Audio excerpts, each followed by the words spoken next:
a ghostly revelation. I may have fucked up all my chances. And we ain't sleeping on the floor again. We never sleeping on the floor again.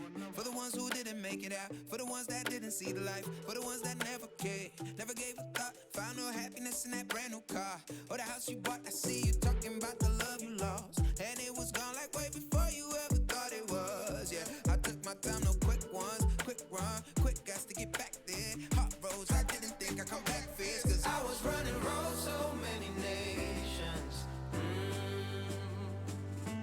Even when it's so sweet, I end up seeing red.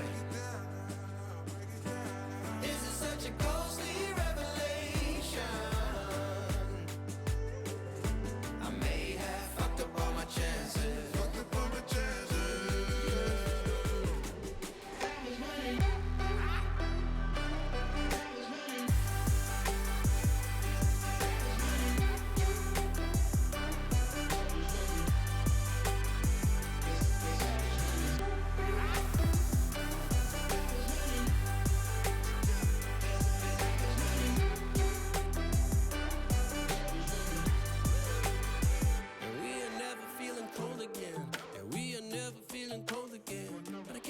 It's easy, it's hard to preach, cause I've been burning trees and watching fall. If we cannot breathe out, we go forward. Sure, I was searching for cure, fishing a little wildlife. And when I'm low on fuel, I'll still be running till my back broke. Halfway, lost hope and I checked it. Hard roads, I didn't think I'd come back fast, cause I was running roads so many nations. Even when it's so sweet, I end up seeing red. Ghostly revelation. I may have fucked up all my chances. Fucked up all my chances. Been around the globe, looked around, nothing fitted. Seen high and lows, but you won't even get it. Been around the globe, think it's time to admit it's not the end, but the road, and you won't even get it. Been around the globe, looked around, nothing fitted. Seen high and lows, but you won't even get it. Been around the globe, think it's time to admit it's not the end, but the road.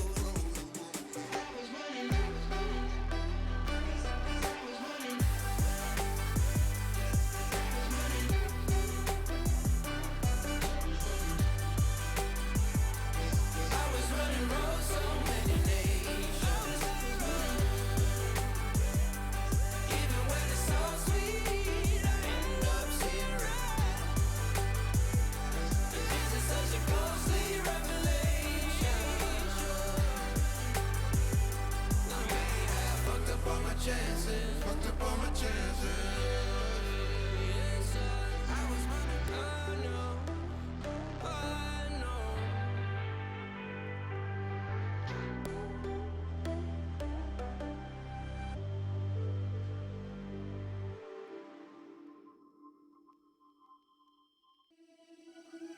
Seeing the stars reminds me of you. Oh, oh, oh. You left me with scars, but I know that one day you'll see it through. You give me air to breathe, you give me light to see. Oh, when things are out of reach, you bring them back to me. Back to me. You see it through. You see it through. You see it through. You see it through.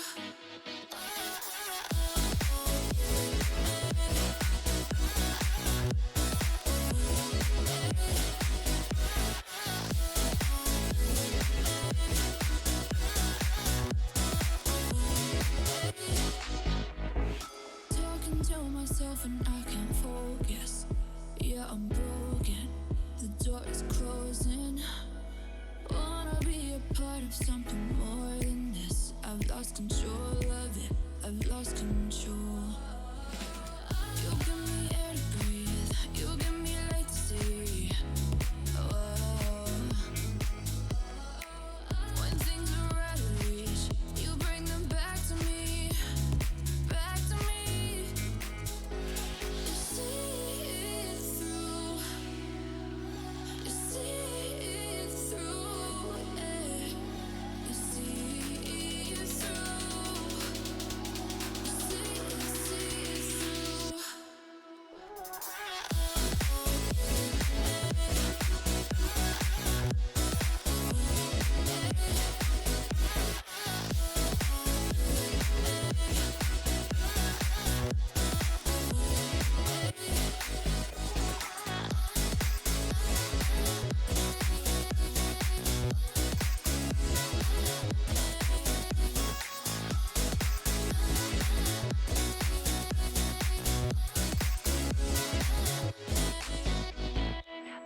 In paradise, the sun never goes, it's a feeling. We watch the waves wash over the shore, the horizon was blinding. This could be the end of the world as we know it. Oh, this could be the end of the world as we know it. And we never thought we'd get this far. I'm gonna stay true. These songs I wrote for you, oh, they make me blue. They make me blue. What did you say to me? You wanted to be free. Do you believe? I want you to believe.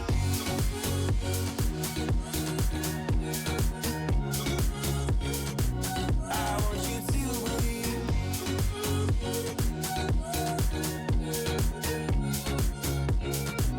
I want you to believe. In paradise we burn through the night, getting brighter. And the sun never goes, and the sun never goes, and the sun never goes, and the sun. This could be the end of the world as we know it. Oh, this could be the end of the world as we know it. And we never thought we'd get this far. I'm gonna stay true. These songs I wrote for you, oh, they make me blue. They make me blue. What did you say to me? You wanted to be free. Do you believe? I want you to believe.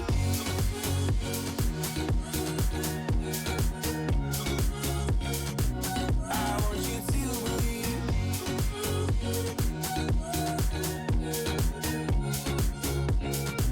I want you to believe. I'm gonna stay true. These songs I wrote for you, oh, they make me blue.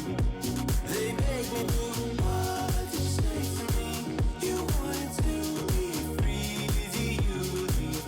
I want you to believe.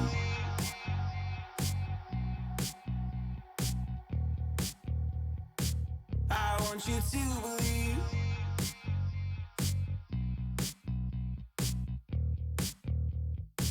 I want you to believe.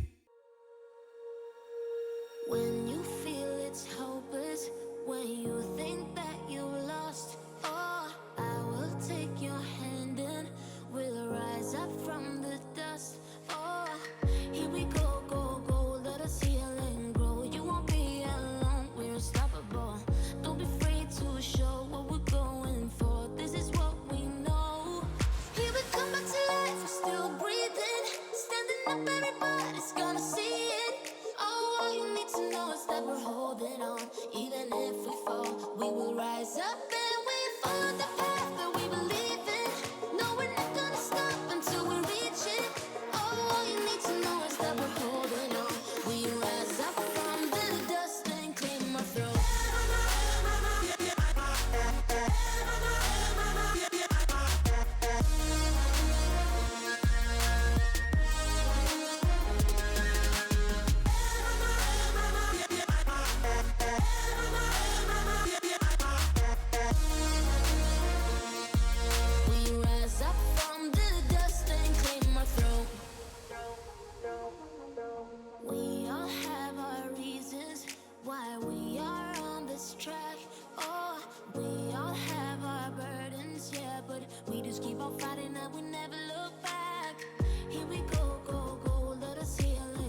troubled minds. Let us go down in laughter, baby. Trying to figure out what we're after. We're never heading back until we're older.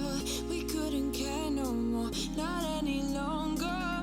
Under peach yellow skies, we keep on searching, but we will never know what we're after.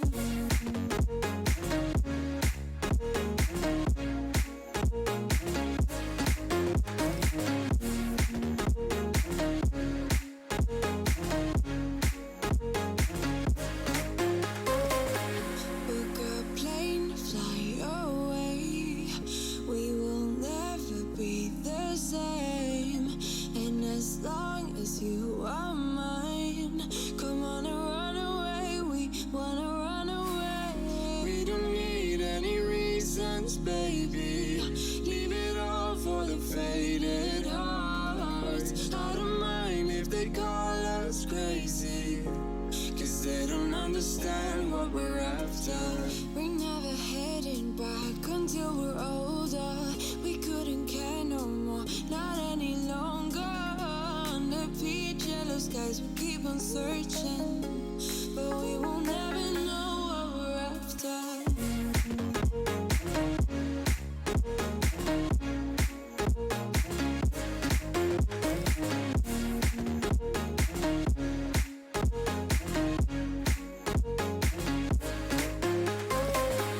We're no kids no more. I need to feel alive in this dreadful town. I'm running out of time, and as long as you're mine, I wanna run away. We're never heading back until we're older. We couldn't care no more, not any longer. Under peach yellow skies, we keep on searching, but we will never know what we're after.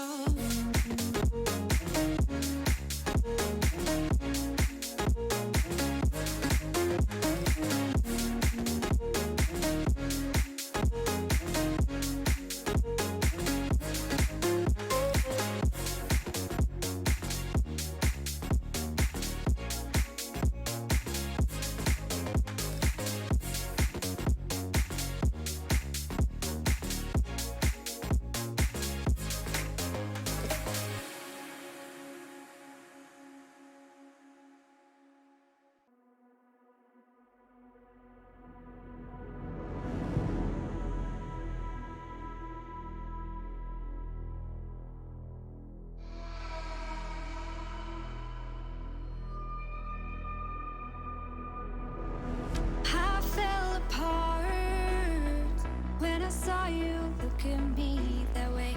It broke my heart to see. It was a moment of darkness, a moment in time that I regret for being so heartless. It was a moment of darkness. Moment of darkness.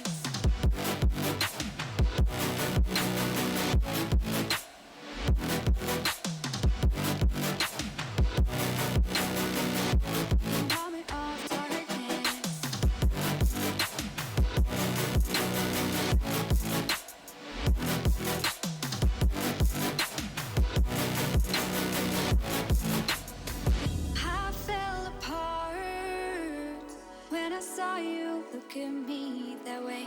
It broke my heart to see. It's too hard, it don't come easy. I went dark, I lost it right away. And when it starts, God knows what I'll say. In my head, I had good reason. I went red so unexpectedly. I should have said that sometimes happens to me. It was a moment of darkness, a moment in time that I regret for being so heartless. It was a moment of darkness.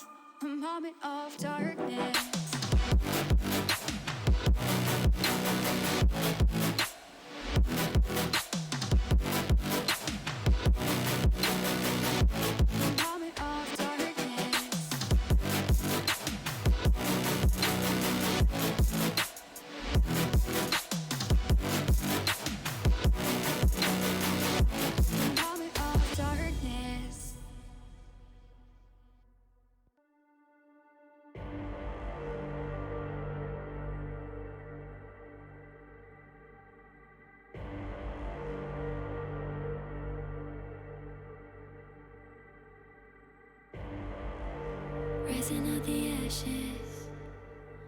coming from the ether.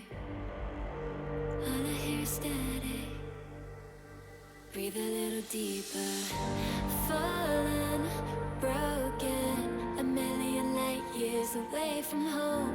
My eyes opened, and now I've come to claim life. Oh, never let it go. These wings carry me. Live this fantasy. Running through the fire, fire. Gonna let it burn. I am the Messiah. Gonna let it burn. Running through the fire, fire. Gonna let it burn. I am the Messiah. Gonna let it burn. Gonna let it burn. Gonna let it burn. Gonna let it burn. Gonna let it burn. Found me in the darkness. Now they see me shining. Calling me a goddess. Thunder and the lightning. I'm falling, I'm faster. Making my way back, I'm close to home. I'm fighting harder because I've come to claim my throne. Never let it go. These wings carry me. Live this fantasy. Running through the fire, fire. Gonna let it burn. I am the Messiah. Gonna let it burn. I'm running through the fire. Gonna let it burn. I am the Messiah. And I live this fantasy. Running through the fire, fire. Gonna let it burn. I am the Messiah. Gonna let it burn. Running through the fire, fire. Gonna let it burn. I am the Messiah. Gonna let it burn.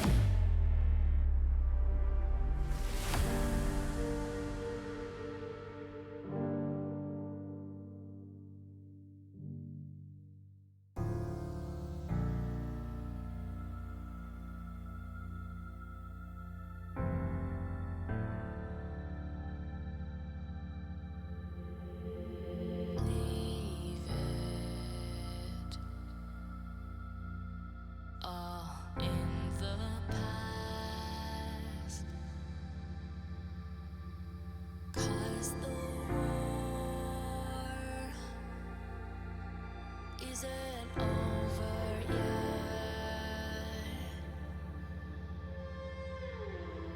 You lost one fight, but it's not the end. So get back up and fight again.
you're strong enough with your battle cry.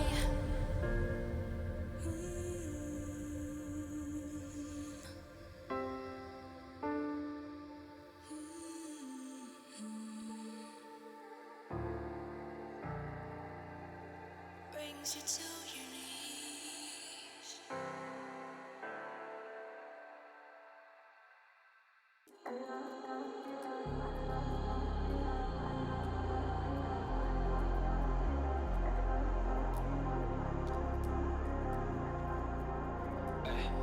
I was in the field, realized I could make it.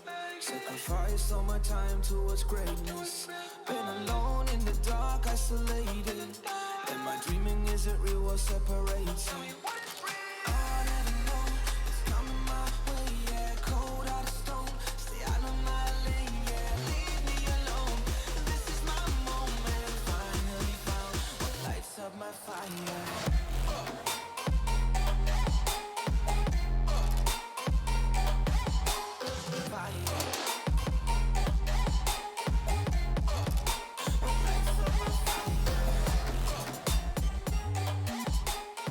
These are those moments I don't think anybody else is going to forget.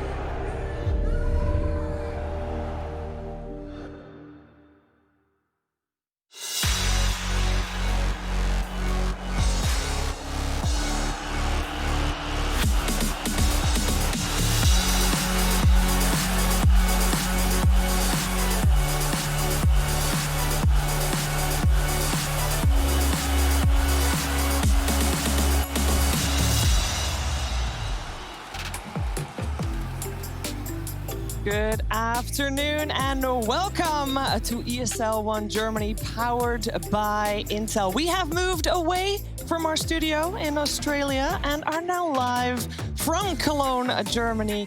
And we have got some awesome Dota 2 in store for you today. We're going to kick it off with Team Secret versus Mud Golems. And then we're going to have Viking GG taking on Navi. A lot to talk about, a lot to discuss. So let's get started.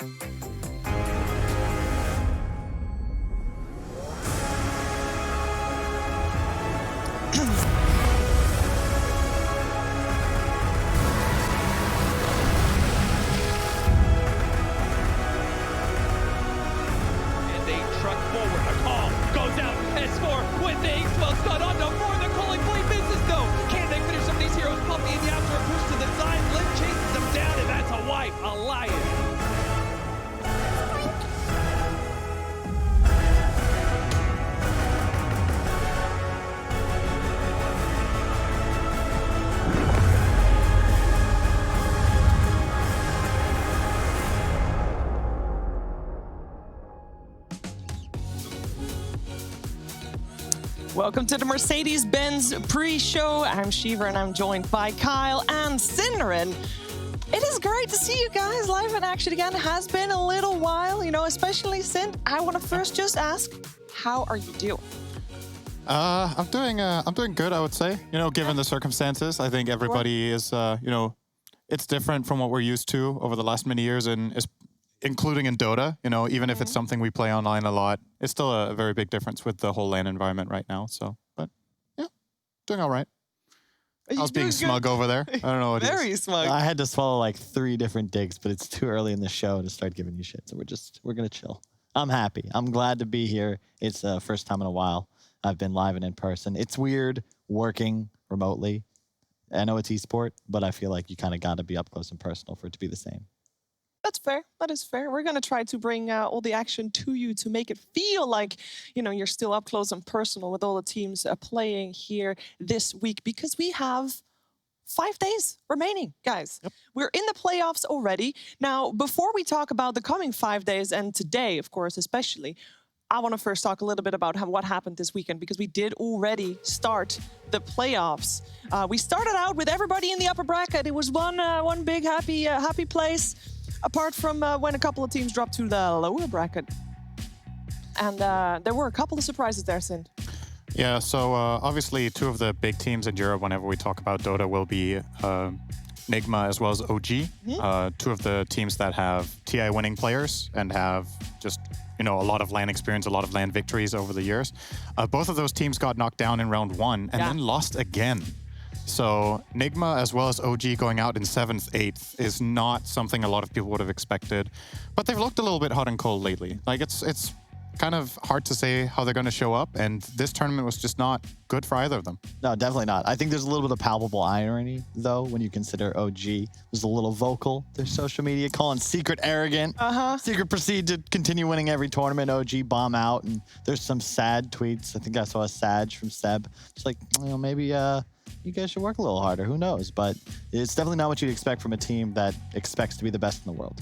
I think as far as results go from the first rounds, the one that I was least surprised with was Enigma losing to Secret. Though I must say I was not expecting them to be able to take one game even off of them, and they were able to do that, and that was really great to see.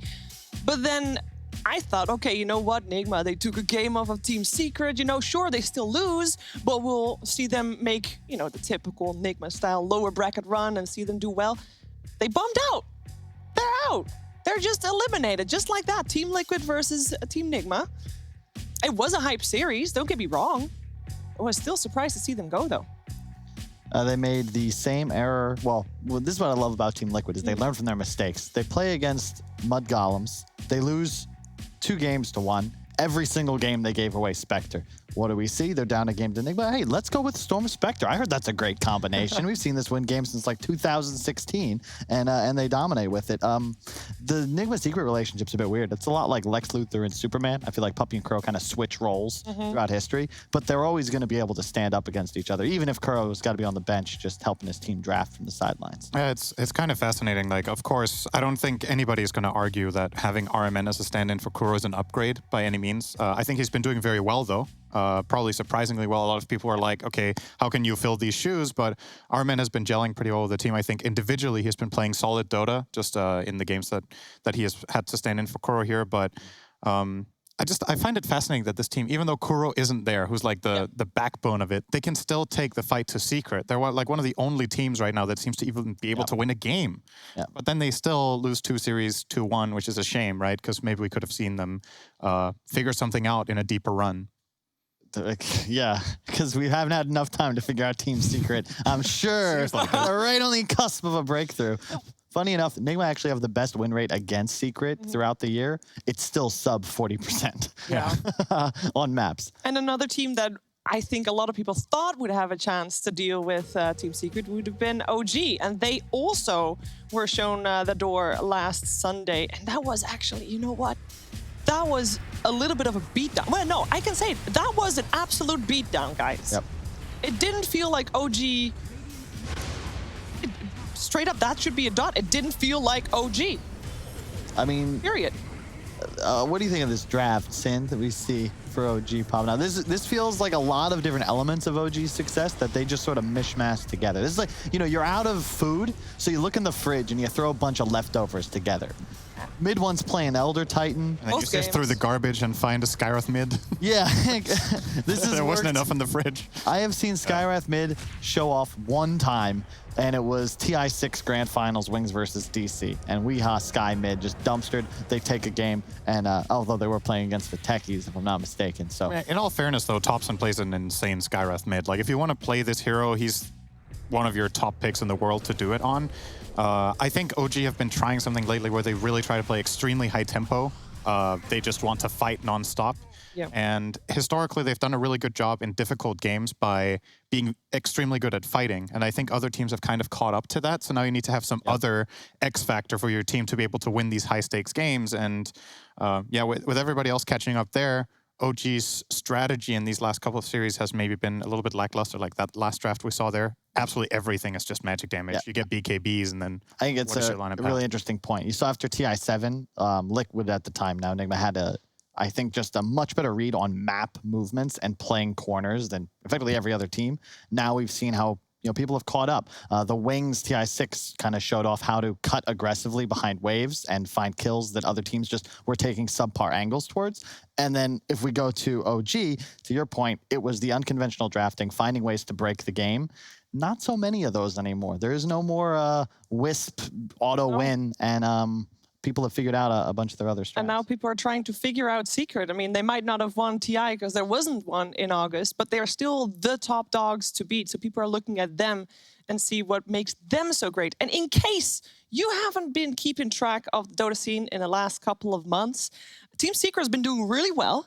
And we put together a little bit of a piece to show you perhaps, you know, the road onto how they got to do so well as they are doing right now.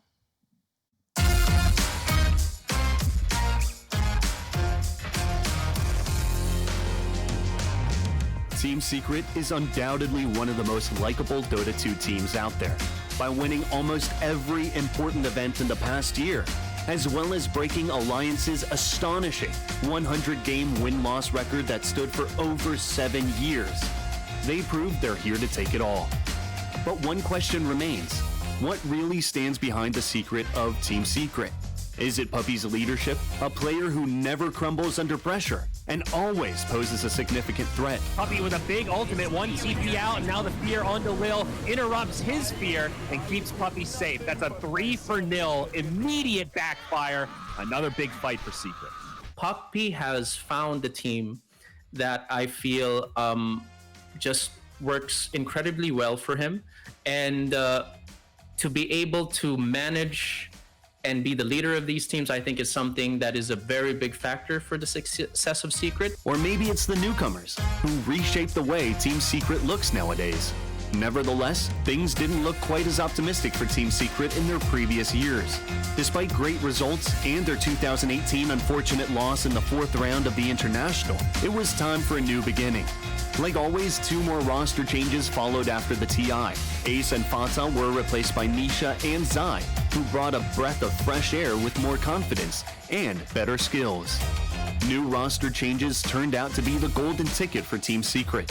They started off strong, finishing first at all ESL 1 events, such as the one in Hamburg, Katowice, and also Birmingham. Team Secret is all connected together. They had some dispels. They need a spear. They need something to hit. They only pop the Aeon disc as Puppey. He's in the trees looking for his own shackle under the cover of that ghost. They've got the double stun from Council. They've got the control. They've got the control of this fight. And they've got EG down calling GG.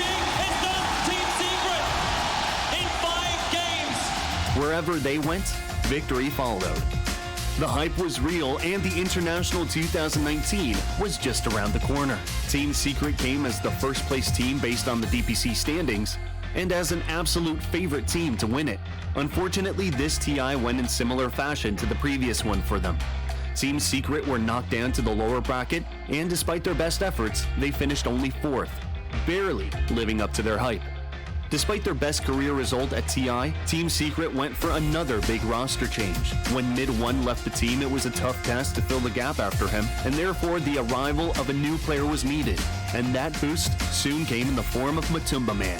The legendary ex-Team Liquid player took over the carry role at Team Secret, which automatically made Nisha a new, uncertain mid laner. I think Matumba felt more comfortable playing carry naturally, and they said, Nisha, do you wanna play mid? And he's like, sure. Nisha is just one of the few wonders of Dota. He's an incredibly gifted player. So, I mean, to be able to make that transition speaks a lot about Nisha as well. All in all, after this big announcement, it seemed the team was set and ready to roll. Their first big test came at the Dream League Season 13 Leipzig Major, and Secret won it without any major troubles. In addition, out of the last 8 events they attended, they won all of them with a convincing 3-0 victory in the grand finals in each one, including ESL 1 Birmingham 2020. It seems the secret of Team Secret was indeed roster changes, which played a big part in their success. And now, they're lethal, and it looks like they're on the right path. If they continue to play like this, no one will be able to stop them at TI-10. The Dota 2 International was postponed for the first time in the history of the game, so we'll have to wait a little bit longer to see if Secret finally has what it takes to thrive at the International. Yeah, we've seen Secret do very well outside of internationals. It remains to be seen if they can do it at an international. We'll see. You know, there's a little bit of extra pressure then that we don't know what the players will do when they deal with that pressure. But what I do know is that we have had, in the past, Secret won ESL 1 4 times. and Zai got an MVP award once, and Poppy got an MVP award once, and Mid1 got an MVP award once. But there's still a couple players that haven't gotten an MVP yet, and I'm curious. Yes, they have only won MVPs 3 times. They've won 4 events. Who won an MVP and lost the LAN? I will tell you at which event that was, or maybe it wasn't just ESL Birmingham Online last time. Didn't have it registered where I was searching. Perhaps. Gotcha. Or perhaps I was just blind. But let's take a look at how the current MVP vote is standing, because we can actually show you that. The current contenders of the Mercedes-Benz MVP. This is the ranking right now. So Miracle on top, then Matu, then Nisha, and then Thompson. You still have a chance. What? How's Miracle winning? Because he's Miracle. Come on. But like, come on. You gotta at least see the games. You gotta win a series in the playoffs. But this is now. He was doing great up until, last Sunday. He can't score very many more points now. Yes. So he's probably going to get overtaken during the playoffs. I actually don't think. I think Miracle end this tournament top 3. I think you underestimate the Miracle fans out there. Yeah. Well, you have a chance to vote still. You can go to ESL1.com and then MB-MVP. It's Mercedes-Benz-MVP. And you can vote and you can make a difference, make a change. Unless you want Miracle to win, you can cement that vote for him as well. And we are getting ready to see Team Secret in action against Mud Golems. Guys, we're going to talk about Team Secret a lot this tournament, I think, because they're just the top dog. They're the, the end boss, the raid boss. We have a lot of teams already 2-0'd, 3-0'd by Team Secret, but Mud Golems is not one of them. Never faced before in the history of Dota 2. Can we, real quick, first things first. Sure. They need a logo. They need what? A logo. Okay, they are looking for a sponsor. Get on the Twitter. They are having their DMs open. Guys, we are very ready very soon for this game. So when we come back, it is time for Team Secret versus Mud Golems. We rise up from the dust and claim our throne. With the right CPU, you can turn any game from familiar to phenomenal. Unleash the potential in all your gaming with Intel 10th Gen processors. With its optimal balance of threads, cores, and frequency to deliver elite real-world performance, only Intel can bring Marvel's Avengers to life with in-game PC optimizations. Supercharge your Marvel's Avengers experience with Intel Core i5, i7, and i9 processors. What's your style?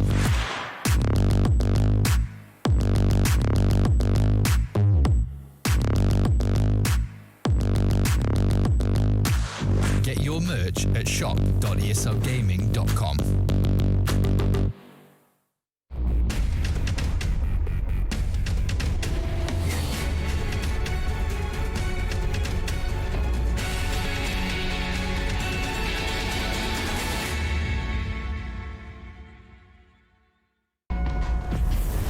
Multiple witnesses have reported mysterious shadow sightings all around the city.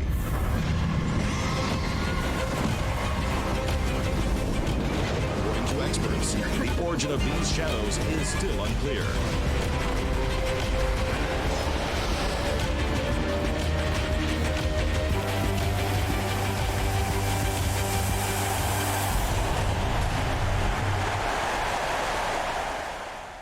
Your favorites will play soon.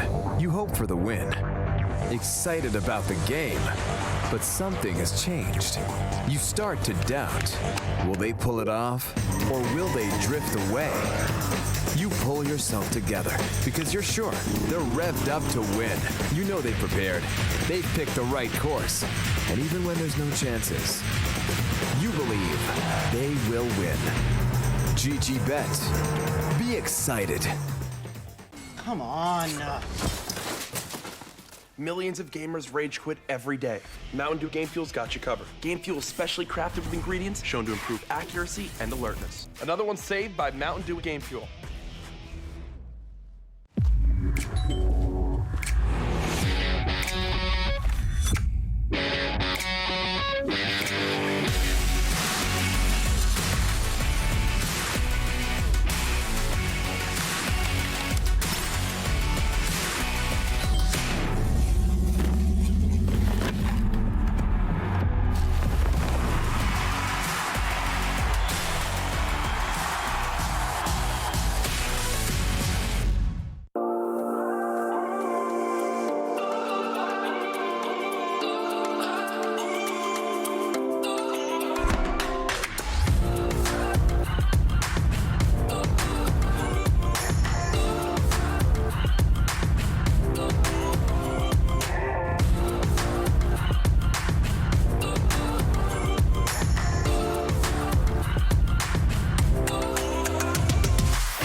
Bitburger 0.0. Isotonic, containing vitamins, and with non-alcoholic freshness. Bitburger 0.0. Always a bit more refreshed.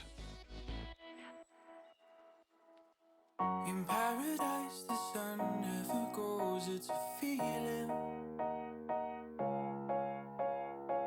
We watch the waves wash over the shore, the horizon was blinding. This could be the end of the world as we know it. Or this could be the end of the world as we know it. And we never thought we'd get this far. I'm gonna stay true. These songs I wrote for you, oh, they make me blue. They make me blue. What did you say to me? You wanted to be free. Do you believe? I want you to believe.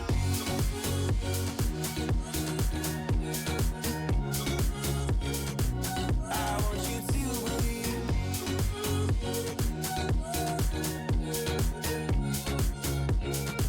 I want you to believe. In paradise we burn through the night, getting brighter. And the sun never goes, and the sun never goes, and the sun never goes, and the sun.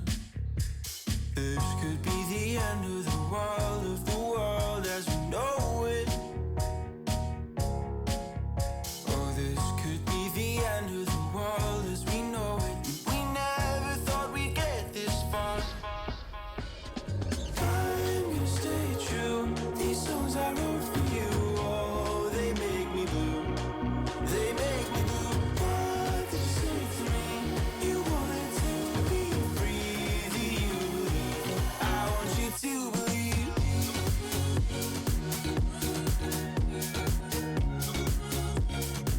I want you to believe.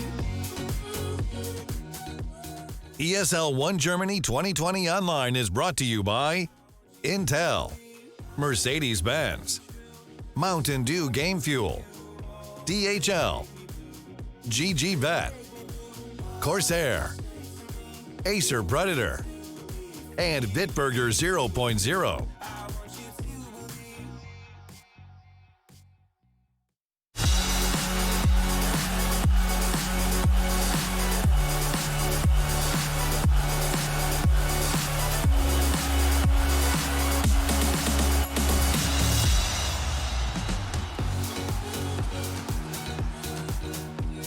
A new challenger joins the fray here at ESL 1 Germany for Team Secret. Mud Golems have not faced Team Secret yet. However, there's definitely a little bit of history there.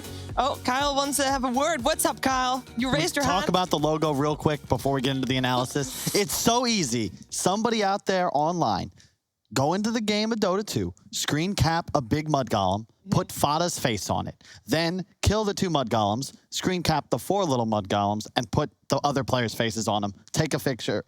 Boom. Logo. Done. Okay. That's it. Is that better than the current one? At least it's It's something. It's mud golems. Like, you gotta go out in the snow. Grab some mud. Why not one picture of one mud golem is enough? Or you have mud golems. Okay. It's a plural. I get it. You know what? You can actually send us those pictures if you use hashtag ESL1. Join the conversation. You can talk about mud golems logo, but you can also talk about the Dota if you want to. Definitely talk about the Dota, please. Thank you. What is wrong, Kyle? This time? Nothing. No, nothing. What? At least they're smiling. Team Secret's all serious business, but did you see Milan there at first? He happy. Yeah. He's did you smiling. see Skeeter? Oh, neither did I. No. We'll have a picture next time. This Secret lineup is pretty insane. Are we on Secret? Sure. Yes, we are. We're seeing Secret face Team Nigma in there. I'm the only Dota rep for this eSport Awards thing, Subtle Flex. And my entire responsibility was to shill for Dota 2. And in my research regarding Secret, it's insane what these guys have been able to do. Specifically Nisha. If you don't count the charity event, the last 7 finals they've played, all tournaments they won, all finals they won 3-0, Nisha played 18 unique heroes on 21 maps. That's absurd, especially when you consider he's playing everything from Meepo to Quap to Tiny to Storm, like everything.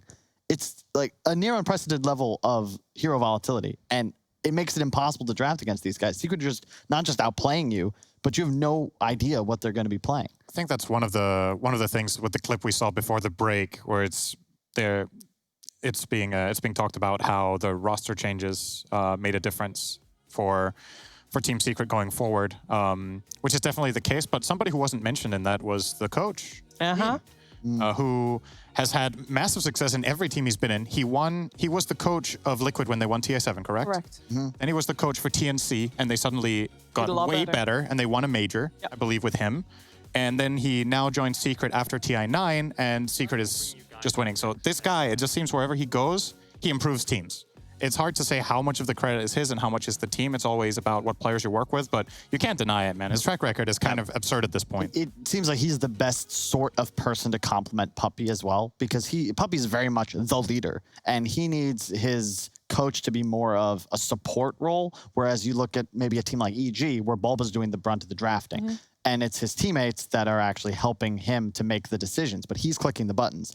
He is super humble, really intelligent guy, just loves talking about Dota. One of the only people that will have a frank discussion about Dota 2 with you. Typically, players, coaches are all so guarded. I have never had a conversation with our men about Dota. You know who's also really good at holding nice, good conversations about Dota? Who? Kyle. Not Kyle. Correct, Sindred. It is actually one of our commentators. It's Fogged. I mean, you could talk about Dota with Owen as well. He definitely likes to talk about Dota as well. He likes to shout a little bit about Dota as well. But we have Owen and Fogged with us here. Hey, guys. Been a while. Hello, yes. Hello. How are you all doing over there? We're doing pretty good here. It's pretty smooth. It's really good seeing you guys' faces here. And we were just curious, like, what are you guys, hoping to see? Because you've seen Secret win so many times. There at some point, do you get tired of seeing them win? I mean, I think there's always the want to see more challengers step up and rise to the level that Secret's managed to obtain over all these tournaments. So, I mean, absolutely, I think we're all very excited to see how teams are able to take them down. We saw, obviously, previously, like, Nigma coming in a game and being able to challenge them. Of course, after that, Nigma are out of the competition. So, I don't know what sort of magic Secret work to sort of say, excuse me, this team just took a game of us. We've got to get them out of it. And then they're gone. So, whatever sort of magic they put onto Nigma, it worked.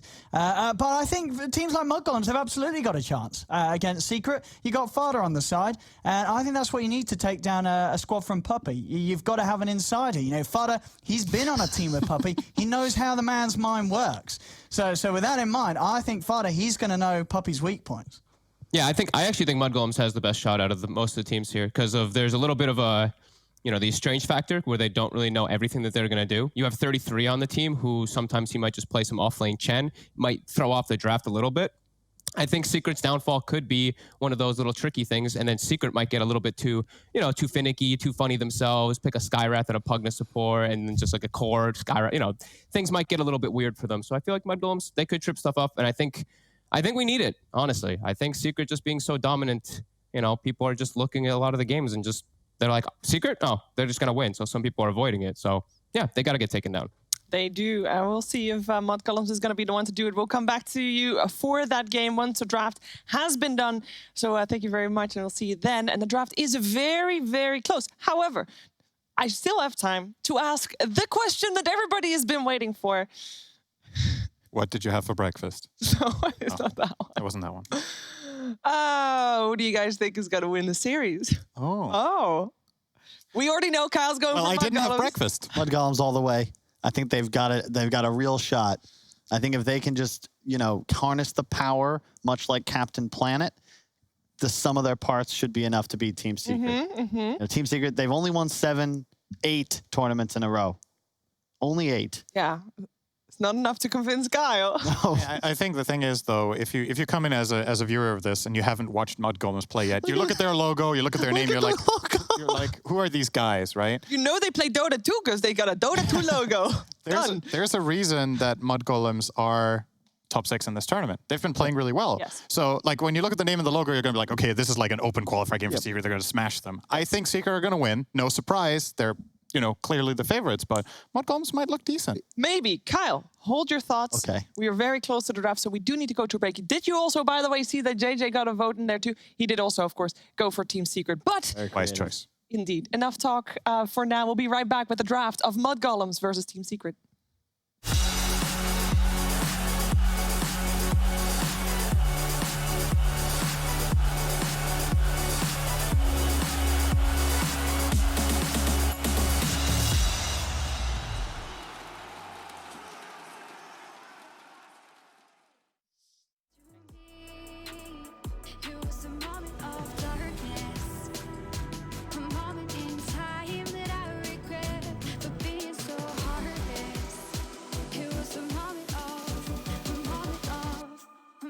Of darkness.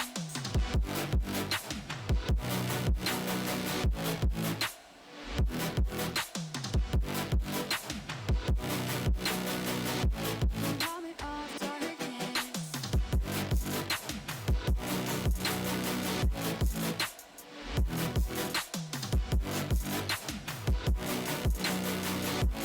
Moment of darkness.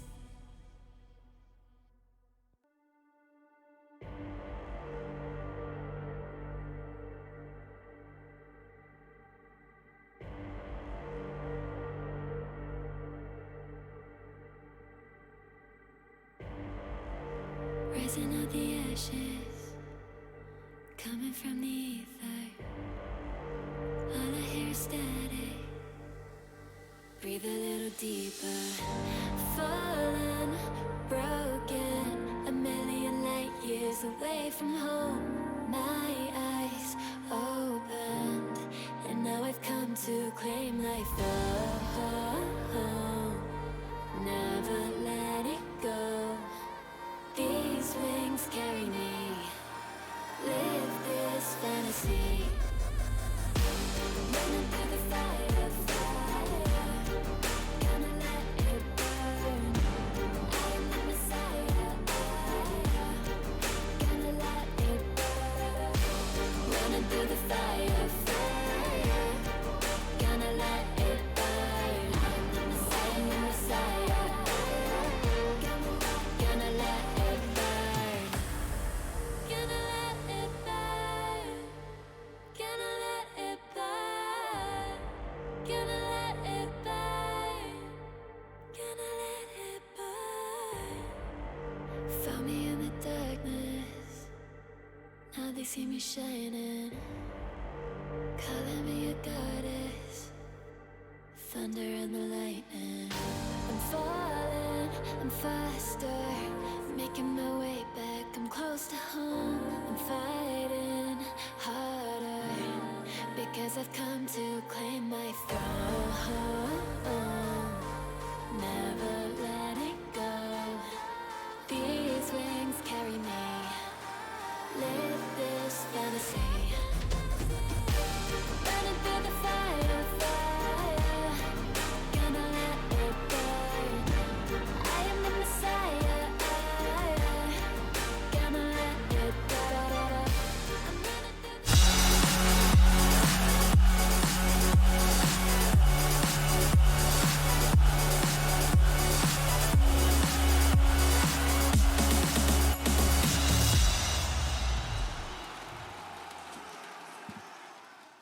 What do you draft against a team that can play basically everything under the sun? That is the answer that we're going to see Mudgolems. The question that we're going to see Mudgolems answer from as we are in the draft for game one. And we talked about it just a second ago. Sin, you said Mudgolems, there's a reason they are top 6 in this tournament. They have been playing really well. So I'm curious to hear from you, like, what has been Kyle, what's up? Kyle? Well, Spectre, I wanted to make sure I could say it. They picked Lifestealer instead. Great. The big concern I have with this team is if you look at their history, they're always first 2ing Skeeter's hero, and it's Void, Lifestealer, or Spectre 9 times out of 10. Right. You know Secret comes into this prepared for this open. Yes. They picked the Wisp against Liquid. This is in Skeeter's hero puddle. You're drafting with Puppey having full knowledge of what you're going to do. I always feel like this is a tough spot to put yourself in. That's what I was going to say going into this series as well, is that Mudgolems, they've been looking good, but there's like a there's like a clear structure to every draft, right? That's not necessarily a bad thing, but if you're going up against a team like Secret that has time to prepare, that has the coaching behind it, and knows what's coming, they can approach, they can basically give you heroes, and you're going to take them. Yeah. So there should be zero surprises so far for Secret. They must have expected this exact opening. We're giving away Io, we're trading it for Chen, and then whichever Skitter hero they pick, we can counterpick it with our carrier already, and then go into second phase. They've played Drow is what I feel is like they're just, for lack of a better phrase, like they're get it over with hero. Like you're just not good, so we're gonna pick Drow and beat you. They 2-0'd. Well, they beat some formidable teams, but they made it look simple when they had the Drow. It's also one of the best heroes against Lifestealer. You get on tempo faster. You threaten towers a lot earlier. And in addition with this Chen, if we assume it might even be off lane, you're going to be able to apply like just too much map pressure. And what does a Lifestealer do? You have no wave clear. You can't flash farm. You're just going to exist. God forbid they pick something like a Wyvern to remove your rage from the equation. You're just a worthless hero. Isn't this a good thing for Mud Golems, though? Because if you're going to have a shot at beating Secret, this is, again, I mean, this is also something that Mud Golems can prepare for. They know that Drow is, the let's get it over with hero for Team Secret. It is not that difficult of a hero to read, right? It's a fairly straightforward hero in terms of how it gets played. So you want to, like... This Lifestealer is... They threw Rock, and yes, Secret went Paper, and they saw that coming. But Paper still beats Rock, Jeeves. Okay. The thing about it is, a lot of these Mud Golem games where they look really good is because Boranya in the mid lane is popping off on some sort of active playmaker like Storm, like Lina, that are really good at skirmishes or getting pickoffs. Yep. So what kind of style of play is very good against that playstyle? It's teamfight grouping up, where you don't get these picks with your Spectre or with your Storm. And in this case, your carry is a Lifestealer and the support is an IO. These two heroes are not, they're not very adept at taking team fights in that style. Like they can sustain and try to stay alive, but they can't kill Chen creeps, they can't AoE anything, they can't take heroes down through this Chen heal and support. It accelerates the critical time frames for like the key decisions that'll determine a win or a loss. Secret will put the pressure on the Mud Golems. It's going to be 12 minutes in. They'll have to decide, do we want to take this fight around tier 2? Can we fight them at Roshan? Should we do Rosh ourselves?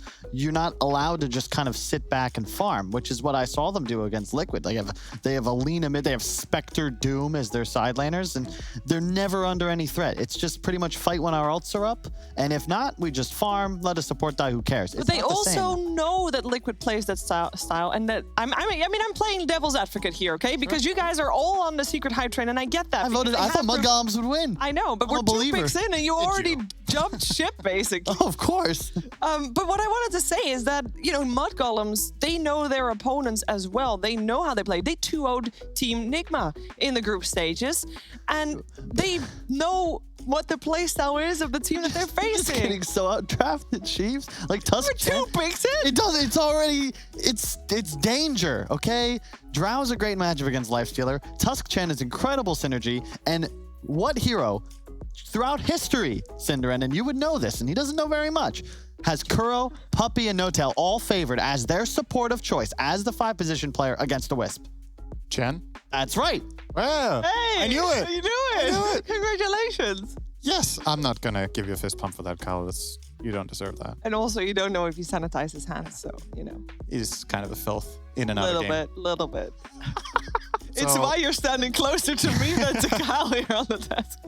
So, okay, so let's get back on track a little bit here. So the thing that Puppey does very well on Chen, I think does better than most Chens, is that he understands when it's time to just play greedy. When you build a strategy with Chen Drow, I think the natural big timing is 10 minutes with the siege creeps. If you have a mech on Chen in this push, your lineup is phenomenal. You come in with a mech level 6 Chen or level 7, whatever he gets, with creeps, siege creep, and then you have Tusk as kind of a pseudo frontliner to block off, and then you play around all these creeps plus Drow hitting towers. I kind of like this idea from Mud Golems in taking Undying, because you need some sort of way to take these fights that you know are coming. So now you take a support that has a big team fight ability in Undying. However, you have literally 0 catch right now. And you have no way of setting fights up, so you need to itemize, or rather draft that in your last 2. And you also have 0 wave clear. Yeah, their wave clear is bad. I love the Enigma pick. This is a super underrated hero throughout the tournament. It's got near 70% win rate. It's great synergy with the Drow, and it just adds tempo. We just discussed the lack of wave clear and catch for Mud Golems. Well, now Secret just have more. They have more pressure, more team fight, more creeps, assuming we go for that HOD build. And I really like it with a Tusk if you play up top with it, because Tusk can prevent the dive, which is really the only thing you fear here as an Enigma. If they start with a tri-lane top, you push, get the double wave under tower, and just go with a Wisp on dying support, nothing you can do. But a Tusk with the Timely Ice Shards, you just keep them away, you get full XP, and now you're going to start winning that lane as Enigma hits 3. You really have... As much as I hate agreeing with Kyle, I feel like Mud Golems are behind in the draft in that, you know, usually when you're the team that has this pick to end the second phase, you want to have that counter pick that puts you ahead. You want to have that advantage of we're picking last, so now you need to catch up. I don't really see a hero that Mud Golems picks here where Secret has to put out fires on their last pick. It's like Mud Golems are putting out fires right now. They're like, okay, we have to pick Undying because we need some sort of team fight that can also lane. Now they have to pick some sort of wave clear and additional team fight. So they get the Mars. I think it's pretty good. It's good against Drow, the arena. Drow can't hit into that, so that's nice. But at the same time, you're now... You have the damage. Yeah, you can have keep the damage. Secret still, and they're just going to stand there. There's still one pick. Is there anything that can fix their damage issue? For Boradia. He's really like good. insane damage. They have so many holes in the draft. They would love some catch. They'd love some damage. It would hopefully scale. They'd love something that could hit towers, and preferably a good partner for the Wisp. Other than, and I don't think it's a great pick in this spot, but you kind of need something wild like a Broodmother or Meepo. Oh, they banned the Zeus. I saw it. Nice. You need some ace in the hole. Like you're cheating, you know? You're playing 5-card draw and there's just an ace in your sleeve. Except that ace is actually a wild card with a Meepo. I don't know. I lost it. Okay, so now Zeus is out. What's left? Like, I think what Secret is looking at is just like, what can you possibly get that can kill us, right? That's what they're thinking. And Zeus has this absurd amount of AoE damage and spam that could maybe defend towers or take fights. With that out of the picture, like,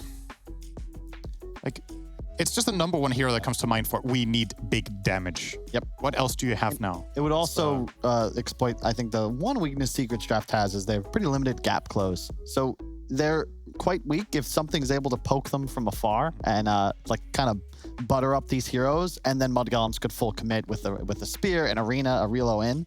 If you can't poke this lineup, they're just gonna start smacking your towers. Bingo. Is a hero Baranya plays as a mid, so they get rid of that. It's a potential big AoE damage once again.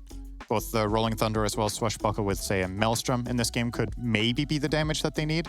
I don't know what he has left. So they've banned... How many Baranya heroes have they banned? They've banned Storm, Timber, Zeus, Pango. They've left Lina in, who I flat out think is not good in this game. They don't have any time left. They've got like 19 seconds in bonus time. Yeah. Ember, he plays a lot. Wind Ranger, but I think Invoker is the only one that at least gives you a prayer for the. Yeah, I don't think Ember works here either. It's not enough damage. Whatever happened to a good old Dragon Knight? I felt like that always was the last resort hero. Chaos Knight. It's a. I guess they're putting Mars mid or CK mid. Not really sold on this. I also don't think this matchup is good. 4 melee and 0 BKB piercing disables against an Enigma. Yeah, I don't like the look of that. I don't think this is a very good Chaos Knight game. Like, it feels like, okay, this hero is somebody that we play that can get in on top of Drow and take the fight, but there's just so much you have to play around. You have to play around Black Hole, you have to play around the Chen heals. Just look at what one Force Staff does against the Radiant lineup right now. It's really... I'm seeing a lot of trouble here, so I think what Mud Golems need to do going into this game is their lanes need to explode. Like, they actually just flat out need to win lanes, in my opinion. I think if you draw, there's this mid-game timing where a Secret show up with a mech and a pipe or whatever, and they just and to clarify, those lane domination, that also has to lead to some sort of structure control. Like, it means you're dumpstering a lane so hard with likely 3 heroes, both supports plus either the Lifesteal or the CK, that Secret can't come to this tower and it dies on first catapult. Like, that's how hard they're going to need to dominate a lane, because otherwise you're just going to get naturally out-resourced. Tusk is free to roam around the map. He's going to have Chen off map. He's going to provide basically 1.5 heroes of impact in a lane. And then at any point, the Enigma can also rotate to jungle and give somebody XP in the off lane. What do you think about last pick Pugna here, by the way? Like, just flat out commit to the style. Secret has played this kind of lineups a lot in the past where they're like, they see weakness in the enemy team's ability to team fight and wave clear, and they just double down. You could go Pug Knight, it could be overkill. Dragon Knight, Dragon Knight's good. I think Puck or DK makes a little more sense. I think you just don't have to get too fancy.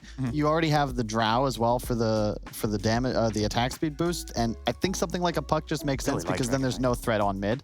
I do like DK. Like, good against CK, good against Lifestealer.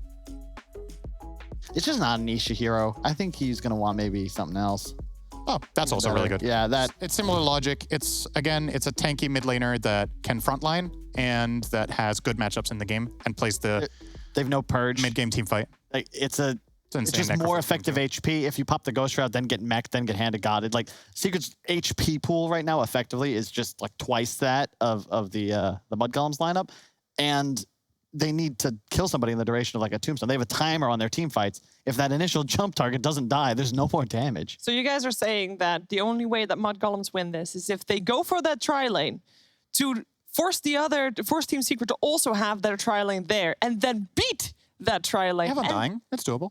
Okay. They need to play aggressive though. That's the name of the game here. Like you have to play aggressive in the lanes. You can't just settle for it's okay if both teams farm. I don't feel that kind of game. Explosive lanes. That was what we like to see here in this first game of the series. So let's see if we are going to receive it.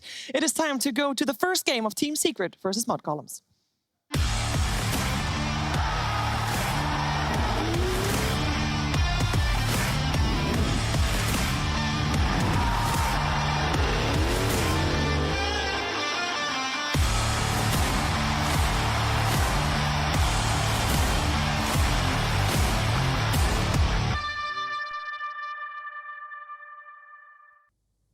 Here we go, ladies and gentlemen. Game one of Mud Golems versus Team Secret, all drafted up and ready to begin. Fogged, what do we reckon? As we heard from the panel, some reservations about the draft of Mud Golems. Do you have to sort of agree with them on this?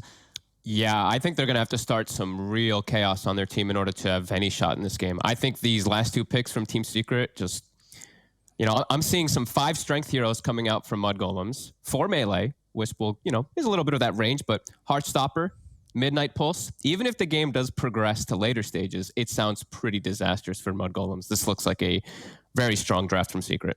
Yeah. And what do you sort of think about this approach from Mud Golems with regards to their cores? Coming in with both a Lifestealer, a Chaos Knight, and a Mars. It feels like we've even got a lineup with 2 carries or a lineup with like 2 offlaners. How's this going to sort of lane up? Who's going mid? Oh, I think they were trying to bandage, like the panel was talking about, bandage bad situations, because they drafted their first 3 heroes, and you look at them, IO, Undying, Lifestealer, you have no catch, you have no stun, you have nothing, no disable, really. You have Open Wounds as your catch, which is pretty lackluster for the most part. So they pick a CK and a Mars, these 2 heroes that have stun, have catch, and team fight. So at least they cover that basis, but I feel like they've gotten really counterpicked here. Secret's draft looks pretty much perfect, and it's an Enigma with no BKB cancel for the Black Hole for later stages, too. Yeah, I really think Mud Golems, I agree with the panel. I think they have to smash a lane or come out pretty ahead in at least 1 or 2 lanes, because I don't see who can play versus Nisha in the game either. This looks like all the core hero matchups are terrible on the side of Mud Golems versus Necrophos. Well, doesn't sound too hot for Mud Golems coming into this bit of a challenge against Secret then in this game one. Yeah, the one good thing is that I'm going to say is Skeeter has been so impressive on his Lifestealer. He's actually been the best Lifestealer for me with his offensive usages and also the way he's played around his Infest a lot of the time, saving teammates. So that could be maybe an X factor that can change some stuff. Okay. And well, we'll see here. I think we're trying to sort of check out the lane, see who's starting where. And as it seems to be, 33 is going to be heading down to the bottom on the CK, and Skeeter starting up top on the Lifestealer. Okay, so they're going to go to try to pressure the Drow and also avoid that annoying Enigma. Enigma Tusk, we've seen this lane a couple times now. It's so dominant. Just Enigma in general, if you can't actually punish the Enigma, he's going to deny so much from your carry, and a Tusk benefits so much with that Enigma. Of course, with the Eidolons tag team all coming in together is pretty nice. Oh, they're swapping again, actually. So it looks like they want to have the Lifestealer down on the bottom lane against this pressure. Then what they want, sort of what the CK top is that because... what is that? Because also we will see Fada, of course, going down bottom to join with Skeeter here. So Mud Golem's being very forceful in getting these lanes that, in their heads, are what's beneficial for them right now. Okay, well, Undying wants to lane versus Tusk, that is for sure. He wants to lane versus the strength hero, and he wants to lane with his carry. And then they want to have their strong lane, the pressure lane, try to actually slow down Drow, which this lane can actually get some kills onto the Drow if Puppey's not in the area, but we have to know, we know how Puppey plays. He's going to stay pretty close in there. Mid is the big concern for me. I think Nisha is really going to take over this game because of all the hero matchups, but also this mid matchup, it just doesn't sound fun for poor Borneo here. No, I mean, it's going to be interesting to see because Borneo has... He's been amazing, right? In the games that we've seen Mud Golems play, Borneo's mid performance has been insane. It's just that this time around, it is on something a bit different. Just the Mars mid. Not something that we haven't necessarily seen before, but definitely not something that teams are trying to consistently bring back. Yeah, it's. I think, like I said, I think they were trying to bandage a lot of wounds in their draft. It feels pretty weird. We'll see how much you can get done in that mid matchup against Nisha. Still all right, off the start. Does feel like it's gonna, as the levels start to kick in for the Necrophos, that, you just naturally have that regeneration kicking in. He's even putting the second point in Heartstopper because he's versus a strength hero, so he's gonna constantly tick him out. Borning is gonna have to just bring regen all the time. Other thing about the Necrophos in this game, why I was saying he's so good versus all the core matchups, there's very little magic damage. As we see YapzOr get a very little magic damage on the side of Mud Golems to pop him. But if he gets Ghost Shroud off, Soul Rip is their best. Sure, Soul Rip's a pretty decent one, but they don't have any burst magic. Like, it's just not really there. As bottom, Fada. They're going in on him with the Eidolons. Fada trying to turn with the decay. He's got the Soul Rip, and they do turn towards YapzOr. Skeeter and Fada trying to trade into him, but the snowball's there. Buys a bit more time for YapzOr to live. The stick charges are popped. He's got the movement speed there with his brown boots first. YapzOr can step away from the two of them. Mud Golems are able to keep Fada alive there. Seeing him be a bit of a tough one for YapzOr to go on with the combination of the decay and the Soul Rip, keeping him safe. And Skeeter gets himself 2 of the Eidolons as well killed, so, that split won't happen. That'll keep denying his lane even more so. Pretty decent. Yeah, Borning is doing a very good job in mid lane. Got his bottle at a decent time. He's got his stick as well. Caught up in regen. Need somebody to check the rune for him, though, because he's going to be low on regen once that does get ticked down here. Actually, misses the last hit on range creep with Spear. Ooh. And what's his sort of job going to be this game as the Mars? Is it going to be to try and get a blink nice and early and instantly look to combo with the rest of your team in the side lanes to get kills? I think his job is actually to park and protect the towers for his team. Because you look at Secret's draft and they're eventually going to set up and just really beat on those. I think Borning has to be set up with the Tombstone with Undying. Bottom lane. I actually find YapzOr. They do get him here. Fana making some nice moves and able to burst him down. That's a big kill, too, because 4-minute mark's coming. So they can go double-check the runes now, and Nisha won't be able to contest it, probably. So let's see what YapzOr's move is to match. Can he get her in time to contest the 4-minute runes? He's walking in. He's going to pop the snowballing in. Straight to go in on Borneo. Borneo's got backup. Rune will spawn as he's able to bottle it straight away with the illusion. Spearing in onto the tree. YapzOr does manage to step away before Fada's able to finish him off with a Soul Rip. Now Nisha turning with the Death Pulse, pushing the two of them back. As YapzOr will be saved, but Borneo is going to be able to keep himself in a good position in mid. Pops the salve, he's back up to full, and of course getting that bottle refill is going to help him massively in this matchup where he does continue to stay pretty even with Nisha. Yeah, he's doing nice spear backwards too in mid lane. Doesn't get him under the tower there, but decent attempt. Doing much better in mid lane. He even holds the illusion rune. I think they could have gotten a kill if he popped the illusions and they used Soul Rip, but they decided not to onto that Tusk. They decided to hold it for Borning here.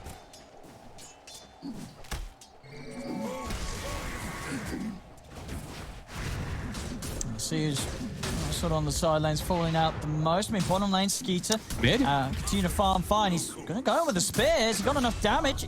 They do? Able to do so. Fada coming in with that snipe. Soul Rip burst from the wave, doing the job in top lane. 33 in Milan.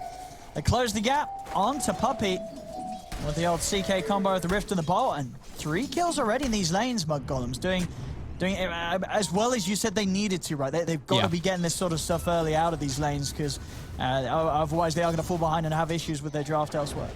I was about to comment on the top lane how I want to see them really try to force the issue here. They have to try to force for a kill onto either of them because The Drow is farming fine up here versus a very strong pressure lane. The CK and the IO, it's a constant spam lane.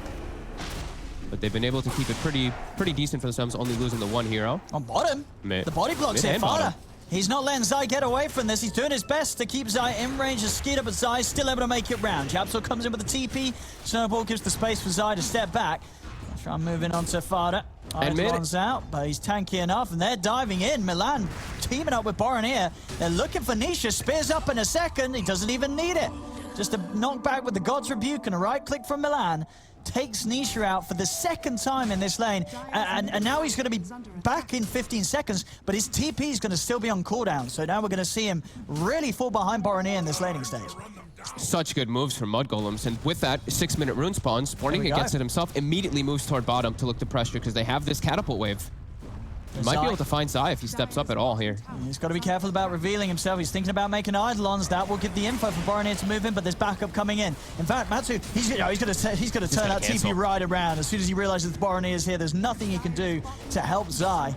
As Mud Golems at a 5th kill, and now able to put some pressure onto the tier 1 tower bot. They're making use of all the resources mid as well. Milan soaking up a bit of XP. 33 needs a bit of help top. He gets pushed away by Matu and Puppy, but he's tanky enough. They can't kill him. He's got the bracer. Zai he did give his life, though, to take the catapult, right? He did use the Eidolon, so we do see that this tower ends up pretty much not taking that much damage because of it. So sure, he loses his life, but at least there's that little trade-off of it for it. But they're going to continue to try to pressure here. Zai returns bottom, but they can't actually punish him. Yeah.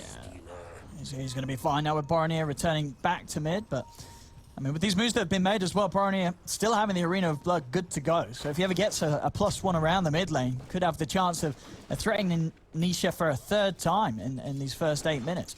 I think they're going to look to go pretty soon. They have TP that can come from Fada as well. Milan is chilling near the area on the side. They see Nisha move too far Skeeter in and position. Fada, they're in onto Zai. Zai is falling low. Is he able to get away from this? He's not. And Zai, he just respawned and TP back to lane, so he's not going to have a TP when he's back up in 20 seconds. This is already 2 times in the laning stage on 2 lanes where Mud Golems have double killed someone in their lane. This is going to massively hurt Secret's early game. This is a level 5 Undying. I mean, Fada's owning with, I mean, a hero that usually you don't see rotations, but his rotations even are still really dominating right now. This is really good stuff for Mud Golems and exactly what they need to do in this game in the early start here. As we see, it's only that 1k lead even though they have all this 6 kills. So they do have to keep it up as mid. They're going to try and finish it. They've got the setup. Look at the TPs coming in. A snowball save will come in for now, but he's very, very low. Fada's going to turn up with the tombstone down. If they got the burst to kill Nisha, they don't. He's up to the high ground. Nisha will live. 33 charging across, trying to help out. Fada goes down. Boronier spearing Matu to the tree. They've got the ult. 33 is going to have the damage to bring Matu into the illusions. Bursting him back with the God's Rebuke. They take out Matumba Man. As Mud Golems yet another kill. Boronier is even maybe searching for more. Secret, they've got to step back. As Boronier has this DD. He's getting healed up by Milan. I love how they react to the move, though. They're like, all right, Secret wants to bring 3-4 heroes. Fine, we will too. Bring 33 into the mid lane. Bring absolutely everybody except for Skeeter.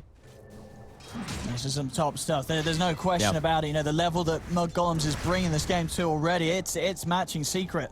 No doubt about it. I mean, I feel there's very few teams that will make that sort of move against Secret, and you'll see Secret reactors with as much panic as they do there. The mass TPs to mid. You can really feel it. The Mud Golems they're keeping Secret on their toes.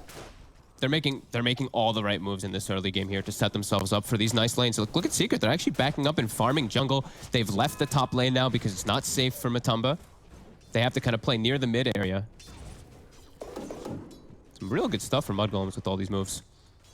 And this Mars, he's done an excellent job in this mid lane. And now he's got his phase boots finished.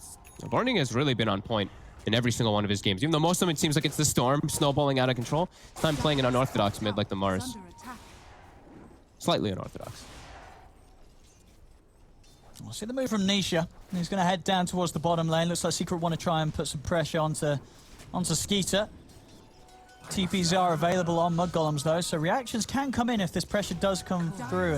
And Boronier has also got the arena up, and not only that, he's got an arcane rune good to go. So if he comes down with this arcane, he's going to be able to get multiple combos off if they do choose to try and hold this tier 1 tower.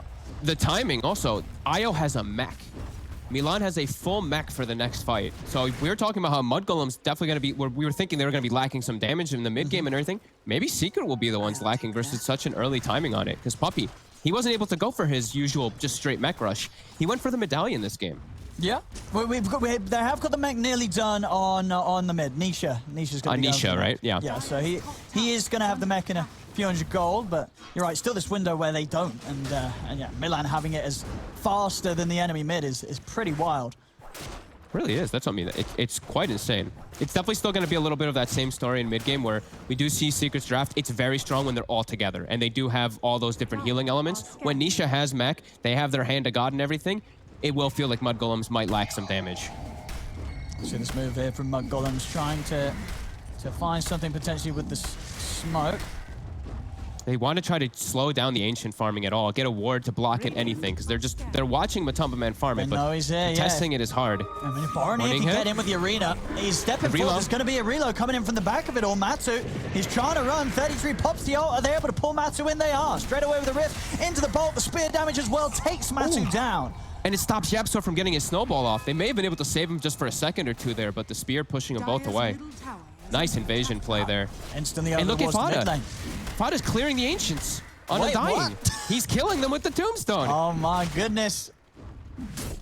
Oh, I love that. That's a heads-up play right there from the 5 position. I mean, and he's taking it all. He is taking it all way before Matu's going to be back in the game and able to do anything about it.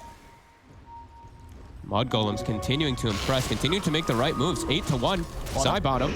He's going to go for the small TP. Back towards the tier 2, keeps himself in lane, but keeps himself alive, so he'll be fine.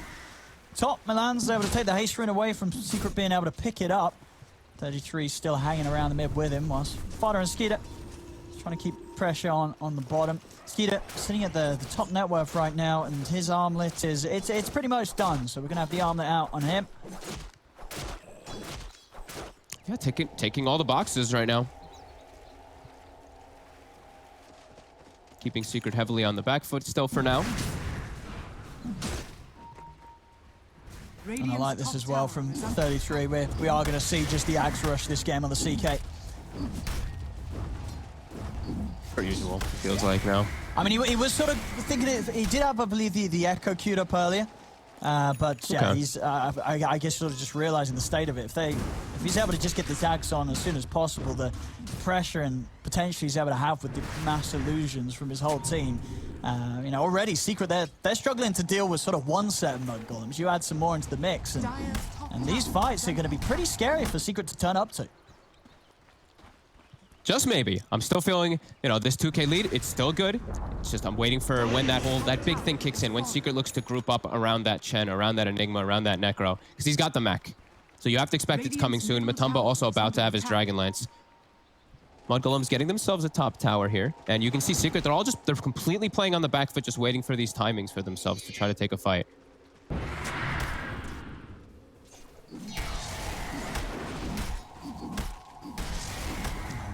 So, look at this pressure top, though. I mean, they're getting away with a lot of it. Yep. Also to take away some of the jungle. Secret, their focus right now is down on this bottom lane. To get something done, as you said, with the black hole. It's time to group up. Skeeter popping the rage, committing onto Yapsor, buys himself safety with the snowball over towards the neutral creeps. Skeeter and Fada won't chase any further. That was a tombstone used. 80-second cooldown. This might be a pretty hard tower for Mud Golems to defend. They're going to be able to push mid and top in response, but fighting around here without Tombstone seems like impossible. Yeah, they're leaving immediately. Yeah, you see that from Mud Golems. Just straight away making the decision to not lose anybody down there. Skeeter and Fada TP over to the mid. They know the Secret's all downer is the full 5. They'll let Secret have what they're looking for. As the tier 1 bottom will fall. Mud Golems just doing their best to make sure that they're getting stuff done elsewhere. And they do. Mid-tier 1 tower is going to be taken. And as you can see on the top, 33 able to just continue to free farm up here, and he's now just about 1,000 gold away from having the completed agonies. They're doing such a good job of dancing around. They understand what Secret's draft is about that big group up where Mud Golems might struggle versus it, so just split up when they do group up. So far, fantastic. Poppy are going to look to try and run down Fada here in the river. Well, he's going to have the carries to play with. It's a lot coming in. as they have got the scythe coming down, and that's a big one. Finally able to take Skeeter out of the action for 50. Oh, There's going to be Relocate coming in. They want to keep fighting this, and with the setup onto Matu into the arena, they might have the damage to do so. They've got the ball out onto him into the rip, but the Hand of God is out. Matu, he's going to live, and now they can turn. Zai stepping forward. They've got the snowball in. The black hole is going to be dropped down onto Boroniers to secure the Mars kill. Off to the side, Yaps was able to snipe down another as they pick up Fada on the way out. So Secret able to hold their ground, turn things as indeed, as you say, just the heals and the stain. Matu, they were going on him. They just couldn't finish him. He was able to just sit at pretty much half HP for the whole fight, despite everybody trying to take him down. This is the concern. It's when they fight as a unit. Secret's draft, when it's all together, is pretty unstoppable. They have to try to split off and catch them when they don't have everything available. Hand of God is down, Reaper Sight is down, and Enigma ult is down. So let's see if they can get anything off of those being on cooldown. Trying to pull some of the creatures away from the tower, but the tower does fall. Secret able to take another tier 1 hit. They're going to have to split Secret up on the map and try to get some type of pickoffs, especially right now that those ults are on cooldown. It feels like they have to take advantage of them pretty decently, because that death ball is going to continue coming from Secret. Every few minutes, they're going to group up with all their ults, and they're going to look to just hammer down those towers. Mudgolems has to be prepared for it, and like you said, they're getting themselves pretty kitted in terms of items, at least for now. Blink and the Ags. Blink on Mars and Ags on CK going to be coming out at the same time. Don't think you can just sit back and wait, though, for everything on Secret to come back up. Gotta pick off these heroes that are split away too far from their team, as Yapsor is one of those. Looks like he'll be left behind here by Puppey. They're relocating for Puppey, too. Can they catch him? Ooh, he's out with the TP. Realizes straight away what sort of move Mudgolems are going for, and Puppey's able to avoid it. With the quick escape. I see the line drawn bottom, though. Yapsor looks like he wants to continue pressuring bottom. And ults soon to be coming back up. 40 seconds for Puppey, 80 for the black hole.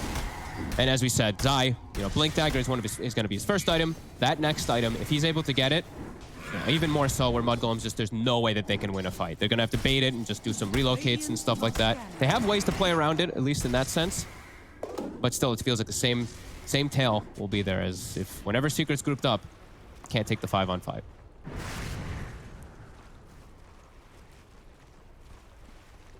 And Puppey, in typical Puppey fashion, he's got a Solar Crest done. Just naked Solar Crest in a second when he finishes the Wind Lace to throw the buffs onto the Drow. Nice little spear to the one tree standing, but they won't commit further. Puppey's around. Too tough of a kill. On top, 33. Ooh. Did try and see if he could get a grab onto Zai, but Zai playing it safe into the trees he goes. Just going to be a standard item build, it looks like, from Skeeter, not deviating from his usual armlet AC. I think maybe after that item choice, then he might start deviating. He wants the plus armor to deal with the Drow, but I feel like maybe he goes for something weird afterwards, something like that Nullifier, something bizarre, because it feels like he has to this game. Abyssal Blade 2, these two items are going to be pretty core for them if they do get to later stages. He's in. He found Matsu straight away. They're going to look to set up with the arena, but they have managed to get the silence on the Boroniers. No spear straight away. The snowball coming in from Yapsor. They'll turn over towards him. Yapsor, is he going to be able to go down? He is. They're able to take him out. They're bringing back Matu to fight. Yeah, indeed. Puppey brings him back in because they want to keep this going. They're also going to buy back on Yapsor. Secret really want to try and make a fight happen here. Ag CK, definitely a bit problematic. That's a solid setup there. Straight away with the black hole, but he does get put to a stop. Spear from Boronier. Holds it to the side. 33, he's in. He's in with a stun, and Skeeter's stun too. They're able to take out Zai. Reaper Side comes crashing down onto Milan, so the Isle will fall. But Mudgolems, they'll get a couple of kills for it. 33 with a double, despite Secret being the ones there that really wanted to force that fight. As we had, it may not be over yet. Boronier, he's over to Nisha. Matu, starting to punch back. He tries for the TP out, but he's facing not totally away from Matu. So Matu takes him out. As the rest will escape. Matu's so fast on his gusts in these fights too. Even when they charge up, he got the gust off instantly. But a decent fight there from Mudgolems, fighting into the black hole and everything. Just really persisting forward, but we're still seeing the strength of when they're all grouped up. And that's pre-BKB on the Enigma. So that's one of the big things, is they can always cancel it for now if they do have either the Mars or the CK in position, but...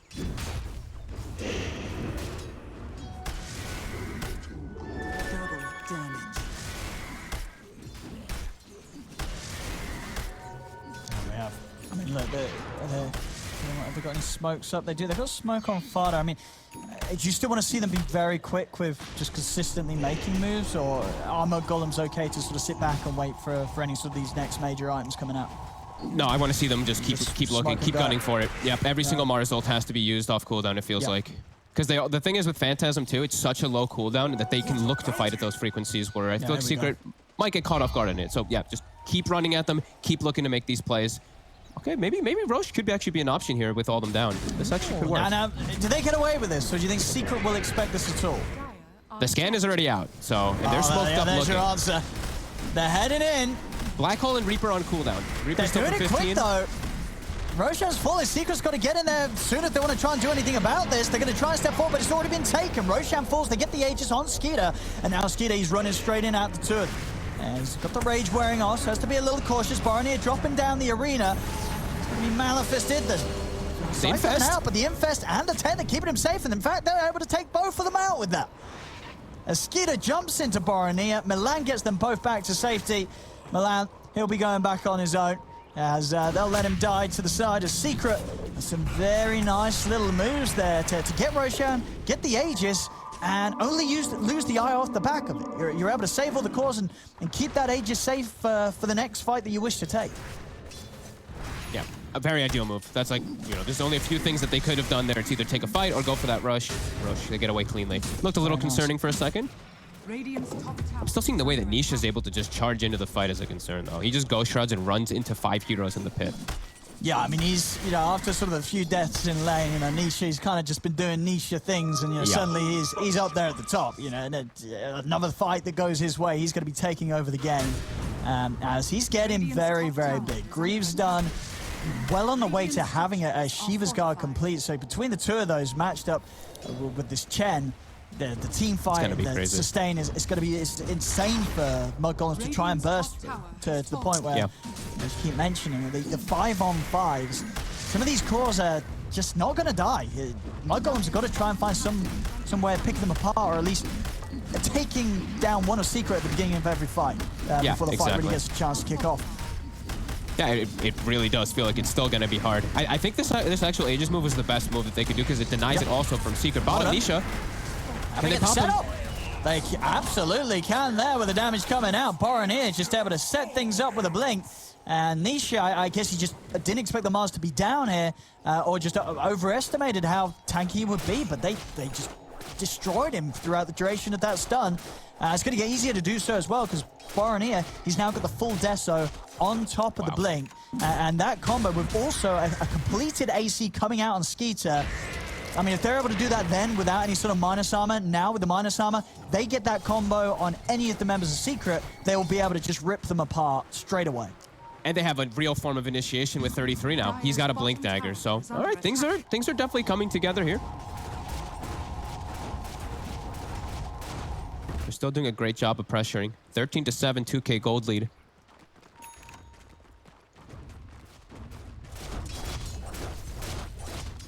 Aegis still for, what, 2 minutes? See if they can get anything out of this Aegis. Maybe just some farming time. I do want to see them try to at least catch heroes, especially when they have any type of vision, because Secret's playing very split up on the map. He's looking. Yapsop.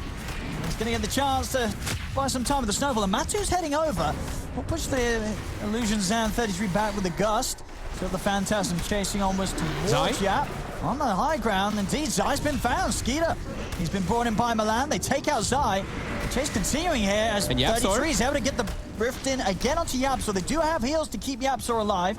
So Yapsor will live for now. Jump forward, Baronier has the arena set up onto Puppey and Nisha. Silence will slow down the combo from the Spear for now, but he's still able to find the timing to do so as the silence comes to an end. Nisha gets the Ghost Shroud off Skeeter, jumps into the safety of Fada, and now he's ready to jump back out. Skeeter turning over towards Nisha. Nisha turns the heals up, but Milan comes in with the heals. He's back up to full HP. They take down Nisha. They find a third. Mud Golems, again, some smooth moves from them coming out as they outplay Secret in the team fight, and they're now at 4K. Perfect time to look for this fight here, too. With this ward they have in the enemy jungle, they get to see the information, they get to see Zai on the high ground, they make an aggressive move onto Yapsor, and then they make a relocate onto the high ground, and it catches Zai. And Zai is very close to that BKB, so this is the perfect timing for them to make that aggressive move, because when BKB comes, you know, that Enigma's really going to become the king of those team fights. This is some top-tier stuff coming out from Mudgolems. And just the counteracting of that Reaper there. I mean, we see the Infest, we see all those heals really kicking in. To the point where it feels like it's going to be very, very hard, really, for Nisha to ever get a kill with the Reaper. As you say, just to sort of list them all, the Infest, the Soul Rip, and just the Sustain from Milan coming in with the Tether and the Mech. Now, how do you actually ever burst someone in the Cypher? It seems very, very hard to do so right now if you're Secret. As, yeah, Mudgolems, 7k ahead, picking up the bounty runes and just propelling themselves further and further in this lead. They're doing such a good job of always getting those big initiations with these double blink daggers now. Yep. Secret, they only have the one blink, you know, on Zai, and he wasn't safe until he had this point where he's at the BKB, but he is frail now. That is the one thing. Sure, he's got BKB, but he's got 6 armor. And 13 when he's standing next to Drow, but 6 armor when you're playing versus all this minus armor from the Deso, the AC. So I could be in a little bit of problems if he's not careful of his positioning. And also, there's some big brain stuff here, Fogged. Correct me if I'm wrong. But 33, going for the Basher, I imagine that means that when he gets to Reality Rift, pierce his BKB talent, he's able to rift Zai whilst he's BKB black holing. Obviously, the rift itself won't cancel the black hole, but pulling him to the side gives him the chance to get a bash while Zai is pulled away from the area that he's cast the black hole on. I mean, I guess that will work when he gets to town, and eventually he'll get the Abyssal. So they are looking to, you know, tick those boxes that they're missing. Man, this is just real master planning coming out from Mudgolems. Catching Secret really off guard and getting so much out of the map. Look, another Basher Skeeter. He's going to be going for one as well. So they're building multiple Abyssal Blades to be able to deal with that Enigma as well. Yeah, that just definitely makes Zai have to really think about how he places the black hole around himself. And even so, as I say, still the opportunity that if it does work like that, which I think it should do, the Rift could pull him into a position where the heroes are able to attack without stepping into the black hole. And yeah, Zai is also just making sure he has things against that. And against the Abyssal, of course, going for the Lincolns next after the BKB. Yeah. Because that's the full coverage. He does have to get these black holes off. Where with these fights where there haven't been black holes, they've been struggling. If he is able to lay down a black hole, as we talked about earlier with the Midnight Pulse and the aura from the Necrophos kicking in, they will obviously have this insane amount of damage, but he has to find the opportunities to be able to do that. Mudgolems have not been giving those opportunities to him. Secret needs some longer duration team fights where they're able to spam their pulses, spam their heals, get everything off, so those damage over times really tick in. Mudgolems has an explosive start to the fights, though. They can literally just pop a hero right away with this Deso, with this AC, with now the CK being so massive. And they've done such a good job here. Nisha, he's got the Shivas finished when he picks it up, and he also did get a Craggy coat. So, I mean, that's pretty fortunate nice for the Necrophos. 44 armor casually now. Yeah. Probably the best. I mean, if actually the best item he could have gotten in this game, it does feel. I mean, some fairness, there's some balance. So we have some very good neutral items on Mudgolems too. 33, he's got the Quickening Charm to help him with the spam of the Phantasms. And of course, Skeeter, he had the Paladin. It's coming out. It's coming back on Courier. Oh, I thought he had it actually. I think he might have sent it back and then taken it back out. But it's coming. And also Telescope's always a lovely Telescope, one to yeah, find. they've got all the good stuff. They've got some good stuff indeed. Or Titan Sliver too. Someone's going to want to take that. Probably Boronier actually. Yeah, he's going to grab that too. Secret's feeling a bit powerful here with the timing though. With that BKB on the Enigma, with Nisha with all this armor items, looking to frontline. But look at the positioning for Mudgolems, all playing around this ward. They can play really well around vision. That's always something I try to talk about a lot when I'm seeing the Undying, because a lot of people don't like this hero so much, but that's something that this hero will always provide in almost every game is you pop that tombstone on a high ground, you see the whole fight. 1800 day night vision. So they're really looking to play around that so that they can see. Radiant's top tower is under attack. Yeah, absolutely. Yeah, just giving that info for Milan even, right, to just take people to straight on top of him. Stop that sort of jump surprise come in, which we've seen Zai has struggled to find just because of how well Mudgolems are playing with that vision. Oh, Puppy tried to save his little purge creep, but it got killed by the CK Phantasms. Ooh, Fada?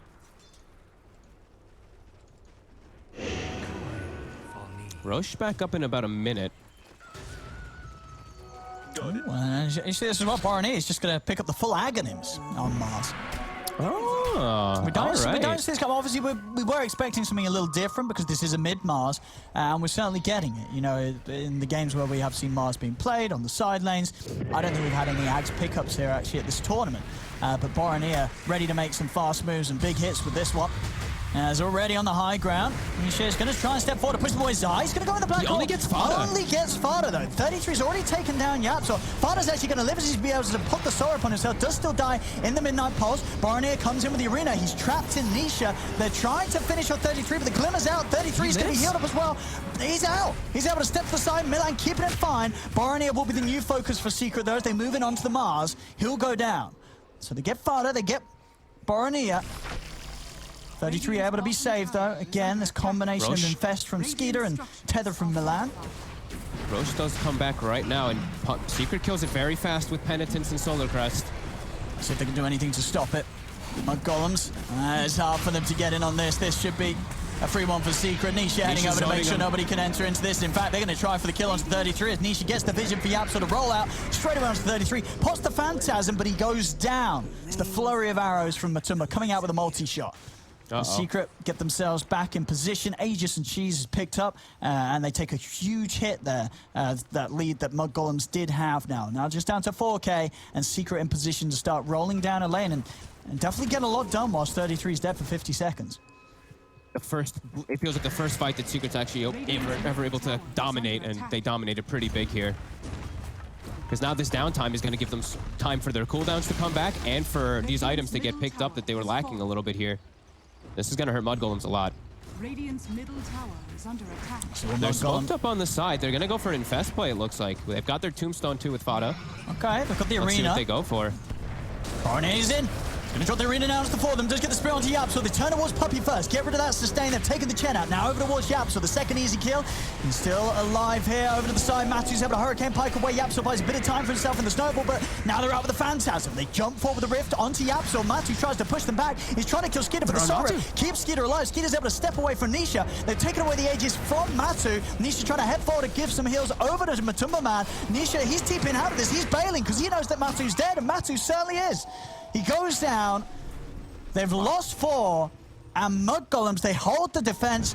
They keep the tier 3 up alive, and now they're straight down the mid. And a very worthy buyback there from 33, giving Mud Golems the strength to push back Secret and fight them through that Aegis as he gets wiped out, along with Matu's life after. Such a nice fight by them. The Tombstone just unable to be hit. You see the zombie spreading. The Mars ult is down, catching everybody. Even though Midnight Pulse as well as the Heartstopper Aura are ticking on everybody, you see them starting to get a little bit low. They're able to just push right through it there. And I'm seeing some, a little bit of fun stuff too, is with the Phantasm, with the Undying. The fact that he gets a Flesh Golem, and when he uses his Reality Rift, he has a Flesh Golem hitting the main target too. So that amp damage, wait, what? It's gonna pop people. Oh, you understand what I mean? Yeah, well, no, dude, that sounds pretty strong. 35 damage amp, and it's always rifting. It rifts the it rifts the Undying Flesh Golem on top of the hitting target that 33's hitting too. So it's that extra damage. That's nasty. It's really nice, actually. Oh my goodness, yeah. No wonder we're seeing some of these heroes just shred when the Golem's up. Very nice team fight, and I was a little worried if they didn't actually do that exact play, because it would have given Secret time to just get all their ults back up and everything, and they get nothing out of it. A huge buyback from 33 puts a stop to that. So Secret, they're gonna have all their ults up, but yeah, that definitely hurt. Definitely hurt Secret quite a bit. No, for sure. I mean, that was the push with an Aegis. If Mud Golems are able to come up with that sort of defense when you're trying to push into them with an Aegis, I think Secret's definitely got to be scared. Don't think Secret expected that at all, because it looked like it totally caught them off guard. They were all trapped in the arena pretty much, except for I think Zai. I think Zai was the only one who looked like he was playing on the outside of it. He got 4 in it, Boromir, Yeah.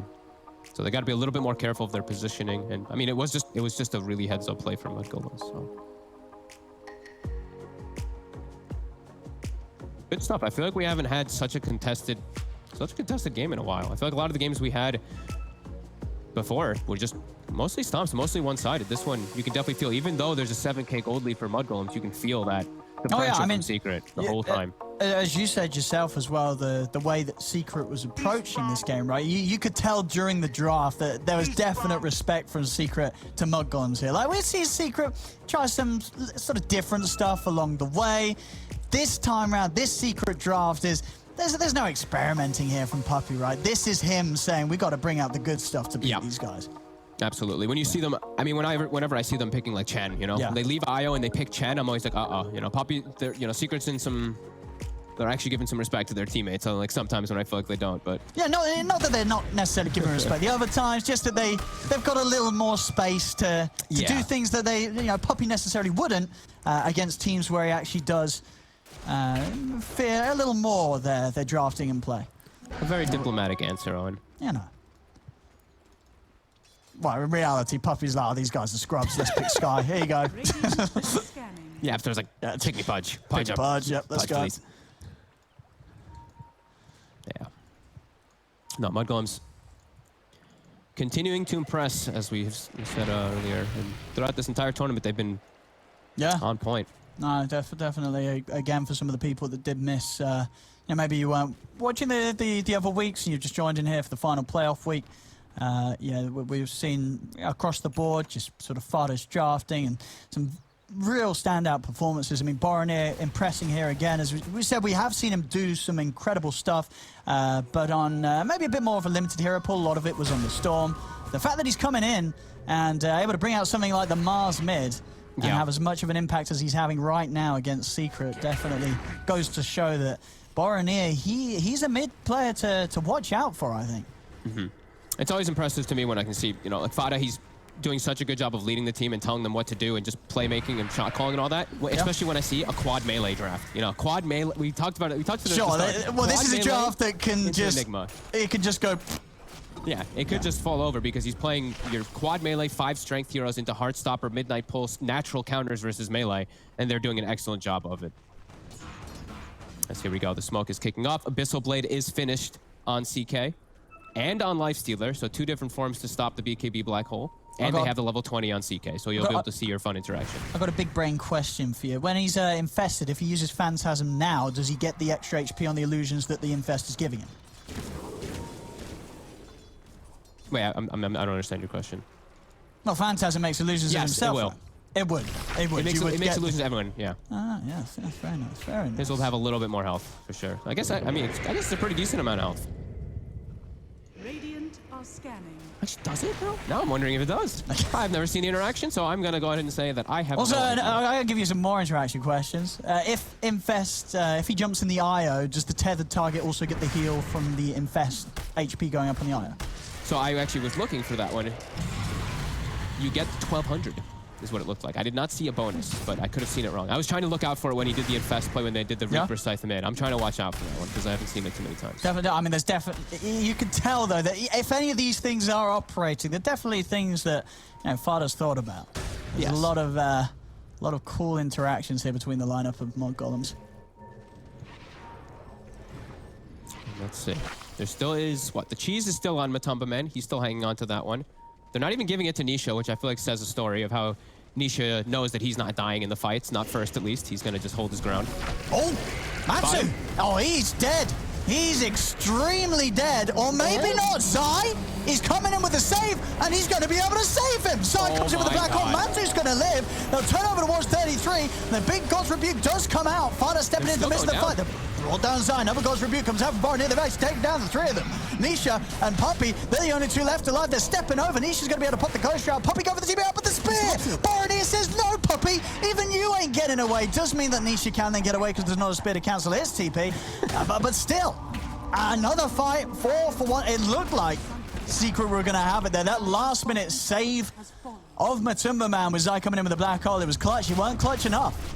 Because as we saw, though, the rest of the fight, I mean, Boromir with this Axe, this God's Rebuke on a 3.5-second cooldown, that is such a massive AoE physical nuke that's coming out multiple times in these fights, and it is tearing through Secret with the amount of minus armor that they've got between the Desto and the AC. And off the back of that, they're taking the bottom racks. And I am just so impressed at the way that they're sustaining it. That was a fight inside of Midnight Pulse, inside of a full duration Heartstopper or and everything, and they're just able to sustain through all of it. Even a Shiva's, there's so many different forms of damage and even just heal, like canceling on the side of Secret. And either way, Mud Golems with the positioning. Tombstone on high ground, another, like what, 4 or 5 man Arena of Blood by boarding it, and yeah, just top tier from them again. Another fight where it looks like Secret's about to turn into the cheese and black hole, but wow. And now Borneo's got a full BKB ready for the next fight. And the 3 heroes get moved in, and you're absolutely right. The God's Rebuke is just slamming them inside of the fights. Those 3 heroes that were inside of the ult, just yeah.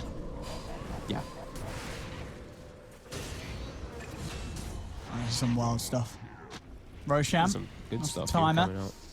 We'll find out in a few seconds. Let's see if it's going to be long or short. It's going to be a little long. A little bit, quite long. Couple of minutes, yeah, but actually incredibly long. Yeah, as long as quite a long one. Yeah. So a couple of minutes away. So Secret will be waiting a long time. And the damage they're coming coming out. Yeah, the damage that's really coming out from Mud Golems, it really feels like Secret's... I mean, they're that far I didn't ahead think I would be now. the ones, but Secret really feels like they're the ones that just really are lacking damage, even though they have this Midnight Pulse versus all these strength heroes. It still feels like it, as they're always getting onto just right onto Matumba, man. And with Borningham being so big now, he's always going to get his ult down. And even if the Drow is on the outside or on the inside, it seems like it's going to be tough for Secret. This does not feel easy for Matumba. I mean, absolutely. You still look at Matumba Man's build. I mean, they're panicking about dealing with all these illusions. He's queuing up an Axe. You never see Drows by too Axe. much. You know what I mean? Yeah. This is not an item that you're picking Drow to build. Drow's just... You know, if you feel that you're going to need an Axe on a Drow, there's probably another hero that would do the job better. So you're just going to show that for this point of the game, it's absolutely gotten to a realm where Secret, they did not plan for this game to go. No. They wanted this to be an ending game by, I would say, like 30-ish minutes. It's a drop, it's an Enigma, Necro. It's all about these pushing heroes with Chen as well, too. And Mud Golems have been the one bringing it to the table every single time, bringing the action. And also, did we point that out, by the way? Illusionist Cape CK. Oh, I saw it, but I didn't think, and you're right. Yep. You're absolutely right. That's... oh, my goodness. So that's quite good. So not only boosted illusions that are already doing insane damage and critting, because it's a CK, but now that on top of the fact that you've also got this Mud Golem coming in with the damage amp. I mean, whoever is caught in any sort of stun or the illusions are on top of will die. I don't think it really matters how much armor or health you've got. You're going to die very, very quickly. Did you look at Yapsor's item build, by the way? I think he's really starting to respect the God's Rebuke as well. Look at the quick buy. Oh. Putting the 8 into plate mail there. That's not how it's spelt, kids. But that was a joke. But yeah, the 8 plate mail build. And we've got Matumba with Ags now, too. So Ags, Mjolnir, yeah, they're trying to deal with these illusions. See also Nisha queuing up Radiance after a heart. Trying to get themselves any type of farm. I think they're really starting to feel that this isn't enough. Honestly, when you see like the 8 plate mails, the Ags coming out in a drought, it's like as if the machine is breaking, you know? Mud Golems, they're breaking Secret. Secret's like, well, what do? We cannot compute. We are 17k down, and they're struggling. They don't know what to do here, Fogged. Yeah, I think they're starting to... I think it really is that. They were probably like, oh, we have the Ace in the Hole, we have the BKB Enigma, but wow, we're actually really far behind in the game, and oh my, they have triple Abyssal Blades being built. I mean, look at Slash have arm already. Yeah, look at his money. Boromir is ready to pretty much buy it, or at least if he's getting very close to. Oh, and look what he's got, too. He's got a Timeless Relic as well, too. That can be pretty nice with the Rebuke. Yeah. Buffs it up. It's a spell. It's a spell. It buffs it up. Okay, Secret. We're going to go for the Roche Pit. This has been spotted out, though, by Milan's Courier. It's going very quick. It's dying real fast. He's in. Ooh, he's going to try and snipe it. He's able to get the kill. The Aegis Snatch will be there. Zai locks down the two of them with the Black Hole. They're taking heavy damage, but the Abyssal comes in from the side. As 33 is able to put the Black Hole to a stop. They take the Aegis out of Matuma Man instantly. They turn over towards Zai. Zai's dead. They're all falling low in secret. The ultimate comes out from the Phantasm Porani. It does still go down. Oh my God. But they've got the damage. Matu, he's surrounded by Skeeter and 33. He goes down. 33 still alive, but he'll Nisha's fall. heart-stoppering them. Nisha is killing a lot of them. He's going to go for the TP out, but Skeeter's got the bash. And Nisha, he's got a Ghost Shroud by a little bit of time. Milan actually going over to the side here towards Puppey. As Skeeter and Fodder are able to finish off Nisha. Puppey is going to get taken down by Fodder. There's 5 dead. Secret's all out of it. They threw everything there into that Roshan attempt, and they couldn't come out on top. Oh, and who cares about Heartstopper if you're a Lifestealer hitting the hero the whole time with your Feast? He counteracts it entirely. And I don't even know, I didn't get to see the fight recap, but how many God's Rebukes were casted in that one? See, able to just slam all of them, and 33 with the awareness. He sees the Lincolns on the Enigma. Goodness. Reality Rift to break the Lincolns, and then Abyssals immediately afterwards to cancel the Black Hole. Mud Golem's just, again, on point. Secret's breaking. Double Tombstone as well right on the outside of the pit with a God's Rebuke hitting 5 heroes, so everyone has Deso and ACR on them. Like, I mean, such nice fight. When was the last time a team has been 30k up against Secret? I don't think it's... When? That must be years, months ago, at least. 31 of 14, 44 minutes in. And that's a second melee rack's taken away from Team Secret. And they're bringing the action versus what looked like such a strong 5-man lineup from Team Secret just from the beginning of the game. Mud Golems have just bringing the action and just have been tick by tick identifying what they need to pick up as their items to deal with this Secret problem. It's been perfect across the board. It's just the big, I think it's the big brain factor. Yeah. The fact that Mud Golems have come in with something that, we have, the panel, they didn't really see what was good about this. We were we're not going to lie, we thought it wasn't great. We were looking at this going, what's going on here? And maybe to an extent Secret, where at the beginning of this one we're like, well, what is he doing? And then Fada's like, you don't understand. And then boom, suddenly Mud Golems are at 31k against Secret. And I mean, I'm struggling to see a way that Secret can turn this game around. I don't think it's possible. No, it's really feeling impossible now. Look at even Fada. This is the richest he's ever been. He not only has the Aghanim's blessing given to him, but he also has a Shiva's. So the healing that we've seen Secret play around a lot of the times, now that Shiva's Aura is going to hurt it a lot, and these decays are going to hurt. Where did that blessing go? Was that? He grabbed it from the Roche. It was. I was going to say. So when they were able to get the Roche kill, obviously the Aegis got picked up by Matumba. They did get the blessing. I don't know who got the cheese. Is there still a cheese in play? There is a cheese on 33.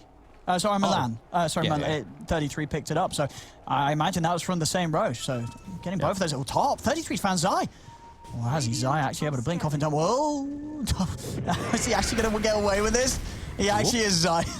First of all, 33 blinks past him. Oh no, sorry, Zai blinks past 33 and then 33 blinks past him. So some nices dropped in the chat as Zai will escape. I mean, look how insane this is with the Illusionist cape. Look at these illusions up top from the CK. It's just 5 of them. I mean, Illusionist cape, as you said, was an incredible pickup. I mean, well, CK illusions, they do 100% damage. You add 10% onto that. That is, I'm kidding. It's of course I know it is. 120%. Anyway, looking at. I shouldn't joke because some people think I'm stupid, and I am. No, yeah. All right, 30k gold lead. It's continuing to just take these fights to perfection. Secret now seeming to be the ones with damage control, as we've seen Zai. He's queued up an Ags. Any type of more damage, because it feels like they're really lacking damage in their fights. Yeah. And Yapstar's got one of the 8 plate mails that he queued up. All right. So 12.5% of the way there. He's getting there. But even more things they have to deal with, as now God's Rebuke, well, he hit that before, the level 25 talent also for Borny hit. So even more damage from the Rebuke, and he's going to have Abyssal finished up on top very soon too. So it's just getting bigger and bigger. Man, everyone's really hitting 25. Fada's level 25 on the Undying. He's got Reincarnate. Oh my goodness. I mean, they've barely been able to kill him the once. He's got incredible KDA. 10-4, 17 on the Undying. Yeah, Fada's... I mean, people, Undying haters, where are you at right now? Because watch Fada this game, even from movements, because he ganked the mid lane. in case people forgot, as an Undying, he's had a very flawless performance this game. And he's scary now. I mean, he's going to get off. He will get off decays in the fights now. 10 strength decays. And he will probably die twice to drop double tombstone, too. Top. That's just Milan dealing with the Eidolon push. Also, who has a heart, by the way, in case we didn't get to talk about how farmed this Milan IO is. Harder. He's getting gone on, but as you said, with the 25, he's going to have a second life here, and he's had the opportunity to get the tombstone down. He's going to turn with the spear onto Matumaman. Matumaman is getting focused by Boromir. The Hanagod comes out, but it's so much damage. Another God's Rebuke. Matu's dead for 90. He's going to buy back straight away. Skeeter's looking over towards Yapso. Yapso getting bashed, taken out. Another buyback from Secret coming out as they're desperately trying to hold their high ground. They turn towards Skeeter, but they haven't got nearly enough damage. He's able to turn with the BKB, move on to Nisha. Boromir blinks into position to spear Nisha back away from the rest of his team. They try and surround him. A snowball from Yapso buys some safety. Zai, he's been found by 33, moves in onto the Enigma, buyback from Zai, but they've lost Nisha for a second time. He's dead for 2 minutes. Zai needs some sort of insane black hole to hold this one, as he's going to look for the jump. He's able to get the 4 of them. Are they able to have the damage? They do. They take down the CK. They look to Fada. Fada's going to fall. Now over towards Milan. Milan, he's got the Ghost Scepter to buy time, and the Maleficent, the punch from Yapso's there. They find a 4th. As Zai, he's got to deal with Skeeter. Skeeter will finish him off, but Zai has kept the game going. Only just, but he's kept the game going by finding that black hole there with the buyback. I think this is the first fight I'm seeing that Matu's actually able to attack. Every fight, he's just been fully on the defensive. This time, finally, Zai gets the coverage for him. But my God, look, this Timeless Relic as well is just insane on Mars. The more I'm seeing it, it's just Matu is pinned to the wall for what seems to be like 4.5 seconds, which I think it is 4.5 seconds actually, and then he's just getting God's Rebuke 2 or 3 times and just dies. This is insane. But Secret, they hold, and they do get another big item for Zai that could potentially keep them holding that Aghanims now too. All right, I mean, Zai's... Holy moly. It's all on Zai. That's the only way they hold themselves in this one with black holes like this one, as we see it with that buyback. Finding the 4 of them. Perfect. I mean, I think you see that as well. I believe the shards from Yapso also kind of just pushed Skeeter back into it. I think with that, he looked like he was trying to walk around, and he walked into the actual AoE. He walked into it, because of those shards. That's. I mean, they're holding, but they're still 30k down, and it of course cost them 2 diebacks there, Secret, to pull that play off. So they've really only got one more opportunity to get the same sort of play or better. Anything less, and the game will still come to an end for them. Yeah, it's really all on Zai. Yeah. All the pressure in the world on him. Yapsor has gotten his third plate mail though. Oh my goodness, he has. He actually bought It actually is just buying plate mails. That's amazing. You would. It's the rebuke. I mean, you mentioned it, like how much it's really doing. Like, there's secrets breaking. You know, you never ever see this sort of build from a member of Secret, but Yapsor pioneering the triple plate mail.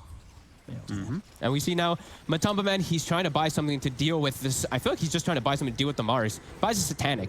So some status resist to deal with the insane duration that he's pinned to a wall and just some survivability. Feels like he does need it pretty badly. Yeah, he's just, as you say, with that debuff duration, the spear to the arena, he doesn't get a chance. Doesn't get a chance right now in the fights if Boromir is able to get the jump on him. Yeah, he gets two to three rebukes off during the spear, plus he's attached to a wall, which is doing increased damage because of this Timeless Relic as well. So all of these things just are amped up so much from Timeless Relic.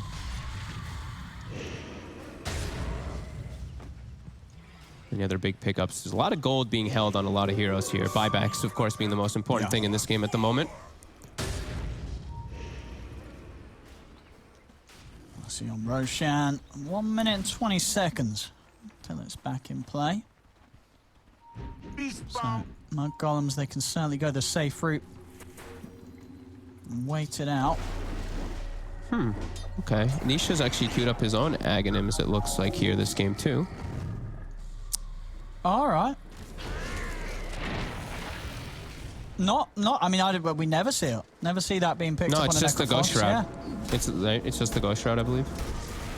I don't even actually know what the hell the Ags on Necrophos even does. I think it's just the Ghost Shroud. No, it is. It turns the Ghost Shroud cooldown to 10 seconds rather than 16. Because that got changed, and I don't think anybody purchased it after I saw that. Okay, and Heartstopper you get does extra double damage on during art. Ghost Shroud. Okay, so that's what he's doing. That makes a lot of sense. Why? The damage okay. with the Heartstopper. So how much? It's all about the percent is pace. It's 2 times. 2 times. And he has a 2.9%, so it's going to be dealing 6% HP per second almost. 5.8%, and then plus the midnight pulse is plus 7. a double midnight pulse from Black Hole. So that's 19.8%. So they're losing 20% per second when Ghost Shroud is active. 20% of their max HP. So in 5 seconds they will die. You are dead in 5 seconds. So you're dead in a black hole. Regardless if he of pops your Ghost build, Shroud. regardless of your items, you are dead. Well, they heal too. They have a lot of healing. Obviously, if you get the BKB off, then you probably live because the Heartstopper aura, obviously that doesn't pierce the BKB. Still, though, the Midnight Pulse damage alone is going to be a lot for you to deal with. Yes. But it's They're a lot going to get of damage. themselves an Aegis. An Aegis to Cheese, Refresher Shard, and an Ags. And we'll see who gets everything here. Who's taking the Ags here? Could see Skeeter. It's pretty good. The Infest if he like gives it for a Borneo. Yeah, you're right. Surely. No. Let's see though. Okay, No, they're just not. going to give it to Milan. Okay. And Lifestealer on Skeeter. So. And Refresher Shard on the Mars. Okay, so double Arena Blood. One of them has already been pretty devastating. One more jump here could just end the game. They're so 33's trying to mooch his level 25 in mid lane. Look, he's standing near the creep wave.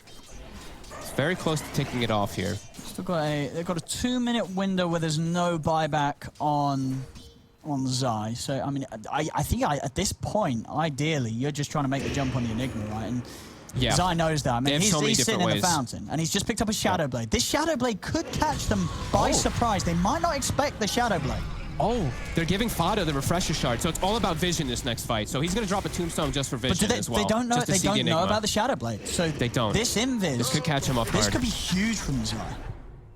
They do have Aegis though to play around, so and they can play with some relocates and all that too for Milan. They're going to back up. They got their level 25 on the CK. He pops his Ags. Oh, he pops his ult, sorry. And they're going to push in the lanes as everything is being forced in. And look at that army in the mid lane. Oh my. It's just going to walk into the back line. Skeeter? Skeeter. Oh, hang on. They're able to get the tether off. He's going to be saved. Fada's going to start running in. Barnier committing with a BKB. He's able to spin him to the wall here. Matu, he's pinned. He's been caught now. But Abyssal comes in. Matu, he needs help, but he's not getting it. He's dead. He's dead, and he's gone. No buyback on Matu. And Niche is gone too. Matu's got buyback in 40 seconds. So 40 seconds, and he'll be back in the game. They're able to take down Fada once. Zai still holding back with the Black Hole. They're probably going to have to wait for the Drow to come up before they do try and give one final fight, and that is going to mean that the time and space is there for Mud Golems to take this set of racks on the top lane. So this will be the Megas. Mud Golems 43,000 gold up now as they're looking to close it. Over to the tier 4s they go. Howland to the buyback on Matu, 50 seconds. Look how quickly these towers fall. They're not going to have a chance here unless Zai makes a move now. Look at the illusion army. Tier 4s are going down onto the side. Zai, he's swinging around. He's trying to find opportunities. He's holding it. He's in. He's managed to grab the 2 of them. He's grabbed Skeet up at the Abyssal. Straight away, 33 moves forward to cancel the Black Hole. Zai goes down. Arena's out. Nisha tries to deal with the Reapers, but the Ancient's already falling. As this game is over, Mud Golems. My goodness. I mean, we have seen, I mean, it was many months ago. We've seen Secret lose a series. Obviously, a few days ago, we did see them lose a game. And this is just one game, but this is quite a game. This was an incredible game from Mud Golems. And a game that it's going to shake Secret up. They, as I said, they may have lost a game the other day to like Nigma, but nothing to this sort of proportions in quite some time. As Mud Golems, they just came in with some fresh ideas, and I don't think Poppy was ready for them. No, they came with fresh ideas and with some real concise shot calling coming out from Fada. So just beautiful stuff. There we go, ladies and gentlemen, an incredible game one. I can't wait for the rest of this series. I know you can't either, so don't worry, don't go anywhere. We're going to have the rest coming up shortly after the short break, but there we have it. First game of the best of 3 going to Mud Golems.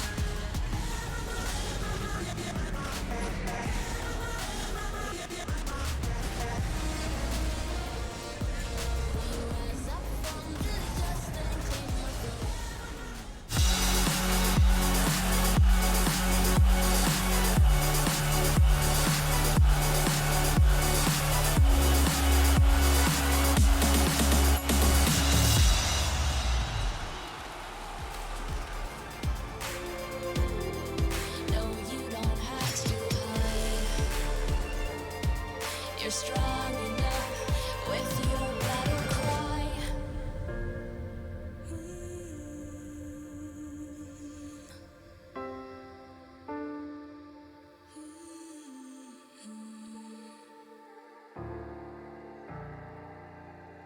Brings you to your knees.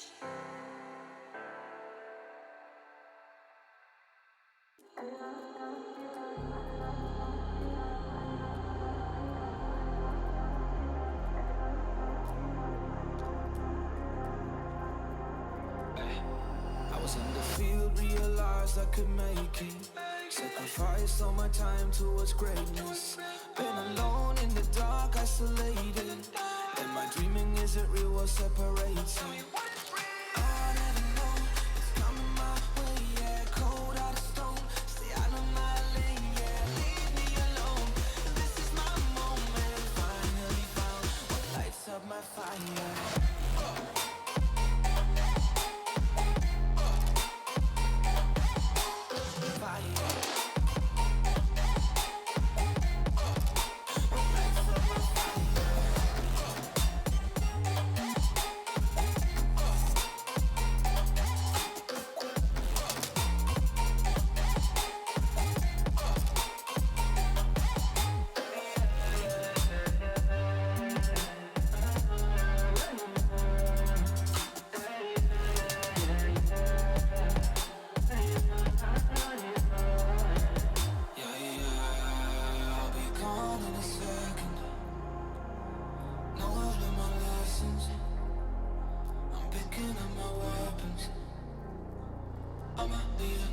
Keep the energy high as they come and they go. I believe in myself and I'm taking it home. I'm stepping it up to another level. Time moving faster than ever before. They don't really know about honesty, but they don't really grow. Honestly, I cannot be stuck constantly. Consciously is a part of me. And I'll never know what's coming my way. Yeah, cold out of stone. Stay out of my lane. Yeah, leave me alone. This is my moment. Finally found what lights up my fire.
And for the second time this tournament, Team Secret drop a game. Mud Golems is able to do it. And yeah, I kid you not, guys, here at ESL 1 Germany, we were walking off the panel after the draft was done, and Kyle came with the quote, "You have 4 days to prepare for this, and this is what you come up with."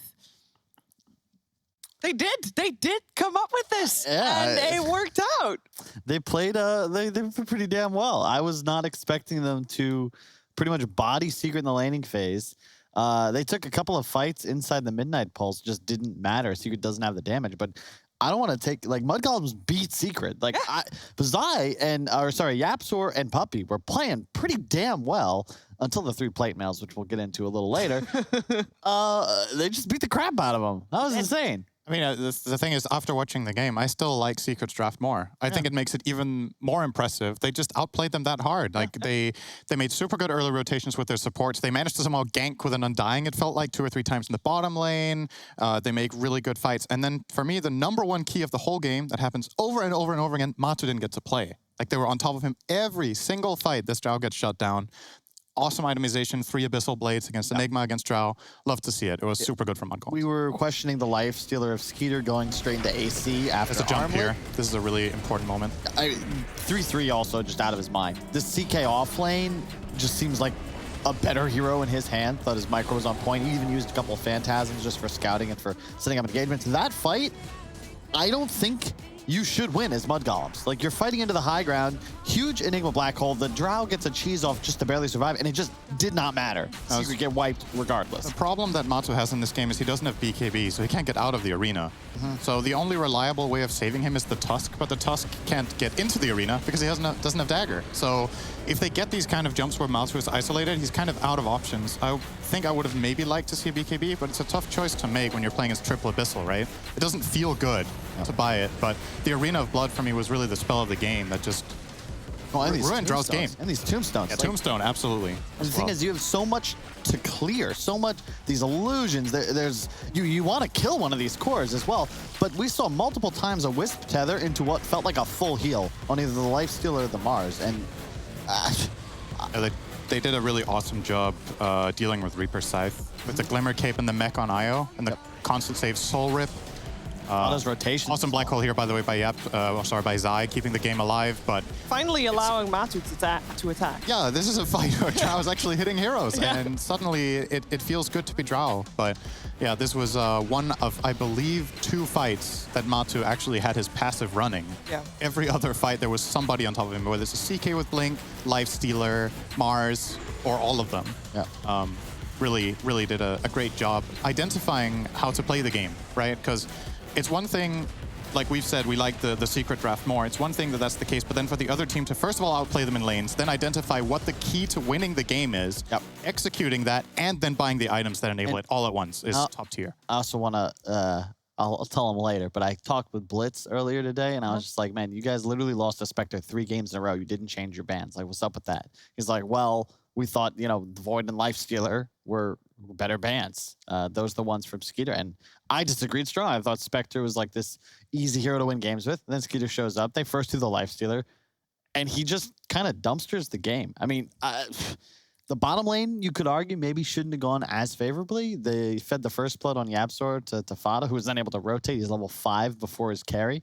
But yeah, I mean, not much. I don't even know what to say. I don't think anybody saw that coming. What I loved most about this victory from Mud Golems is that with the Mud Golem victories that we've seen before, it was Bora Ninja's show. Like, he did amazing. And I felt like this time we saw other players shine as well. It's okay to have all of Bora Ninja's heroes almost banned out. They are still able to deal with it. Sin, you're very familiar, of course, with the Mars Necrophos matchup. And who knows, maybe we're going to see that again. But before we head into the next game, we first have to have another break. We'll be right back with the draft for game number 2. Don't forget that match. We rise from the dust and claim our throne. With the right CPU, you can turn any game from familiar to phenomenal. Unleash the potential in all your gaming with Intel 10th Gen processors. With its optimal balance of threads, cores, and frequency to deliver elite real-world performance, only Intel can bring Marvel's Avengers to life with in-game PC optimizations. Supercharge your Marvel's Avengers experience with Intel Core i5, i7, and i9 processors.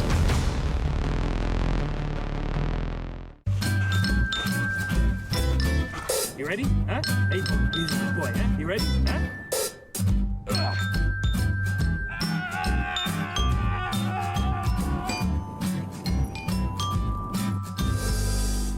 Start your esports career now at play.eslgaming.com.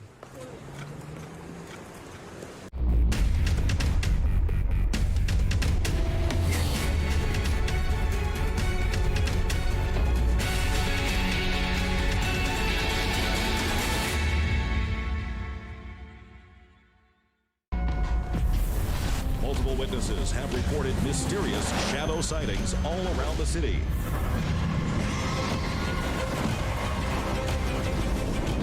According to experts, the origin of these shadows is still unclear.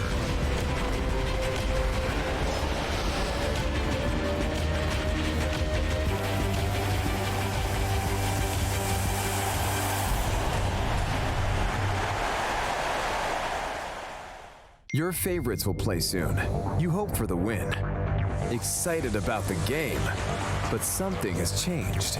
You start to doubt. Will they pull it off? Or will they drift away? You pull yourself together because you're sure they're revved up to win. You know they've prepared. They've picked the right course. And even when there's no chances, you believe they will win. GG Bet. Be excited. These feelings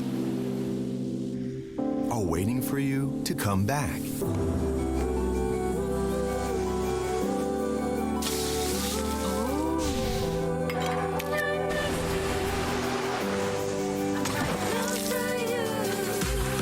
Amazing feelings are waiting for you to explore again once the world is ready. Until we meet again. Amazing Thailand.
With the most region possible. This is 600 starting gold right here. If you do half the steps, trust me, you will get better.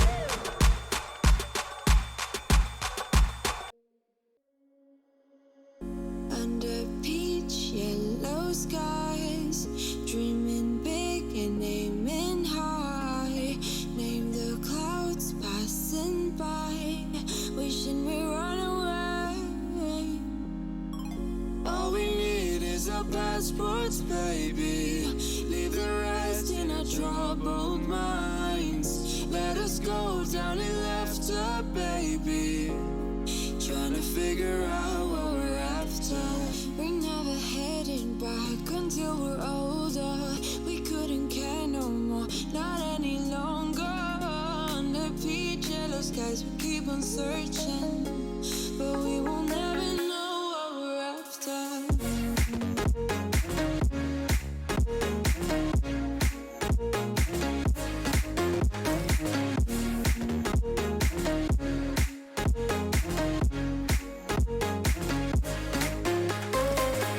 Book a plane, fly away.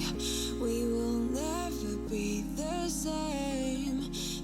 ESL 1 Germany 2020 Online is brought to you by Intel, Mercedes-Benz, Mountain Dew Game Fuel, DHL, GG Bet, Corsair, Acer Predator, and Bitburger 0.0.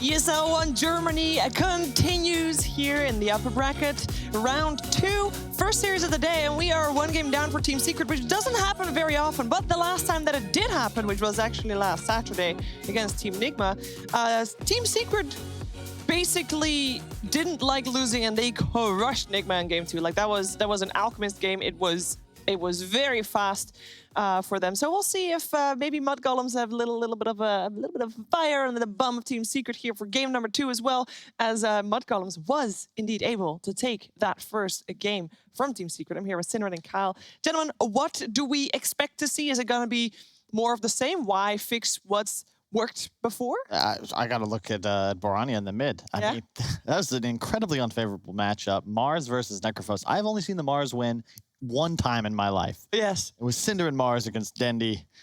Cinder and Necro against Dendi Mars. I won with Mars against Necro. You're absolutely right. That is totally what happened. It went 0-3 in 6 minutes, and we lost that show match. And I was crushing the lane, and he got a haste rune and speared me into tower, Kyle. Excuses prepared. You No, did come okay. ready. So to be honest, I did mess up, and it shouldn't have happened. And that is a very Necro favorite matchup. And Nisha was winning, but what they again, another good move coming in from Mudgolems this game is that they realized that and they helped the Mars. They bring in the IO, they got the runes, and they got a kill on the Necrophos twice, I think, with rotation. So really good stuff once again from that game one. They gave them the Wisp again. This is very interesting. I was paying attention to some of the community opinions, and I saw a lot of lull you gave Mud Golems IO, and Puppy, true to his form, he gives you what he knows you want, and he tries to counter it. And it's basically what he's built his career as a drafter on. So if it was anybody else, perhaps I'd disagree. In this case, first pick Snap.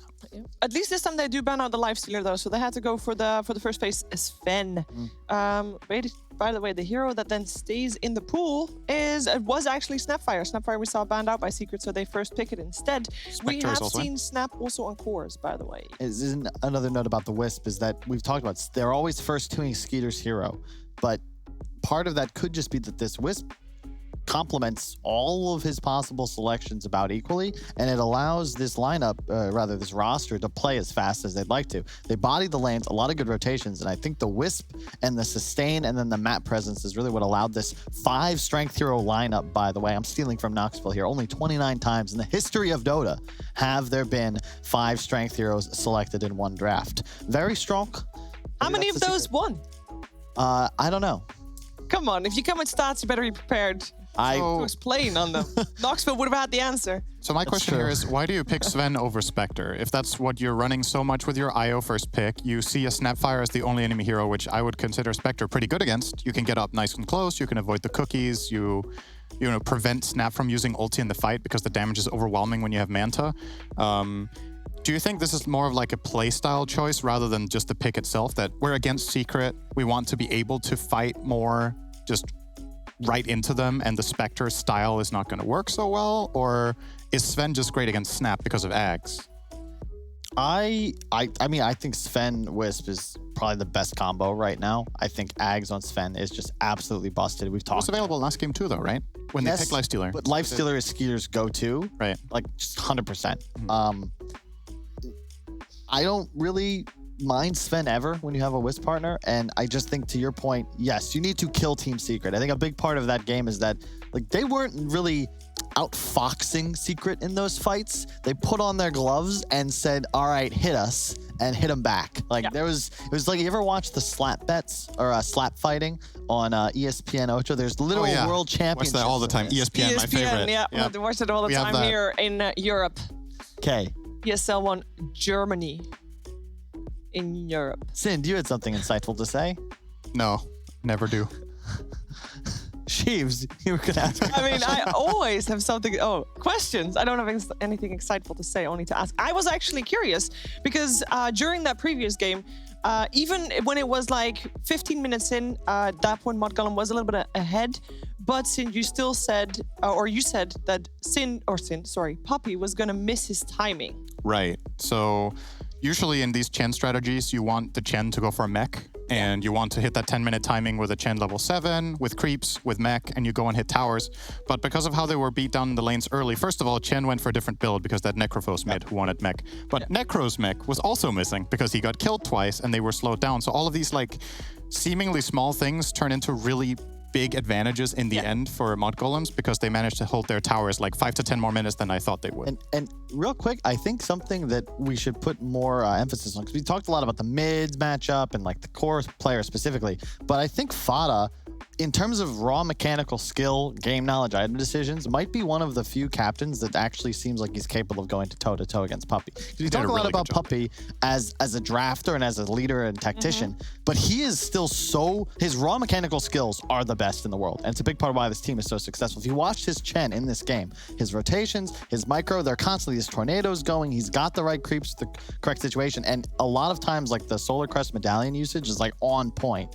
And I think Fada, this is the thing, you transition from core, You go to off lane, suddenly you're playing support, but you can click your buttons pretty damn well after, what, 5 years as a pro mid in a top tier lineups as well. And he played under PPD, Kuro, and also Puppy. So the top 3 captains in Europe that I think, and America, sorry, that I think anybody would mention. He's been able to learn from all of them. You want to put yourself in a list, Kyle? What about No Tail? You just like threw him. Oh, they're out of the tournament. Yeah, he's garbage. Wait, who's No Tail? Fada has not played under No Tail as a captain. That's true. So that's why she didn't mention it, because it wouldn't make sense to just make up lies. That's true. You know, I did try to play with Fada. I remember we qualified to the Boston Major. We had one of our players quit the team. And I remember because it took us 4 tries to get someone to agree to go to the Major. Like, we asked Fada. You must be really unlikable. And they were both just like, I'm kind of on a break. It's like free spot at the Major. We have like a week to practice. Just come to the Major. Nah, sorry. To get back to the draft, by the way, because a lot of the times when we talk about Team Secret, we talk about all the little things done well. And I think that's a little bit from what we saw from Mud Golems as well. When you mentioned Fada doing really well mechanically, it's like all little things done well, being aware of what the enemy picks. We saw in a fight that they had with, I think it was when they played against Liquid, the surprise Mickey Lincolns was not a surprise at all because they were just very quick to react and adapt. Yep. And I really like seeing that from Mud Golems as well. A lot of potential here coming from the team. And to be honest, they do have a logo. It's just in-game. It's a Mud Golem, Kyle. You wanted that. Can we just get like one of those little like Twitch faces and just put it there? Because it just looks odd. Well, to be fair though, if anyone could beat Team Secret, perhaps it is an amalgamation of the entire Dota 2 universe combined. So perhaps this makes sense. Because for the last 6 months, it has felt like Dota 2 versus Secret, and Secret's been on top. And an amalgamation of the entirety of the Dota 2 universe is Mud Golem. That's what it all amounts to in the end. When you add everything up, it's Mud Golem. We are all Mud Golems. It's a pretty good metaphor for real life, actually. It is pretty good. Can we talk about the draft? We have a Shaker, a Lich, and the Undying came back again. So the IO Undying combination of supports for Mud Golem, same as previously. It looks like they just want to run it back. Okay, never mind. They get tied. All strength. It's the strategy. Be strong. That's what you got to do to beat Team Secret, all right? They've probably been watching Lizard's stream. This guy's benching like 400 kilograms now. Maybe not. Yeah, he's probably not benching that much. That would be... How much can this lineup bench? I don't know. Quite a bit. Depends also on if Tide is Sven has 400 God kills strength in on. himself, so... How do you know that? Is that in the lore? What? Is that in the lore? Yeah, Like which? it is. Really? Yeah. Which Dota hero is the heaviest? Like who's the biggest, like wide boy? No. It's not going to be Tide. I'm sorry. Probably Underlord. Because Tide is also a fish, so he has to swim. And he can't be too heavy. And Underlord also on hit. Yeah, blue whales, they can't... If you're that heavy, can't move through water if you're heavy. Through water. Yeah. There you Not go. possible. I was going to say Underlord, I think, as well.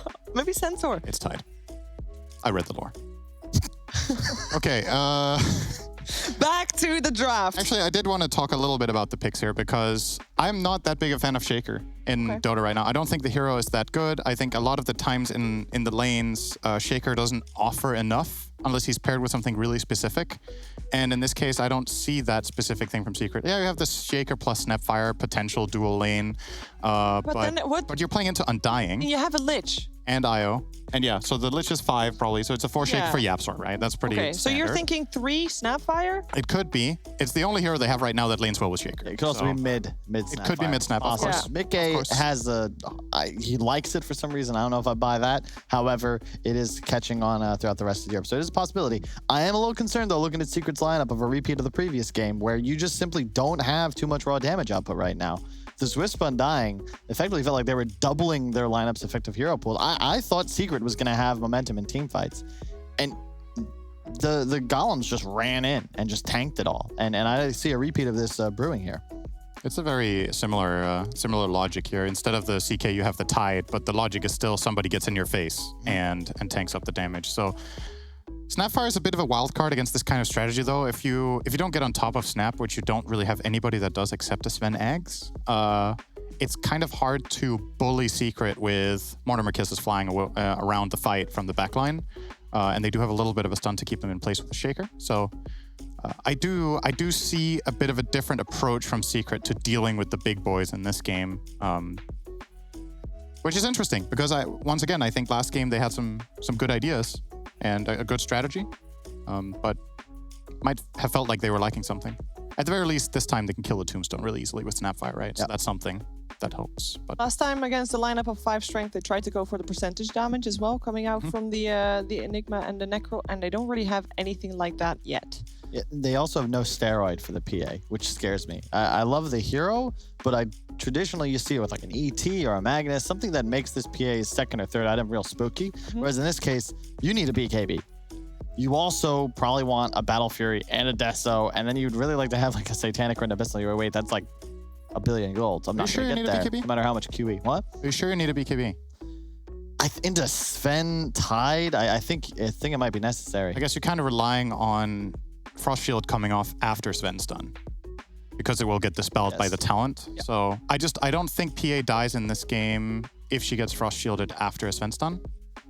Because the Dire lineup at the current point doesn't have that much burst either, right? Like you have a Sven, but he needs to hit. So MKB, there's still the Frost Shield, any sort of save, Cookie, Fissure, whatever it is, can keep him alive. So I think you can maneuver around and get SNY Satanic maybe. Yeah, but I will say that's part of why I love the Sven Wisp combo, because you arguably have the best item spikes of any hero in Dota. Like your Ags is just broken. That item needs to be nerfed. You could remove some ability from it, whether it's the range or the fact that you teleport on top of the target. It's still a great ability, or item rather. And you don't necessarily need a blink as well. Like you don't buy it anyway, but you have an IO to get you into fights. SNY, Ags, MKB. You're ready to go. Maybe a BKB at some point, but you're not really threatened by this magic damage. You just need it to actually be able to provide offensive damage output. We got Alina coming out for Board Ninja. I am hearing from you guys like the underlying tone of that you're liking Mud Golem's draft this time around. Well, I did that can't predict them to win this series. That can't be good. Yeah, that can't be good either, can it? Hey, you never know. This is the underdog factor. Yeah, but if you're all gonna talk up Mud Golems, then they're no longer the underdog. That's how that works. But is this indeed, do you like this draft better, or rather do you dislike Secret's draft this time more than last time? Because that's kind of the vibe I'm getting. Not really. Oh, nice. They did last pick Timbersaw. I wanted to mention that earlier, how you're playing into these like 4 strength heroes. Timber is a possibility. He was banned last game by Secret, but now they let it through. I think this is an incredible Timber game. I think a Timber with a hood is extremely difficult to deal with in this game. I like that as a rounding off. I think Secret's going to bounce back, to be honest. It is a great pick because you just don't threaten him too much. The Lina is really your one source of burst damage here. And the Timber also is going to keep your towers alive. It's going to buy time for the PA to come online. And you actually, you're going to be able to kill these strength heroes because of all the pure damage. Is there going to be as much action early on in the game as there was last game? Secret have, in terms of like setting up fights, I think they have a bit more options this time. They have a Snapfire, Cookie, and a Fissure, so they have long range initiation, and then Timber can really go in. Last game, Tusk was like their only catch, so that was a little bit different. They'll also play the off lane a little differently. Instead of being combative, a Yapso Shaker's just going to abuse lane mechanics. It's a lot more effective dealing against a hero like Undying in lane. Okay, well, let's find out how the second game is going to play out as we are heading towards that right now after the break.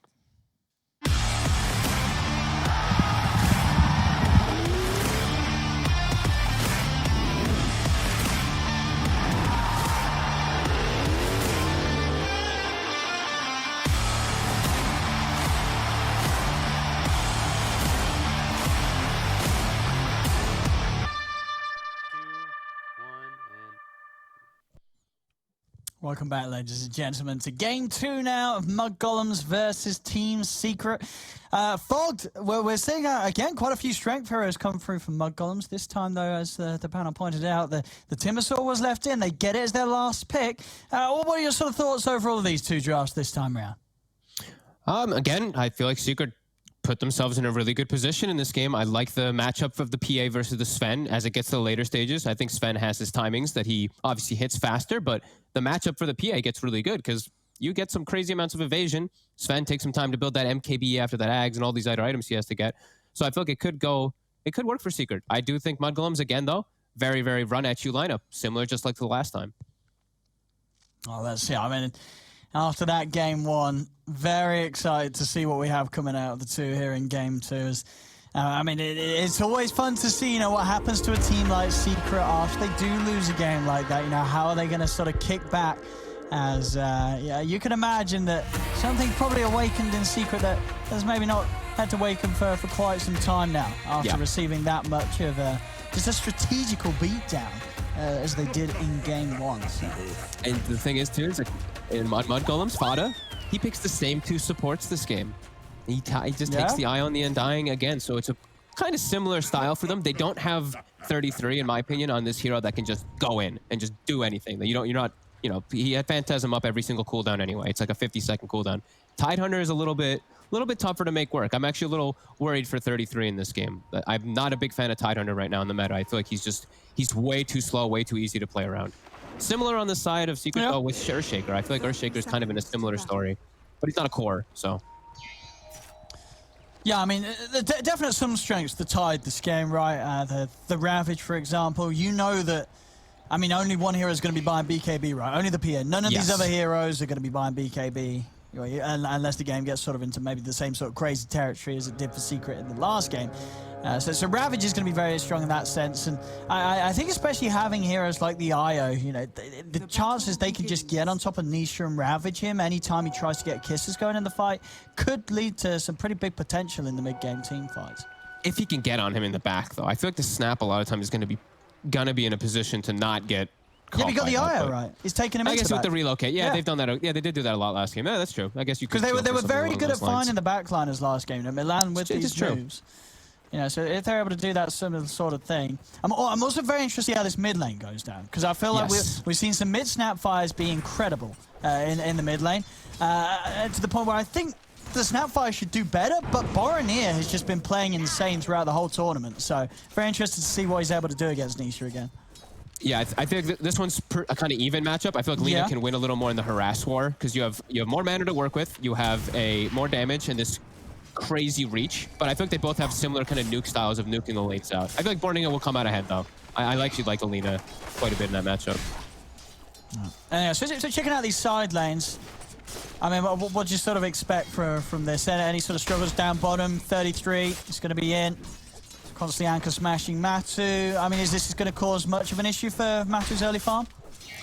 No, I like this lane a lot for Secret. I feel like this is actually a tough lane for Mud Golems. 33, he'll get his farm, and they won't really be able to push him up, but Milan is always at risk of just dying in the lane. As soon as they hit like level 2 and level 3, they're always going to have mana too, because they're going to bring sticks. So the sticks are going to give them the mana from the Tidehunter, and they can just commit onto Milan. I want to see what 33 does in order to react and protect his IO down here.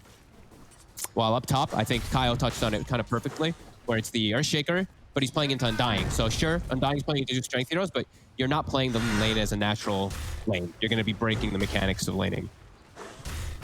Yeah, we see both of them fighting with each other's cores behind the towers here. Trying to do their best to disrupt the farm whilst the lane's been pulled apart. I'm really curious to see what Mud Golems is going to be able to bring this game, though, because I'm worried about their downtime between their ults. Because like God Strength, Ravage, these type of abilities, they take time. Bottom, this is the jump we were talking about. I was able to tether across and away from any further daggers. So Milan, he will live. Snapping back up the two of them. But yeah, I'm a little concerned like in the mid game when Ravage isn't up.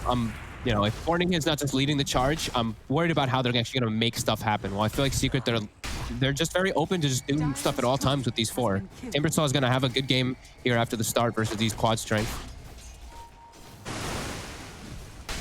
And looking at sort of other cool interactions, maybe if the game does go on get late, and I'm talking really late here, and I will ask you this. The anchor smash from 33, does that pierce evasion? Yeah. So late game, you could have some pretty big smashes against the PA, right? Absolutely. Yeah. It's always going to be it's always going to be one nice element for sure, and you're always reducing the damage too is always going to be good. Milan, see the constant battle of stick down bottom here. And we're seeing mid, yeah, that Lina pulling decently ahead. Not massively, but a couple last hits. I guess you do look at this game too, and this is a game where Nisha's got some pretty brilliant heroes to throw in if he gets the efforts right. He's got some I mean, actual dream. He's also playing versus.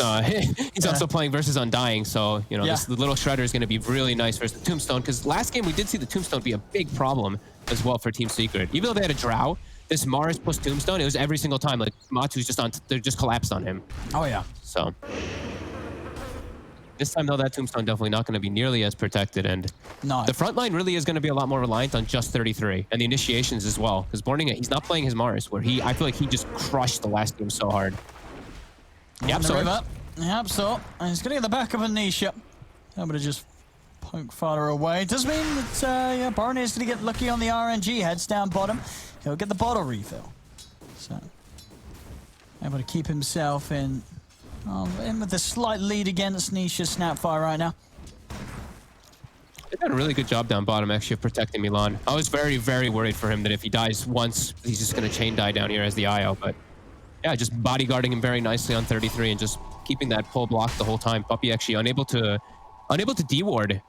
Something pretty rare we see here. He put a sentry on, actually does not catch the opposing sentry, so no pullbacks for him.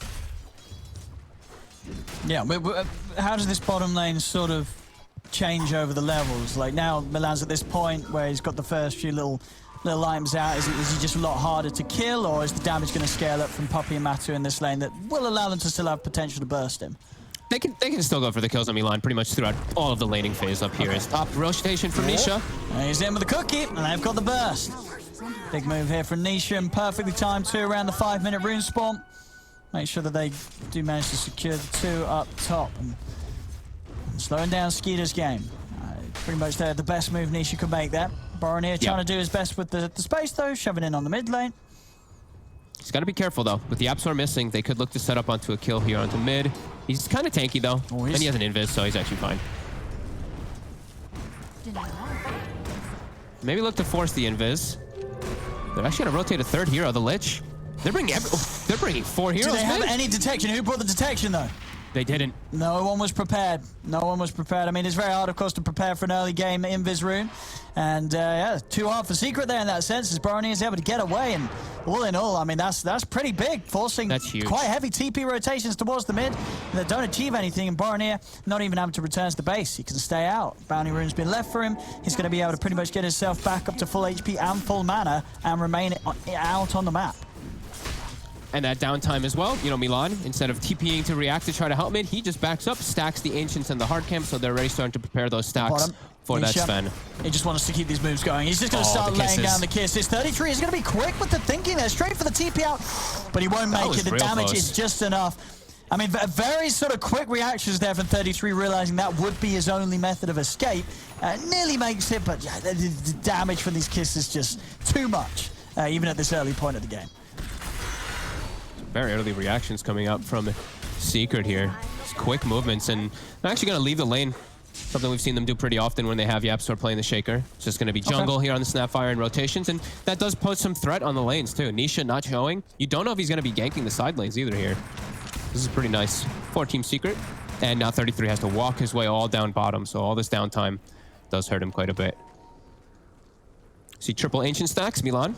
Still making sure that he does do all that there for his Sven. Well, that's and they've big. had to ditch. They've had to ditch the top lane, but yeah, Skeeter, he's got all these stacks to work with. So. Oh yeah, absolutely. Yeah, with these amount of Ancients waiting for you, you don't mind having to not have the safety of that top lane.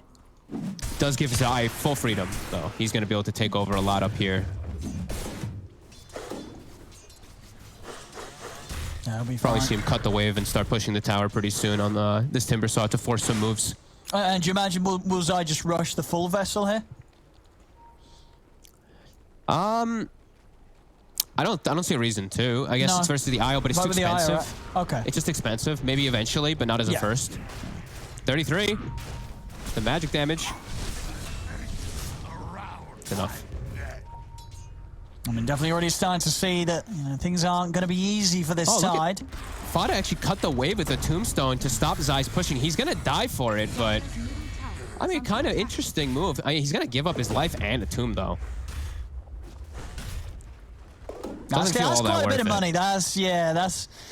I mean, obviously he probably wasn't doing it expecting to die. You know, he did try and make it away with the Salve running underneath the tower against TP position, but of course YapzOr able to read that, be prepared with stuns.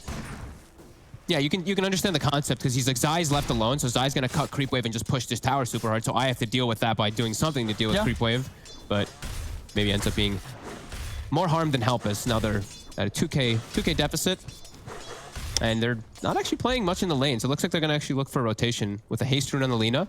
They could definitely punish Matu. That's the one thing that PA is very vulnerable to, is always like, that early magic damage, and Lina, one of the highest.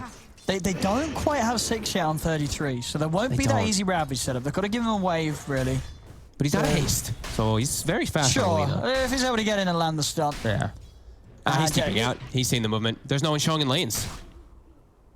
Undying is showing mid. Sven, they're absolutely aware that he's jungling, and Lina just off the map. Yeah, Matu's feeling scared. He's just leaving that bottom lane. Yeah, this is just going to be wasted time here for Boromir. Maybe they get some hits on the tower, but Puppey's hiding. Yapso's also around. Boromir trying to hunt. But this gives time for his cheater. Like, he's like, okay, they're not making an aggressive move. I'm a Sven, and I have a quad ancient stack. He's actually able to hit them now, and he's going to clear it off. So his timing is going to be boosted quite heavily in comparison to the PA. And bottom. Secret, they're going to set up a little bit. A bit of a poke onto 33, but Yaps are not able to find the Fisher block. 33 is able to walk away. Look how confident Bora is playing on the tower here with his haste rune not popped. He's just staying in the front. Now he's going to make a move. He sees Matu top. I'll see if he can do it here. He's also got Fada coming over for that extra bit of burst, but they're not going to continue to chase. Matu actually out with the blur. Man, blur is such an insane ability, honestly. Just for stuff like that, right? Like, most other carry heroes probably are going to get punished. And now he sees him, though. He has the ward, seeing that he's clearing the camp. Looked like he wanted to try to make a move, but couldn't. But yeah, blur, just getting you out of some very tough positions, potentially. Now, these because of these stacks, these are going to be some very fast item timings on Skeeter. I mean, is he looking to get the Mask of Madness, Echo Saber, and then turn up to these fights, or are you just continuing to play the farm game? I'm a little scared for him to turn up the fights ever versus Timbersaw early game. Okay. I feel like you can just die, and then your game is just over. And they have an overwhelming amount of magic damage. Snapfire, Timbersaw, I feel like they'll eat him alive. I feel like it can be a bit hard unless he sees a great opportunity for like a reload off a Ravage, but definitely feels hard for him to get engaged into the team. They're gonna look for a trade here. They don't want to fight where Zai is, so they're gonna look to pressure mid. But look at the reactions. Yeah, Nisha, Zai, Yap, so they're all here for the defense. Suddenly this push becomes very hard for Mud Golems. So back to the jungle they will return. Down Zai self-cancelled.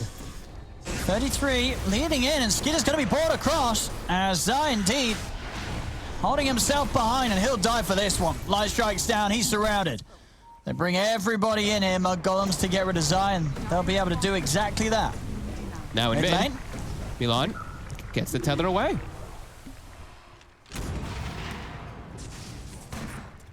Great moves again from Mud Golems reacting. Just understanding how to make the moves around. When they saw heroes TPing mid, they saw Zai cancel, they immediately make the move bottom.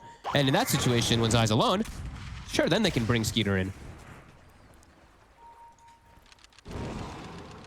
And was that just sort of Zai cancelling as soon as he realizes that a fight wasn't actually going to be started in the mid and just not wanting to be unnecessarily in the mid lane, I guess? Yeah, yeah, that's exactly what it was. Yeah. Oh. Nisha kills the rune away from Bora, and Nisha 3/4 of the way toward the Ags. So we have Yapsor getting close to his Blink Dagger, but they might not even need his Blink Dagger when they do have that Ags. They might be able to take a fight even before that. As it's downtime, it's benefiting both sides. Yeah, this fence going to still hit some incredibly fast timings. Skeeter, 7.3k gold. But yeah, for Matu, he's happy as long as he's able to get this Battle Fury done. And he's going to eventually be farming as quick as this Fen, but without a doubt, these first few major items are going to be there for Skeeter first. And as you said, when the BKB's done, he's going to have BKB, Echo, Mask, and Madness. Maybe at that point of the game, Matu's got the Battle Fury done, and he's nearly got his second item. But there's definitely going to be a window where this BKB Sven could turn up, and Matu's not going to be at a stage where he's going to be hitting incredibly hard. Mm-hmm. I'm still I'm feeling this growing concern though for Mud Golems. Even though the Sven is free farming and everything, they have this Tide Hunter. Where last game 33, he's this CK who's scaling, who's getting real big. The Tide, I don't know. It doesn't feel like it's gonna Level boom. 25. I feel like it really needs to boom, though. It feels like it needs to in the mid game. Like, once Matu gets BKB, like, he's going to go for his Deso, his Battle Fury, his BKB. If he even wants to go for the BKB this game, he might even just go Satanic. He might just go for full farm game. And then you're playing at a point with Tidehunter and Alina. So it's going to be your Sven versus the world. So I feel like they do need to maybe force a little bit here, but I don't know how they can. I think you make a good point, actually, that I don't think the BKB is necessarily what Matu's going to need, right? No, just play for the super late. Satanic's definitely going to do him a whole lot more against the burst of the Lina, and other than that, what's he really worried about? The Ravage and the Storm stun from the Sven. That's all that's holding him down. So yeah, I wouldn't be surprised if indeed we do see Matu go for that sort of super big ultra carry build rather than and I imagine they're just going to build items to throw onto the PA to protect him versus those things that we're concerned about. The Lotus Orbs, Lotus Orb, medallions, etc., or glimmers, just to protect him versus the Sven and versus even the Lina. Here we go. Okay, it's just a Mud Golem. Damn, Mud Golem's getting Mud Golemed in the mid lane. Using their name against them. They're actually going to kill him here, maybe. Oh, the tether! It's enough. Milan will be able to save him. This is how you destroy the Mud Golems. You use the Mud Golems against them. Fada, he walks up. Matu's actually looking to fight here. Has to get cookied away. Tombstone is down. 10 heroes mid. Zai trying to take that Tombstone down. Not protecting him though. Zai's going to turn over towards 33. 33's in a whole lot of trouble. He's getting burst low. Zai will get stunned. Ravage will come out. 33's going to lift the tethers across the Laguna's down. They're taking down Zai. Now throw the Chain Frost onto 33. Does bounce back between the zombies. Puppy's gone. Matu. He's getting low. Yapsor will manage to get the jump out in time, but it works out there. They feel that they are able to burst 33 before anything comes out. But just having that opportunity to pop the Ravage. And Mud Golems, they can come out on top because of that. They just burst Zai a little too quickly there. That hard hit of the level 12 Laguna Blade coming in and taking Zai out. Yeah, big move. I think that's exactly what they needed to do. Just try to form some pressures, force Secret to kind of react in a way. Secret didn't reveal, though. They have a blink on Yapsor in that last fight, as well as the Ags finished on Snapfire. So a little hard for them to full commit, but I think that's the right move for them, is try to get some type of pressure, try to get this tier 1, and they do get it at least. Now we see that again on the replay. Very close to taking down 33, but able to find that Ravage just at the last moment. God, Matu almost dying because Nisha tossing him in there with the gobble up. Little worrying.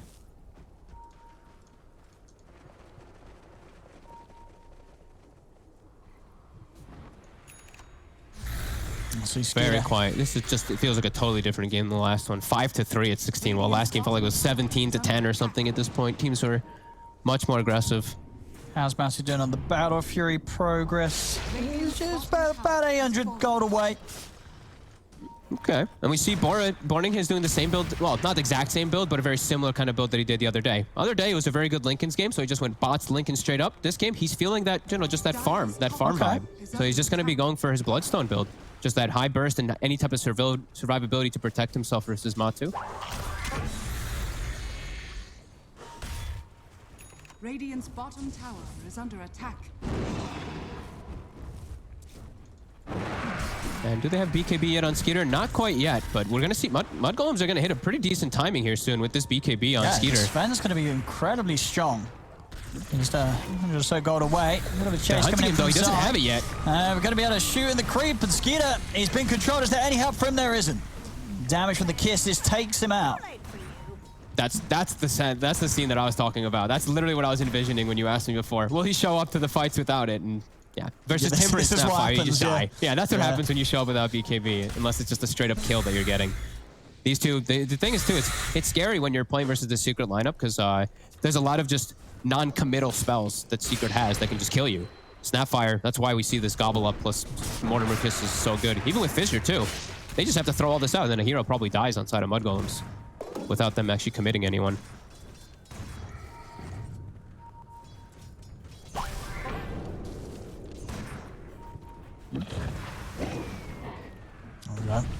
Gobble up. Trying to catch Milan there. They're aware of that ward now, for sure. And Skeeter feels like I feel like for him, he can't play away from the IO at all. Milan and him have to be, especially after we just saw that bottom, they have to be hand-holding even more so. They have been pretty much the whole game, but can't really split up. DD and in the bottle for Matumba Man. Okay. Ready to look for some action. BKB is finished on Skeeter now. It's coming out right now. Secret, they've got, they're smoking to the IO, so they're trying to take out that relocate combo. Scan is going to come out though. Good read from Mud Golems. They're going to go react to it. They're going to look to set up and fight around their IO and Sven because Skeeter just got the BKB timing. There we go, lead him. They're going to try and Skeeter. That's the BKB. Straight away past the BKB in the God Strength. He's over towards Nisha, running him down. They found the Snapfire. Nisha's going to fall. Now they're ready for chase for more. Matu's out with the TP. The Ravage comes too late. Oh, no. So close. I mean, he saw that obviously stepping in. He sees him TPing out. He wants to pop it, but it's just too late. As the Ravage catches no one, and Matu's away. Is Secret aware of that Ravage being used? Oh my goodness, am I aware of Did my they see ears it? being used? What? Oh, did I just pop you? I'm That's so right. sorry. Wait, what? Are you saying it adjusted? My mic's doing the thing again. But yeah, I think they're aware of that Ravage going off immediately. They react and go into the pit with that DD. Yeah, I mean, that's just unfortunate circumstances there for Mud Golems. The Ravage not in time, as they didn't know until the last moment. Matu gets away. And indeed, with this DD, they're taking this roast. There'll be no interruption from Mud Golems. And Puppy staying bottom, Frost shielding the tower, not to let them get any tower pressure too. Big move from Secret. After a really good read from Mud Golems, understanding the move from Secret and reading the play. End up losing that Roche. Oh, yep, and now, they might go for 33. Matu's here with the DD. Yeah, he's still got a bit of time left on it. He's in. Cookie actually off the mark. They're not quite reaching 33. Still, it might not matter though. So much damage coming out from this PA. The kisses aren't going to quite be able to reach 33. Matu continuing to chase. Lotus will bounce the stun straight back to Skeeter. Lands him with the tether onto 33 though. Keeps him healed up. Will stop Secret diving any further. You can certainly tell that Secret starting to get hungry here. Using this Aegis to their advantage. Still though, 2k down. As the farm for both Boromir and Skeeter just sits there solidly at the top. They're looking to smoke again, too. Get a Raptor. Yeah. They have Ravage. There's no Ravage up, but they're looking. And it's into an Aegis. Can they get away with this? Well, 33's the bait, and the bait is going to be well and truly successful here.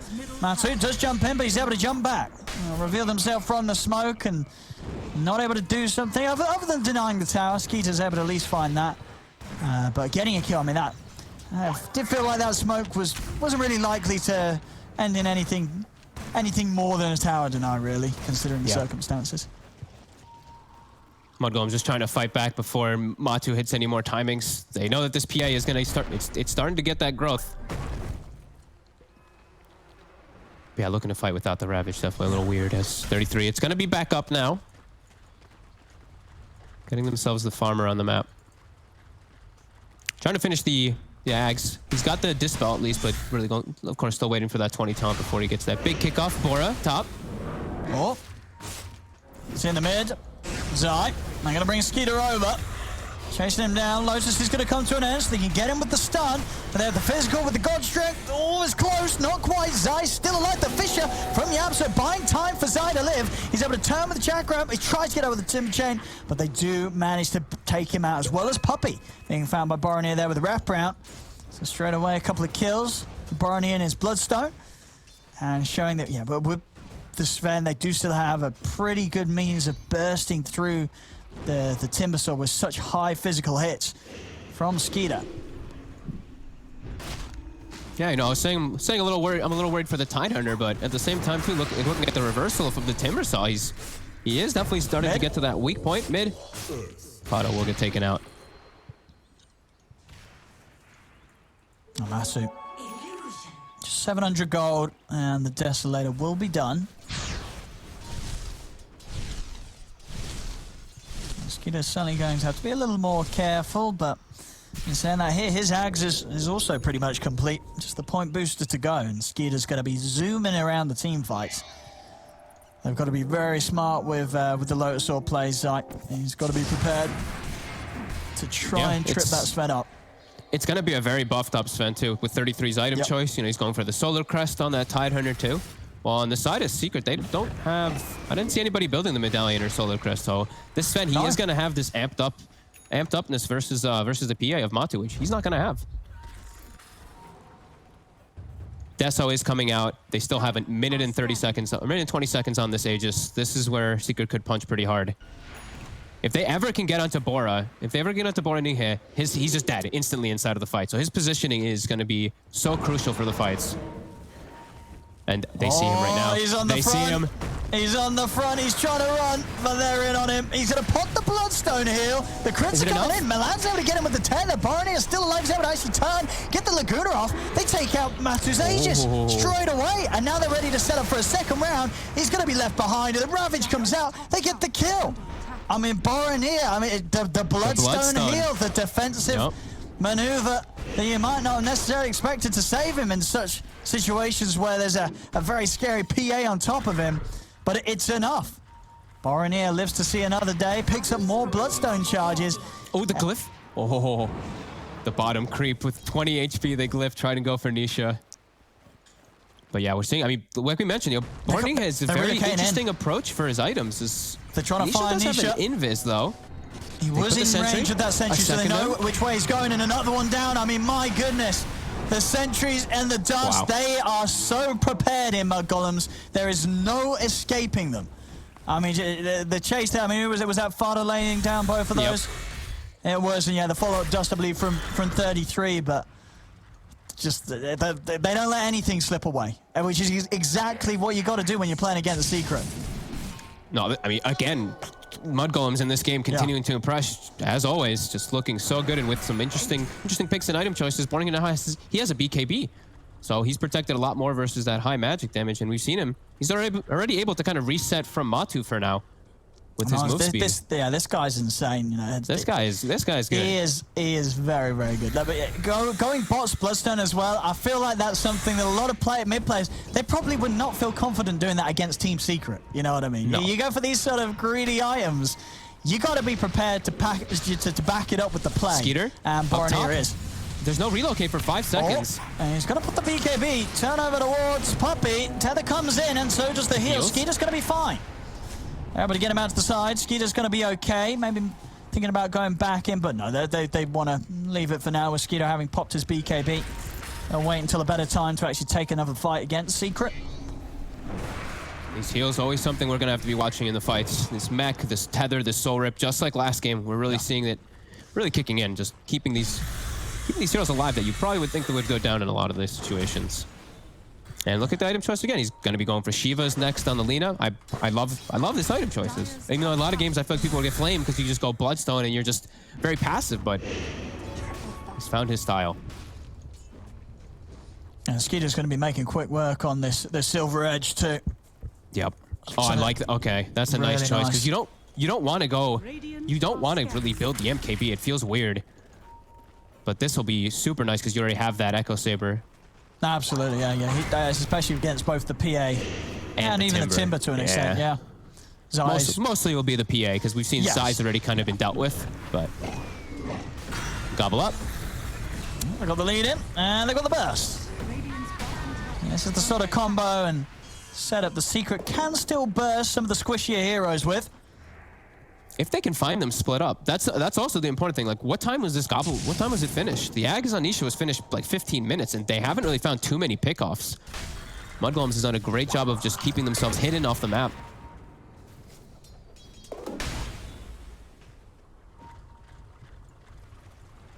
Yeah, and I guess to a point, right? If you are Nisha on the Snapfire, if they're not finding kills, it is this sort of a lineup where you're just not going to be able to keep up with the PA, and the PA is going to be your only real source of sort of scaling, farming hero as it goes on against this Sven and Lina.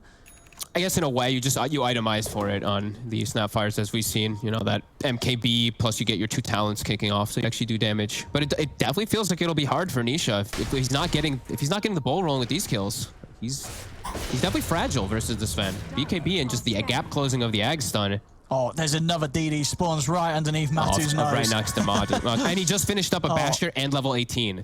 So they could definitely look to fight pretty soon. But it does feel like a lot of these fights are going to come down to a lot of the initiation.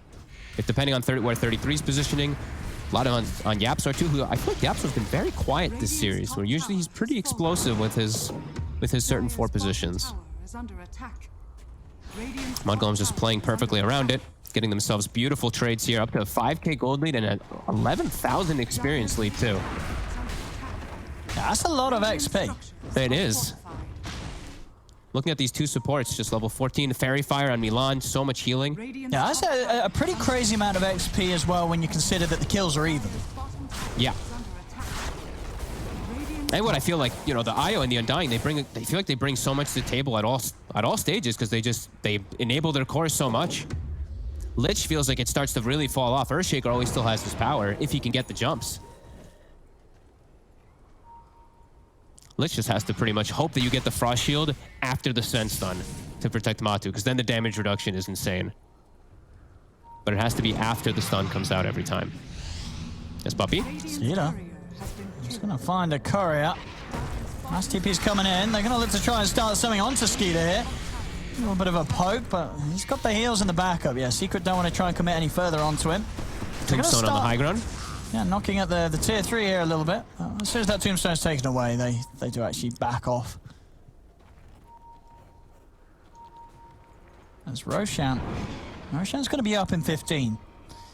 And with Ravage up, Golem's try for obviously still the Shaker and the Snapfire combo they have to worry about around the pit.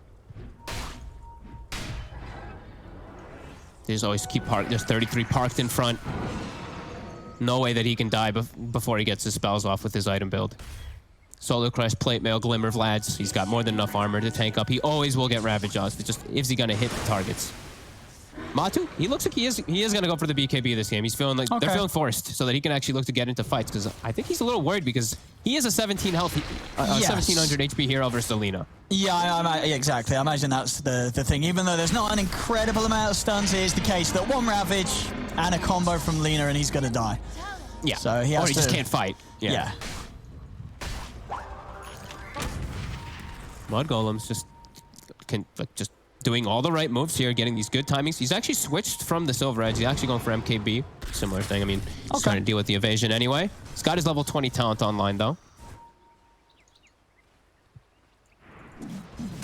And it feels like they're getting a lot more out of the map. I mean, they are. As you said, with the XP and the gold lead, it's just very impressive to see here from Mud Golems. They are outplaying Secret on the map. Secret are absolutely not getting done what they would hope to with their lineup. They're falling behind. They're not even. I don't believe I heard of seen an Echo Slam this game, right? No. Yapster's not able to find the opportunities. No, Mudgolem's just dancing around, and now they got another item timing. MKB's finished up on Skeeter. They got a Glimmer Cape on Milan, and I believe Boran has got his Shivas finished. So now they have a huge timing around this Aegis. They can force them back to base, yeah. Go high ground. Over destruction as well, so they can slow it, beat down tower. I mean, how's Secret going to stop this? This is going to be a tough hold for Secret. I mean, without the tier 3's gone. PA, I don't feel Matu can fight, actually. Yeah, you're right. He steps in, he gets caught out by one stun, and he will die on the front lines. Now, as they're just taking the racks, Secret don't seem to have anything against this. The range racks are gone. Skeeter's taken the melee, and Secret, they made the executive decision to do nothing. They feel that they can't fight. I mean, they're probably right, but it does mean that that's going to happen. They just have to sit back and let their racks fall. As Mud Golems, I mean, they're going to keep it up. They're going to move to another lane and look to do the same again. He still doesn't have BKB. He's still 500 off before they can even think to fight. Nisha's got his finished. He's got his 20 talent, but... Mud Golems not giving them the room to play. This is crazy. And it is such a low-kill game. And I think that makes this sort of position that Mud Golems are in more impressive. You know, this isn't done from sort of just sporadic fighting and, you know, mistakes being made. This is straight up Mud Golems just playing the game in a way that Secret doesn't really know what to do. No, it's very similar to last game. We mentioned how I liked Secret's draft quite a lot, and Mud Golems just ran them over. They just always knew how to play on the map. It's exactly the same this game. Not getting picked off at all. I can't remember the last time we ever saw Secret be be in this sort of position. You know, sort of just seem like this. They just seem kind of helpless right now. They seem like they just, it's weird to see Secret avoiding the fight, right? So they can't set up Echo Slams because of the positioning of Mud Golems. No Echo Slams, not able to set up your Gobble Ups in good position either. And now on to the next Rex. They're all set up. Yeah. I mean, nothing was there to stop them before.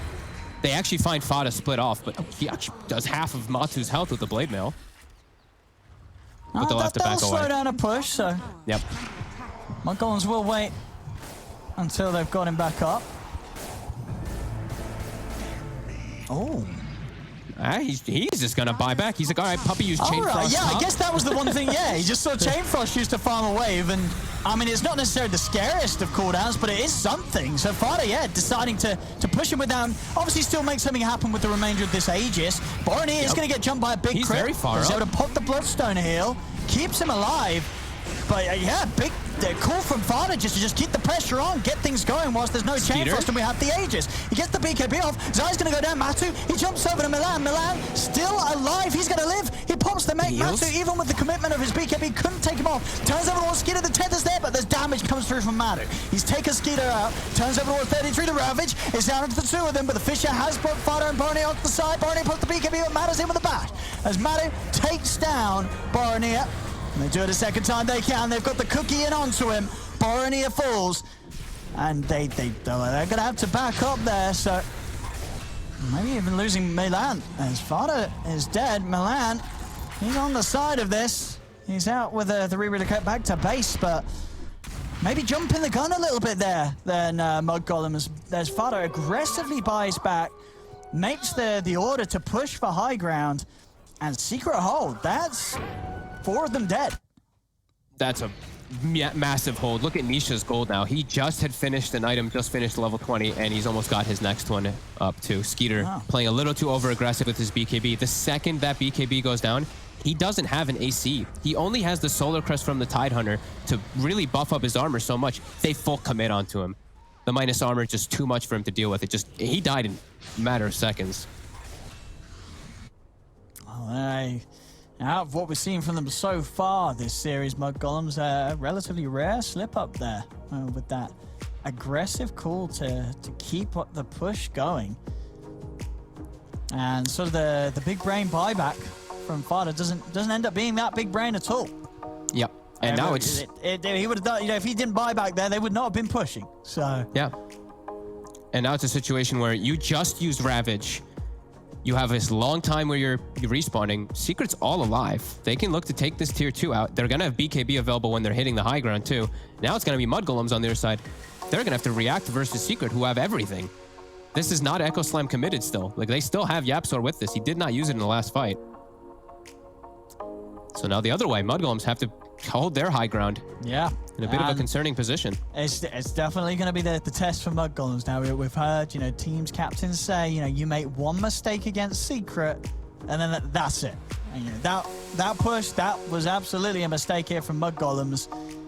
Let's see if they can actually hold their position, because it's... this is the point where, in the games where we have seen Secret fall behind, the things do start to take a big turn for the worse for their opponents.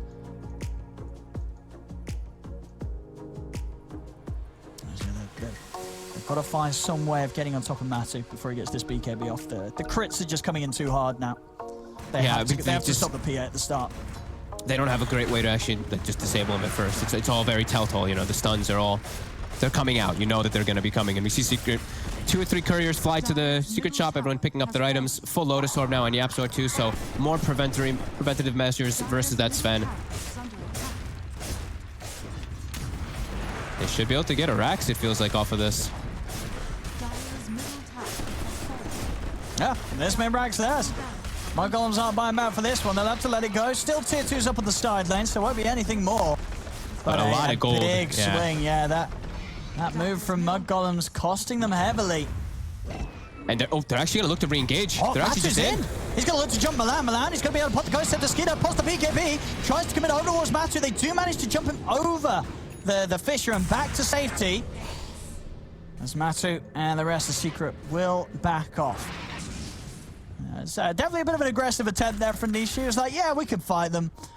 But of course, not able to burst Milan with that Ghost Scepter. Nothing to take that off him from the PA, at least on the front. It's the right move to make, though. They still had, what, like 12 seconds till Bora Yeah, was let's give it a respawning, so shot. they just give a shot to get anything. Because if you get like 1 or 2 consecutive kills there, you might just like win the game off of some chain mistakes off Mud Golems. And full items now finished up. We said Matu had just finished BKB when that bottom fight kicked off. Full Abyssal Blade now done. So much easier for him to stick on these targets. And, you know, jumping on the Lina, Borningham, he's done a great job of his positioning. This is one item that can just break your positioning. You get double bashed after an Abyssal, you're just dead, even if you have all this armor and tankiness. 33 now having a Blink Dagger, so he can force initiation for himself too, for the team.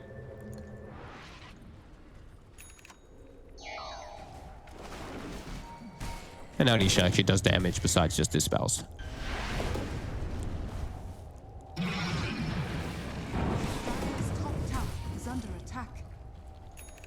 Let's see what the next move is going to be from Secret. MKB's being picked up across the board.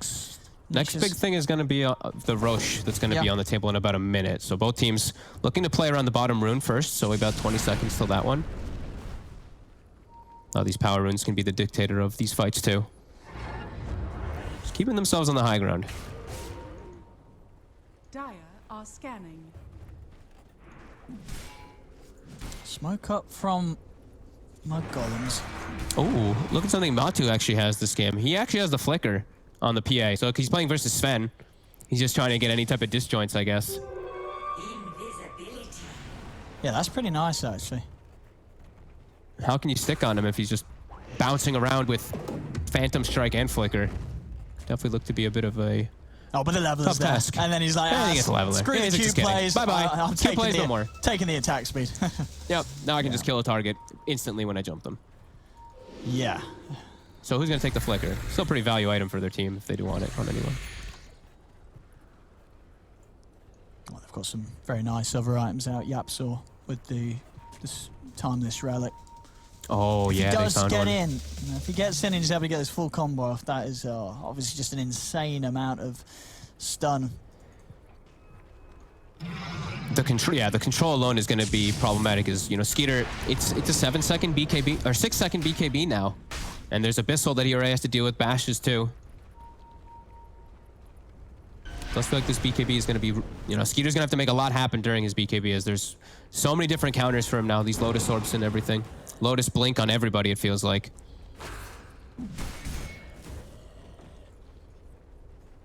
10 seconds till Roshan. Just really feeling like it's going to be so much of just initiation. Who's going to get the better jump in the fight? Who's going to pop a target? Because both sides, like we said, they both have these fragile mid laners that can just die instantly. It's just all going to be about how they react to it. Can they get blinks off? Can they disengage? And I imagine for Mud Golems, is the target just all in on the PA and then we win the fight? Or, you just everything on Matu? Yeah, everything on Matu. Matu's all the damage. Similar on the side for Secret, just everything onto the Sven. Or the Lina. It's whichever one's out of position. Because the Sven can't solo carry the fights with such a low BKB if all of Secret is up. Radiant's courier. Oh my god. Roshan up.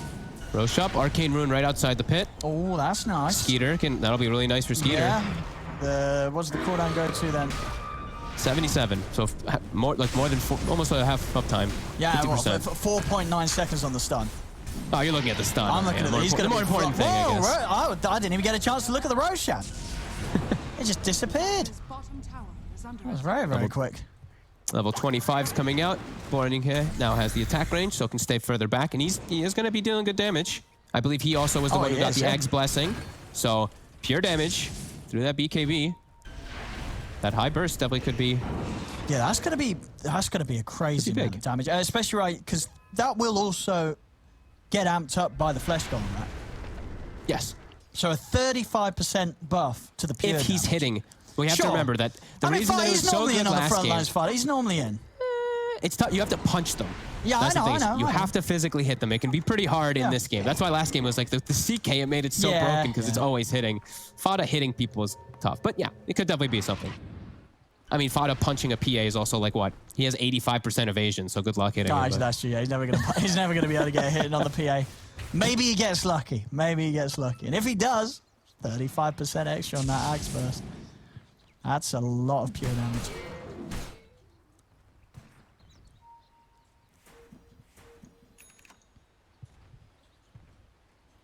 I've got Shiva's Guard finished on Zai. He's got the flicker. He never actually built into a Spirit Vessel either this game, just the urn. Didn't feel like they needed to prevent the healing. Nisha, gobbling up and counter pushing the mid lane from 3,000 distance. Yapsor waiting on the side to break a smoke here with the ward down. Puppy. Oh, he's the one to break it. They've got him. Sentry's down. Puppy's out. Quick kill on the Lich, and that's going to be enough to allow them to push for more. But as you say, just the not really something that I thought about or we talked about. But as you said, just the way that you can deal with the waves from such a distance. That's so busted. Pretty insane. I mean, there's so many things about Gobble Up that I can say how broken it is. So. Oh, hang on. Fisher out. Oh, okay, they weren't trying to. But yeah, I mean, Nisha's going to be able to keep the side lanes pretty much covered. He showed. Oh my goodness, he didn't stand a chance there. The IO is dead and gone. Oh, Matu, I see a bash on Fada. Won't chase out, but BKB coming to an end. They're giving respect because you can, buy back and reload in and join. And Matu doesn't have BKB up, so they can just hold here. Mudgolems can't break this line.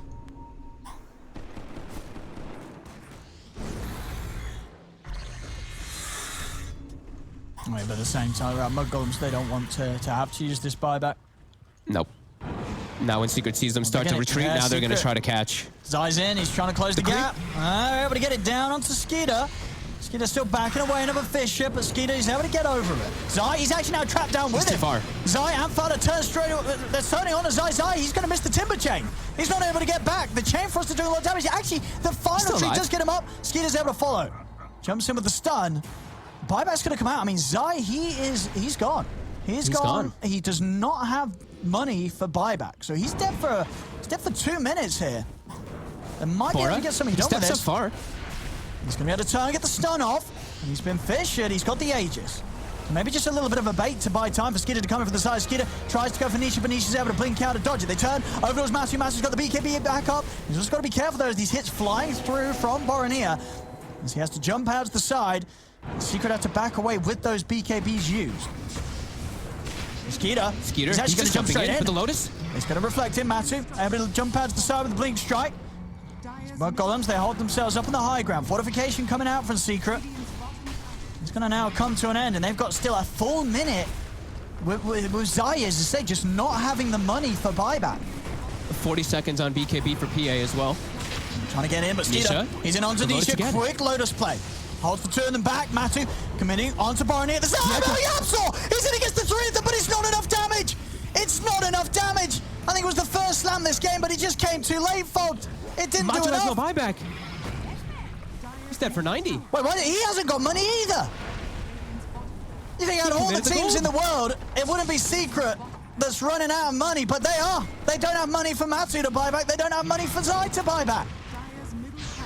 They can't get back in on this, and this is going to give a lot of time for Mudgolems to just go down the mid, take another set of racks. He's got God Strength in 2 seconds as well. This push, it was without it. They don't have the money for buyback. It's going to be Megas. May even be more. They're going to realize soon that this PA ain't coming back into action. As Mudgolems threaten tier 4s. They're going to look to close this one up here. Still pushing in. I think they're still kind of low where this PA ain't coming back, and he's not. And we'll try and pull in onto Skeeter. Skeeter's got BKB back. Oh, Puppy, goodbye. And good night. He's out for 90. As they're just looking to end this. The throne's dying. Secret can't stop this. The damage is way too high. It's GG. It's game over. It's series over. Mudgolems. Oh my God, they've done it. 2 games back to back. That's it. That's the series is theirs. 2-0. Secret have been defeated. I mean, Mudgolems, my goodness. And just able to force out little mistakes for Secret there towards the end, not being prepared with buybacks available. And Mudgolems take it. And we've been seeing signs of this already from Mud Golems throughout this tournament. This team, you got to watch out for them. And then here in this series, I mean, they proved it. This team is remarkable. They are phenomenal. They come in 2 games against Secret with drafts that, you know, very much their own style, their own idea of how to play the game of Dota 2. And they do it, folks. A series 2-0, they have defeated Secret. I'm just so impressed at the way that they're able to do it. Even when a game like last game, they're steamrolling, right? They're snowballing, so you can feel that they're they're getting into the momentum and everything like that. This game, it was even. It was 8-8, and they're able to just keep they're keeping it composed. They're keeping it clean. They know exactly what their draft's supposed to do. This is top tier stuff, and this is exactly what we want to see. We want to see Secret lose some games. Oh, absolutely! This is incredibly exciting for numerous reasons, and yeah, just seeing a team come in and do this against Secret. Just so solid, so confident, no questions asked about it. They were the better team across the board. Draft and play here.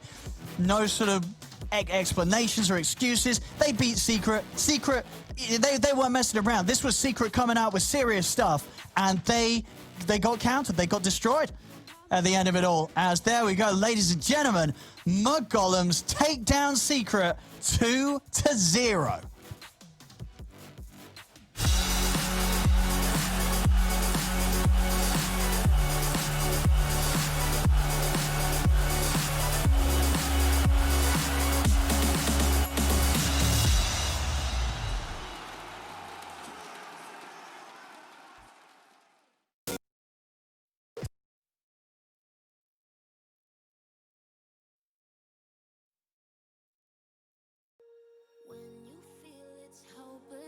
When you think that you lost, oh, I will take your hand and we'll rise up from the dust.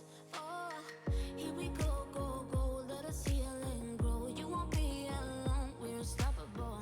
Don't be afraid to show what we're going for. This is what we know. Here we come back to life, we're still breathing. Standing up, everybody's gonna see it. Oh, all you need to know is that we're holding on. Even if we fall, we will rise up and we follow the path that we believe in. No, we're not gonna stop until we reach it. Oh, all you need to know is that we're holding on. We rise up from the dust and claim our throne.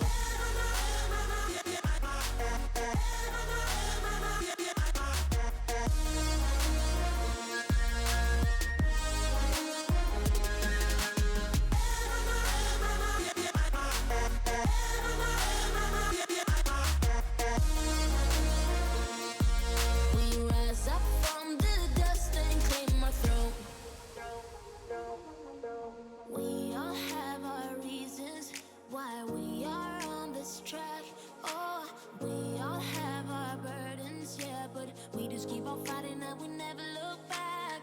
Here we go, go, go, let us heal and grow. You won't be alone, we're unstoppable.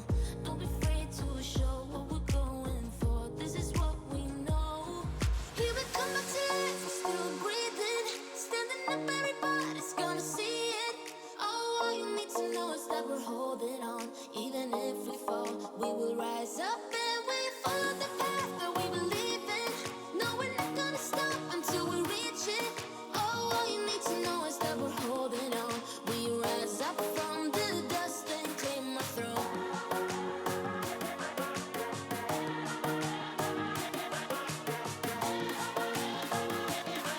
We rise up from the dust and claim our throne.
Team Secret hasn't been in the lower bracket since June 23rd when they got knocked down by Team Liquid. But welcome back to the Game Fuel post-match where we're going to talk about just that. They are in the lower bracket again this is the third time in like 6 months, which sounds like, three times? They were in the lower bracket 3 times. It's not that much with the amount of tournaments that they played, but Mud Golems puts them there, Syndrin, and they don't cheese it.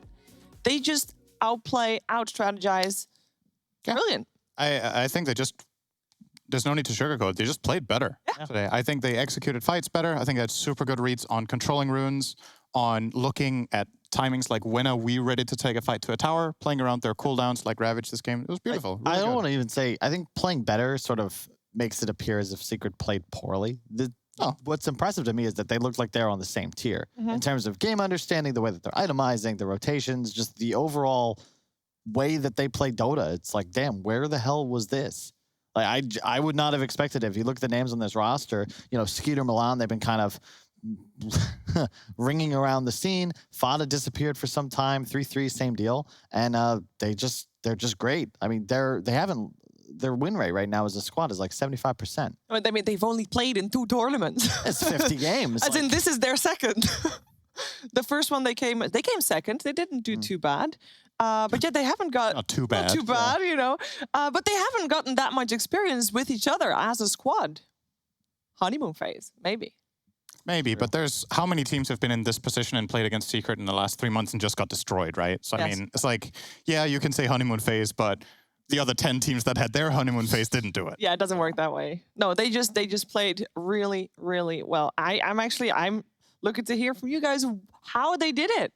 I mean, you can't just say, oh, they played well, you know what, next series. That's not what I want to hear. Well, I think you moving forwards, this team should never get Wisp again. Like, okay. Ever. It's one of the, I don't know, there really should be a term for it. You'll use like game breakers, like heroes that change the way Dota functions.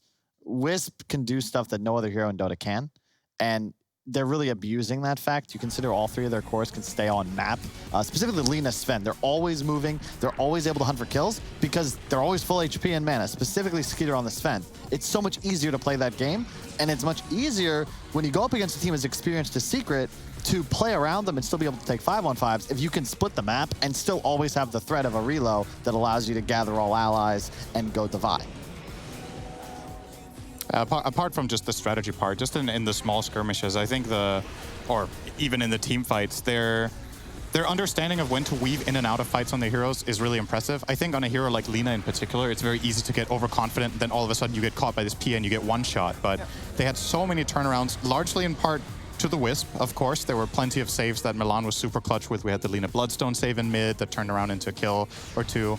But like, it's gonna sound kind of banal, but they're just using their items and spells well. Like, wow. Wow. It's like I always say, Sheaves, when there's a Wisp in the game... It's a Wisp. It's a Wisp. It's an Alchemist game. You know what? If you kill all the enemy players and their throne, you win the game. You don't even have to kill the players. You just kill the throne. Okay, listen up. Just to not be fully John Madden here. The thing is, when most teams play against Team Secret and you use your stuff well, there's still that, there's that skill cap where you see the difference really come in. And I feel like today, Secret didn't feel like they had that edge. There's always these moments where you're like, okay, this fight Secret is gonna win against the other teams that they would usually play. And it's the clutchness factor. It's the feeling you have when you watch this team that they've already thought ahead. They know what the next step is. They know what the game plan is. They know what the fight plan is. Okay, this is what we're gonna do for the Roshan fight. This is what we're gonna do in the next fight. You saw at game 1, shut down the Drow completely. That was the key to winning that game. In this game, they sneak a Roshan out of nowhere. They get Ags for their Lina for that, Aegis and Cheese, and they use that to end the game. And notably, really nice. If you look at Liquid, in the previous series, you look at Secret in this one, they're attacking with their opening bans the enemy core heroes. I think you got to start thinking about shutting down Milan and Fada's hero pool. It's 2 games in a row, Wisp undying. Feels like that's the key factor. I thought Skeeter was going to be hero limited. He looked just as good on Sven as he did on the Lifestealer previously. Same with the Spectre against Liquid. So he may be more the real deal than I expected. I haven't seen him since, I think, ESL Genting, like 2018. And I think it was like 18. And just like having too much fun.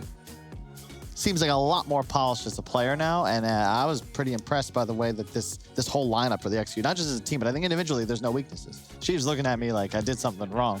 No, you didn't. I'm very impressed. I mean, again, a lot of the times, the conversation with Secret, it just goes around in circles and circles. Oh, they're so good. No, they're doing everything right. They're putting the dots on the I, and it's, you know, it's Sid's everything. not gonna have anything left to say, You can't do stuff like that. Okay, Sid, what do you want to say about the series? Nothing more.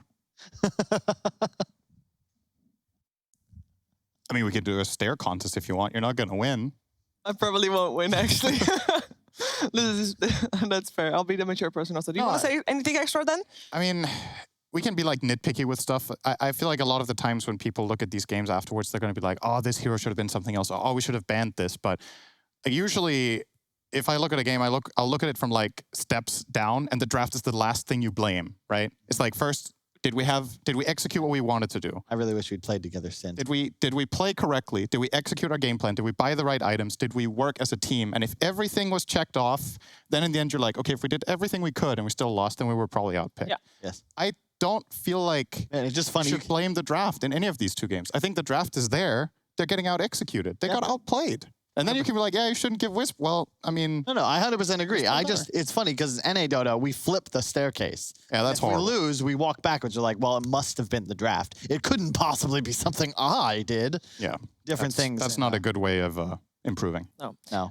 We do also know that Secret does not like losing. No, they so we'll see them in the lower bracket, and they'll probably come out swinging. So a little bit of, a little bit of a heads up for the team that they're going to face there. You sound scared.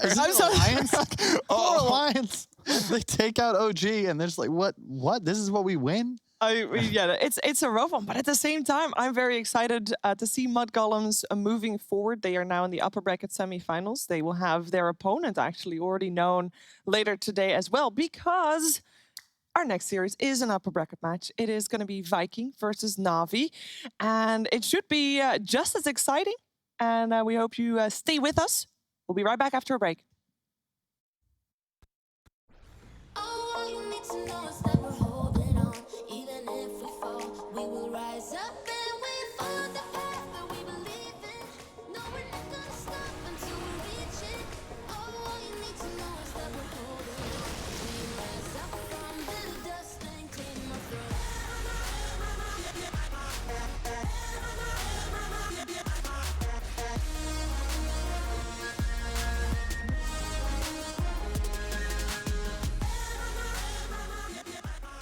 We rise up from the dust and claim our throne. With the right CPU, you can turn any game from familiar to phenomenal. Unleash the potential in all your gaming with Intel 10th Gen processors. With its optimal balance of threads, cores, and frequency to deliver elite real-world performance, only Intel can bring Marvel's Avengers to life with in-game PC optimizations. Supercharge your Marvel's Avengers experience with Intel Core i5, i7, and i9 processors. My name is Jordan Gilbert, aka Nothing. Hi, my name is Sue Lee. My handle is Smix. I think it's important for these initiatives to happen. Empathy really, really goes a long way, and it always means so much to us, and I think that's where initiatives like this really help.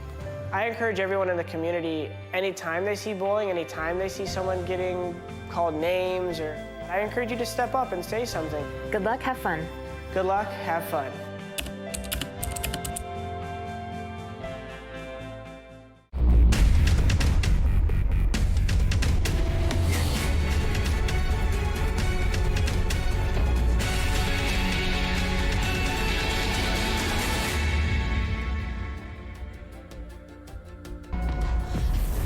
Multiple witnesses have reported mysterious shadow sightings all around the city.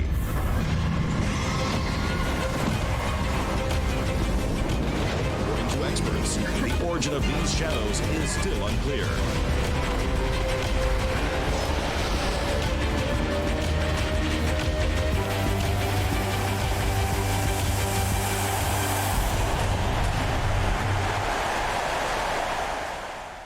Your favorites will play soon. You hope for the win. Excited about the game. But something has changed. You start to doubt. Will they pull it off? Or will they drift away? You pull yourself together because you're sure they're revved up to win. You know they've prepared. They've picked the right course. And even when there's no chances, you believe they will win. GG Bet. Be excited. Come on. Millions of gamers rage quit every day. Mountain Dew Game Fuel's got you covered. Game Fuel is specially crafted with ingredients shown to improve accuracy and alertness. Another one saved by Mountain Dew Game Fuel.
Bitburger 0.0, isotonic, containing vitamins, and with non-alcoholic freshness. Bitburger 0.0, always a bit more refreshed.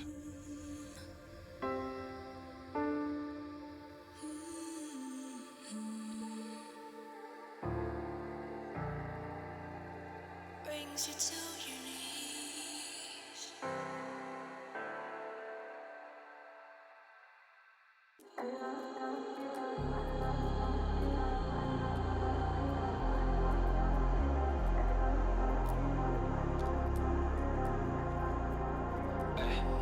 I was in the field, realized I could make it. Sacrificed all my time towards greatness. Been alone in the dark, isolated. And my dreaming isn't real, what separates me.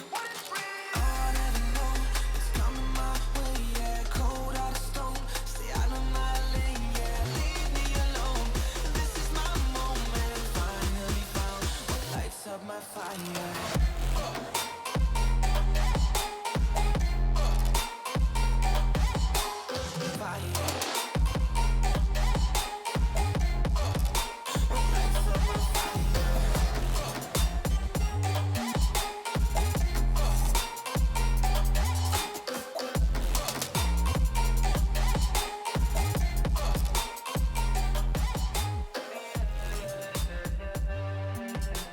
ESL 1 Germany 2020 Online is brought to you by Intel, Mercedes-Benz, Mountain Dew Game Fuel, DHL, GG Bet, Corsair, Acer Predator, and Bitburger 0.0.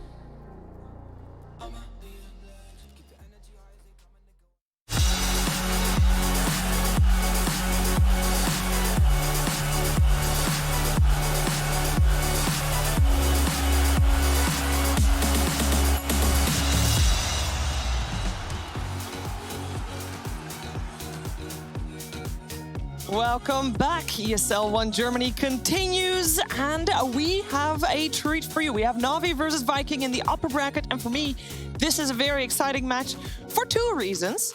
One, first of all, Viking has two Dutch players. There is no other Dutch player in the whole scene of Dota 2 active at the moment, so Vikings, I'm rooting for them. I want to already give a heads up. I did think Navi was going to win the series, but I'll give an explanation for that later. It doesn't matter yet. What I am most excited for is that these two teams, they're both squads that have been grinding it out. You know, they have been in the tier 2 scenes. They play everything under the sun. Navi, formerly Fly to Moon, they played it as that, and they're doing it. You know, they are able to break through to the tier 1, and here they are in the upper brackets in.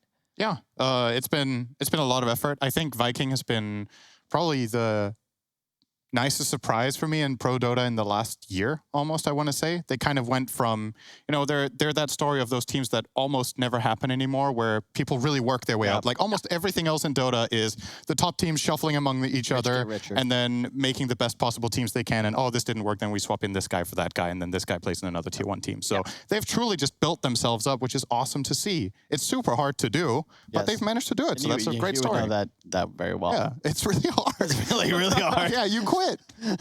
Give up. I told Sin to give up on it in like 2018 because it's so hard, and the amount of man hours you've got to put in to just even have a prayer at competing, let alone winning, is unbelievable. And yeah, shout out to the boys.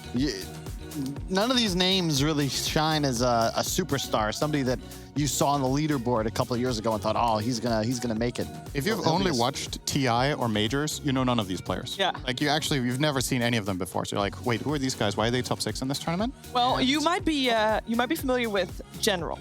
Now, General. I meant the. You meant the side of Viking. Yeah. Okay. You know a couple of Navi players. You definitely know a couple of Navi's players. And General gave a winner's interview after they won against OG this weekend. And one of the questions that the Australian panel asked him at the end was like, okay, you know what? You're going to be facing either Alliance or Viking. And which one do you think, or which one do you want to face? Yeah. And we actually have General's answer. But I can just tell it to you. It's easier. It's also faster. And we are very close to the draft. So we want to be fast. He basically said, well, we think we are a weaker team. And he actually used the word weaker. We are a weaker team than Alliance. So we want to face Viking. So he didn't say they're also weaker than Viking. I think Sheaves is paraphrasing. Could be a thing. What he said No, that is actually what he said. Viking is worse, so we want to play them. No, Kyle, that's the drama take, and that's what you would read in the papers. But the real story is what she just said. All right, we do have Celery here with us, and he can, I don't know, did you hear anything I said, Celery, first of all? And hello. Hello. Yes, I heard you. So what do you have to say to General who wants to face you because he thinks you're easier to beat than Alliance, who you, by the way, just handedly beat? Good luck, have fun. We'll see. Oh, God. That's such a, come on, give me the real take. Give me some spice. You can do it in Dutch if you want. I'll translate. If you want to be I've been waiting for this moment your whole life. Come on. Finally. Spicy. I mean, hate the papers. I don't know. I mean, what to say? You can translate that. Oh, yeah, you said hot peppers. That's spicy, right? That is very spicy. I like it. How confident are you for this match today, Celery? I mean, we don't really mind who we're playing. We're just going to do our thing. See how it goes. Okay. Well, we won't keep you any longer because we know that the game is very close by. So thank you for joining us on the panel. And maybe we talk to you after your words again. Thank you. Yep, we'll see you after. Yeah, good luck. He goes so soon. He was giving such insightful answers. He is too nice. Just too nice, damn Dutch people. Yeah, I mean, to be fair, it's part of the, not the issue, I suppose, but it's the uniqueness of Dota in that no one really wants to tell us a damn thing in a pre-match interview because any strategical questions to just, we'll do what we're comfortable with. Well, that's about it. He was spoiling a little bit that spicy peppers are in fact spicy. That's good. If you didn't know that, then and if you're in Germany, you might not know that because I could have spicy food does not translated exist really here. bad, or rather make it awesome. super like he hates Navi and he wants to slither. I don't know. Jesus. Oh yeah, I forgot the predictions up on screen. So we have asked everybody who they thought would win the series. Kyle's the only one with the win so far because he went against his intuition because he knew his intuition would be wrong. So he went for Mud Golems and he's the only one that was correct. And he goes for Vikings this time round.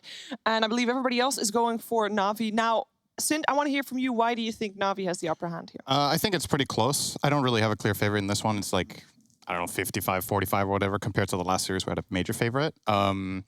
I don't know, I feel like Navi's individual skill on select players is a little bit higher. I like Iceberg a lot in the mid lane for lane mechanics. I think Vincere is one of the best carries right now. And I think in a close match like that, the mechanical skill is probably going to make the difference for me here, but it's close. Okay. I think it's going to be more about the team play. I expect to see some Wisp, and I expect that team to win. That has nothing to do with team play. That has to do with draft. Speaking of draft, we will have one for you after the break. Shut him down.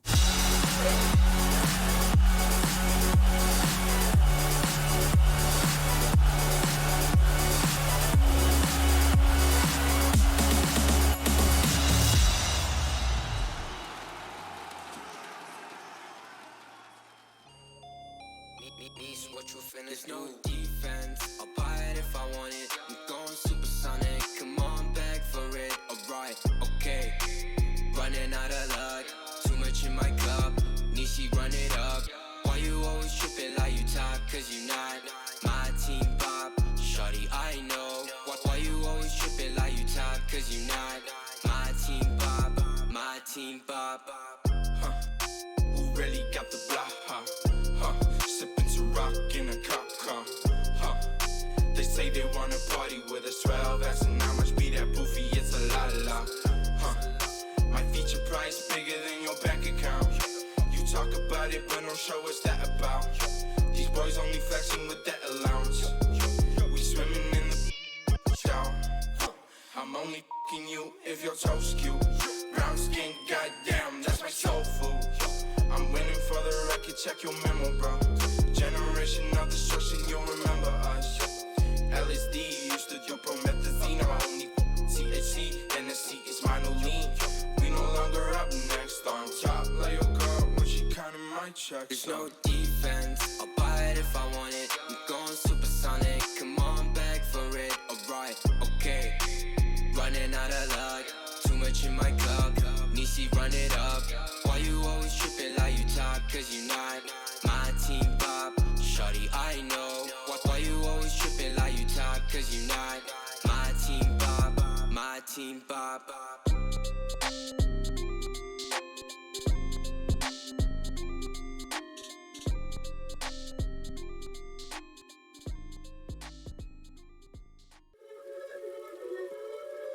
Yeah.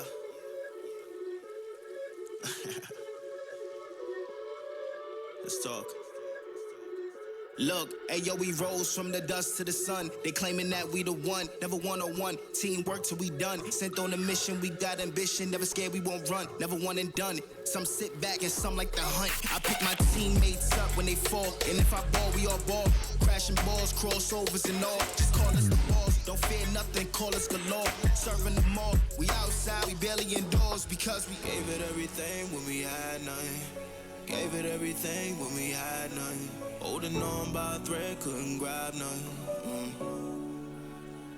Seems we moved on to a better place. Shine away from the shade. But now that we're here, ain't no going back.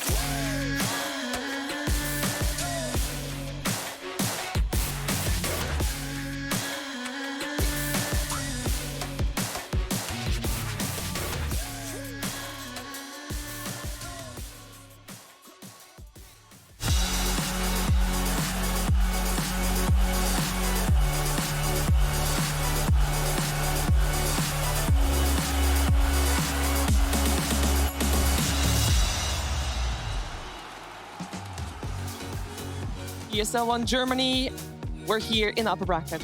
And we're in the draft, already well into the draft, actually. Oh. Here with Sint and Kyle. And Kyle, you ended your statement saying, whoever picks IO, gotta go for that one. And it is Sint, Viking. you said it didn't even get first picked. No, I did not either. Huh. It was, hey, wait. That's You first should have phase. done- First phase, third pick overall. That's why I did my research for this series, Sind. You got to go with the There's game. nothing on that paper. That reminds me of... There's plenty on that paper.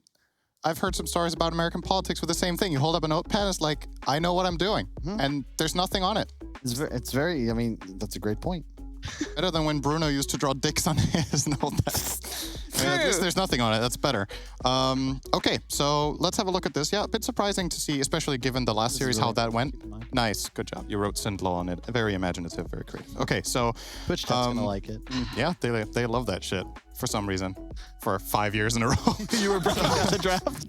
So, yeah, so we do get the IO, which is, to me, is surprising given how both these teams love it so much and how high of an impact it had in the previous series, which you would imagine both teams watched. And a lot of the times you get inspired a little bit by what just happened between arguably two other formidable teams in this tournament, given the result that we just saw. I'm just shocked because it's, as we talked, it's an irreplaceable hero, right? You ban out a Lifestealer and a Void, there's still going to be a Spectre and a Sven. They effectively accomplished sort of the same thing. There is no replacement for a Wisp, and Viking are a Wisp team. Yeah. I remember they were playing qualifiers from Mega League like 2 or 3 months ago It was make or break. They had to win the series to qualify. They lost first game by first doing Wisp Gyro, and they just did it again the next game and won. And they picked Wisp again the next game. Like, this is what they believe in. It's their best strat. And in this setting, winner bracket, first game, this is where I'd want to be. Yeah. So what did they choose to ban over the IO? It was the... So they banned out on the side of Na'Vi, they banned out the Venge and the Void. Everybody bans out the Void. Viking banned Doom, which is understandable. Yes. Against Na'Vi, it's their favorite hero. It is, and they are very successful with it as well. So, and Lifestealer had to be banned as well because it's Lifestealer, and if you're, it's still very like Lifestealer and Void are kind of first phase ban material at the moment. I suppose with Na'Vi banning Void, the Lifestealer ban gets that bit better because that's the hero you would like to pick into the Lifestealer a lot of the time. But yeah, surprising. I don't think this is what Viking expected, that letting Wisp through was going to lead to a first pick Lina, though, from Na'Vi. It's really something that they've started favoring lately, this Lina. They pick it more than other teams. They rate it higher. They flex it, I believe. They play it both 4 and 2. And then they grab their Phoenix. And now, third pick, trademark hero for General. I think this is his best hero in the game. He is amazing at Beastmaster. And it is arguably the best hero to have on your team against a Wisp. You've got a BKB piercing lockdown. No matter the partner, you're going to be able to have an answer for it. But more importantly, you find the Wisp, and you're naturally trying to play a corner of the map. So your Beastmaster can play one area, kind of counteract that Wisp split push, and you just kill the Wisp or lock down the partner. And you also have the minion army so that you can apply tower pressure. Same reason we like Chen against Wisp. Beastmaster provides that same sort of tempo. Did pick it into Rubik, though. It's a very telegraphed spell. It's really easy to steal. Stolen Roar is like a 5-second stun or something. It's pretty crazy. And obviously will be a great tool to have against the Lina, hero that hates getting stunned. And with Rubik with an Etherlens, you have a very easy time reaching that stun. Want to see some beef, though, because these supports are real susceptible just getting ran at. And the SF's not exactly much of a bodyguard. That's something that I think is one of the biggest strengths of Toby. He loves playing all of these tanky offlaners. Like, he will play Underlord, he will play Necrophos, he will play Batrider with a tanky build. I remember he had this phase in pubs, so this is anecdotal, right? He had this like 2 weeks, he would buy Greaves Pipe on everything. Literally everything. He would go offlane and buy these 2 items. Omni Knight, Abaddon, the heroes I just mentioned, the whole Learn from the best. That was the Seb strat. Literally just do it. Yeah, he would just buy all those items on every hero. Quick question, observation. Why are you so much closer to Sheev's side of the desk than my side, Cindy? I have told you about this. This was the first panel segment, the opening show. I just noticed it. You're very far away. Yeah. No regrets. I feel better over here. I feel safer. Yeah, that's... Okay, now I'll get closer. I like being able to walk around. It's nice. Yeah, I know. Besides, you warned us that you like to pace. That's true. You haven't paced yet. Well, I'm still trying to get my bearings, you know? It's a big stage. I don't know how much space there is to really... You like it more now? What? Yeah. I'm in the middle now. It's about balance. You know, we're trying to get a good shot. Oh, you're really heavy, so that's why... I'm trying to hide it with the sweater. You know, I was watching CSGO a lot, I think out of this exact same studio, and I saw Machine always rocking these turtlenecks, these sweaters. I'm like, damn, that's a good look. I'm going to try that out. Unfortunately, I realized it looks so good because he's oozing with sex appeal. In my case... No, nothing. I thought someone would throw me a bone. Okay, no, all right. I was thinking about what you were oozing, and it's like, it's just nothing. Possibly. Oozing failure. Let's talk about the draft, because otherwise, you know, we don't want to make people cry. We got an Elder Titan, which we have seen a lot as core coming out for OG. That's actually how they went out, by the way. They went Elder Titan core twice. Not saying that was the problem, because I don't think it was. But maybe it was, is what you're saying. There's a correlation somewhere. But not a causation, perhaps. Not a causation, perhaps. But we'll see. I love the Ember against it, although I think core ET, I always liked Ember against support ET, because you just dive, and you have the best reach in game. Core ET, however, with the Ags, he just smacks you in the face twice, and you might explode. Yeah. But that is if ET, because we saw on OG, we saw mid one play the ET. In this case, we're already gonna see Shad play the Spectre. So is Toby gonna be playing? I think it's Toby Titan, yeah, probably. And he might not go for the Ags. Like I said, he might even go Auras, like get something for the team. I'm a little bit concerned if he goes Ags that they're lacking this kind of cohesion where the team comes together and stays alive. It's like ET with Ags kind of plays for himself to an extent, like where you're the carry in the fight. I don't know if that's going to fly with this support duo and Spectre. I think it's probably a little bit too weak. So would like to see that. I think Ember is great against core ET as well. Like, yeah, if you get hit 2 or 3 times, you can die, but you're an Ember. That's already a failure in the fight if you get meleeed 3 times. This is one of the weaknesses of Rubik as well, where in concept, it's like, oh, I can steal Roar. It's going to be great this game. The trouble is you are playing for yourself, and you're effectively only a spellcaster. You don't want to ever be jumped. You want to play the outskirts of the fight. The trouble is that's kind of what the entire lineup right now wants to do. They don't have a centerpiece, and in theory, it could be a core ET, but it takes a lot of items for that to come online, and you're still like oftentimes going for damage. You're not a tank. I don't like ET for that reason.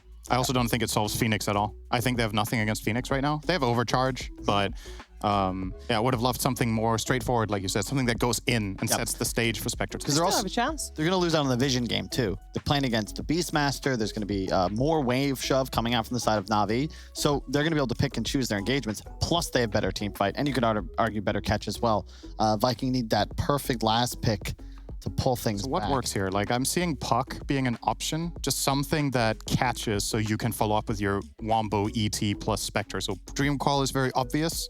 It's great against the PA with the Phantom Strike. It's great against Ember. Arguably pretty good against Phoenix too. You have a silence at least. So Puck could be a possibility. Crosswex Invoker is banned, so they can't pick that. I think they need a safe liner here, yeah? Or is it... I think we're needing a boom hero for Viking. I don't think SF safe flame, right?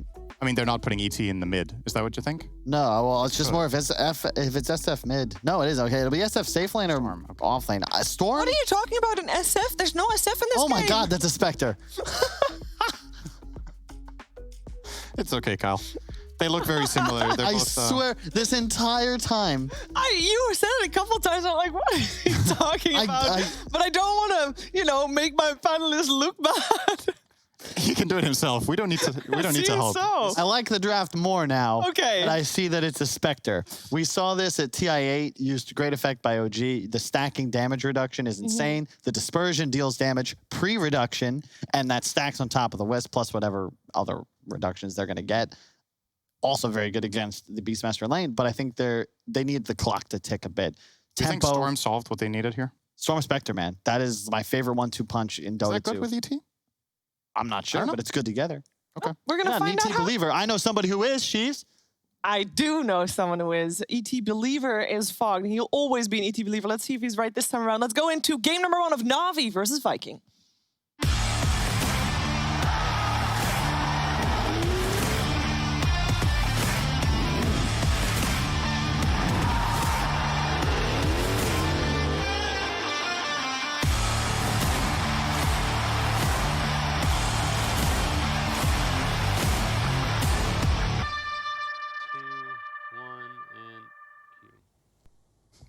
Hello, ladies and gentlemen. Time for Viking to go up against Na'Vi and Fog.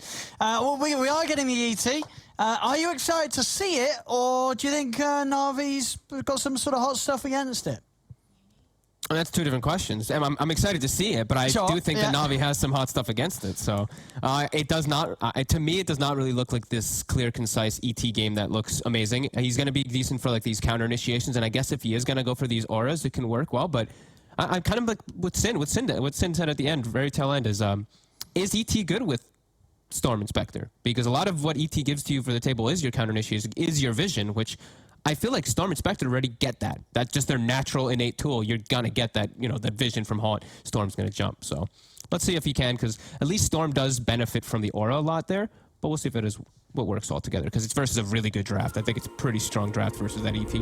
Yeah, I mean, what sort of components of Na'Vi's lineup makes you say that? Like, well, what is it that's so strong about their lineup? Well, they don't have great like Stomp. I think they have a lot of heroes that can just play around it. Your Ember, your Phoenix, your PA. Like, I think these heroes, they can play around because they're very elusive. You're not going to really get hit by Stomp so much in the game, and you can't actually hit these heroes. I feel like Phoenix is one of the best heroes in the game versus ET, versus Tiny as well, versus any of these similar heroes that just don't hit the egg. Oh, that is true. Because I feel like we've seen Phoenixes even have a good time when there is things that hit the egg. This game, there's nothing, right? There's just nothing overcharge. Yeah, it's like the tethered overcharge target is decent, but even then, it's like it looks like it's going to be a bit lackluster. I love what Na'Vi's actually got. I think their draft is very well rounded. It's got good stun. It's got good push. It literally ticks off like every single thing that you'd want it to. Except maybe, you know, slight weakness in the mid lane is the one thing where Iceberg, I feel like he can get taken advantage of because Boom is playing Storm. I mean, because when would you sort of see Vikings lineup having its strength? I mean, as you say, you obviously prefer Na'Vi's. You probably feel that most parts of the game's Na'Vi's is better, but in the eyes of Viking, what are they looking towards with this lineup? Like, what is their plan, do you think? I mean, if they're able to just sit back and if they're able to just ever get any downtime of farm for Spectre and Storm, we've seen these heroes just dominate. You know, you just win because you just always get the initiation jump, and you win because you start the fight and it's 4v5 because somebody just dies immediately from Storm, and then chaos happens because it's a Spectre. Sure, but I feel like I agree with you that there's the thing is Na'Vi's going to have things against that, right? If this does get really late, even just sort of the two heroes in itself between the PA and the Beastmaster, right? You have a BKB piercing disable, and you have an incredible amount of physical damage to go through that BKB. Yeah, and you have Phoenix, the hardest scaling support hero in the game, as people like to say it. So, like I said, I really like what Na'Vi's got to the table. Is can they execute it? Because Viking, they've got a strong draft around it with their 4 heroes. I'm still, like I said, waiting to see how the ET fits into everything. And they've been really good with Aramis when he's been playing the Rubik. He's been super dominant. Yeah, I mean, they've been really good across the board. You know, we've got to remember the last series that Viking played, which was against Alliance, right? Both those games were very one-sided. Viking, they smashed Alliance 2-0 coming into this series. Yep. I want to see how they can do it because I look at their draft and it feels very passive to me, is the biggest concern. The Storm and the Spectre, if they can get, you know, their ults kicking off and, you know, they start getting these pickoffs, it's all cool and dandy, but in between those ultimates, I'm a little concerned of how they make moves, especially into Na'Vi's draft, which with Hawk and with all these vision aspects, it does feel like it's just good against what Viking has. So we'll see after these lanes. Iceberg, like I said, I'm going to be watching him, especially in this mid lane, see how he does in this matchup, because this looks like the harder lane.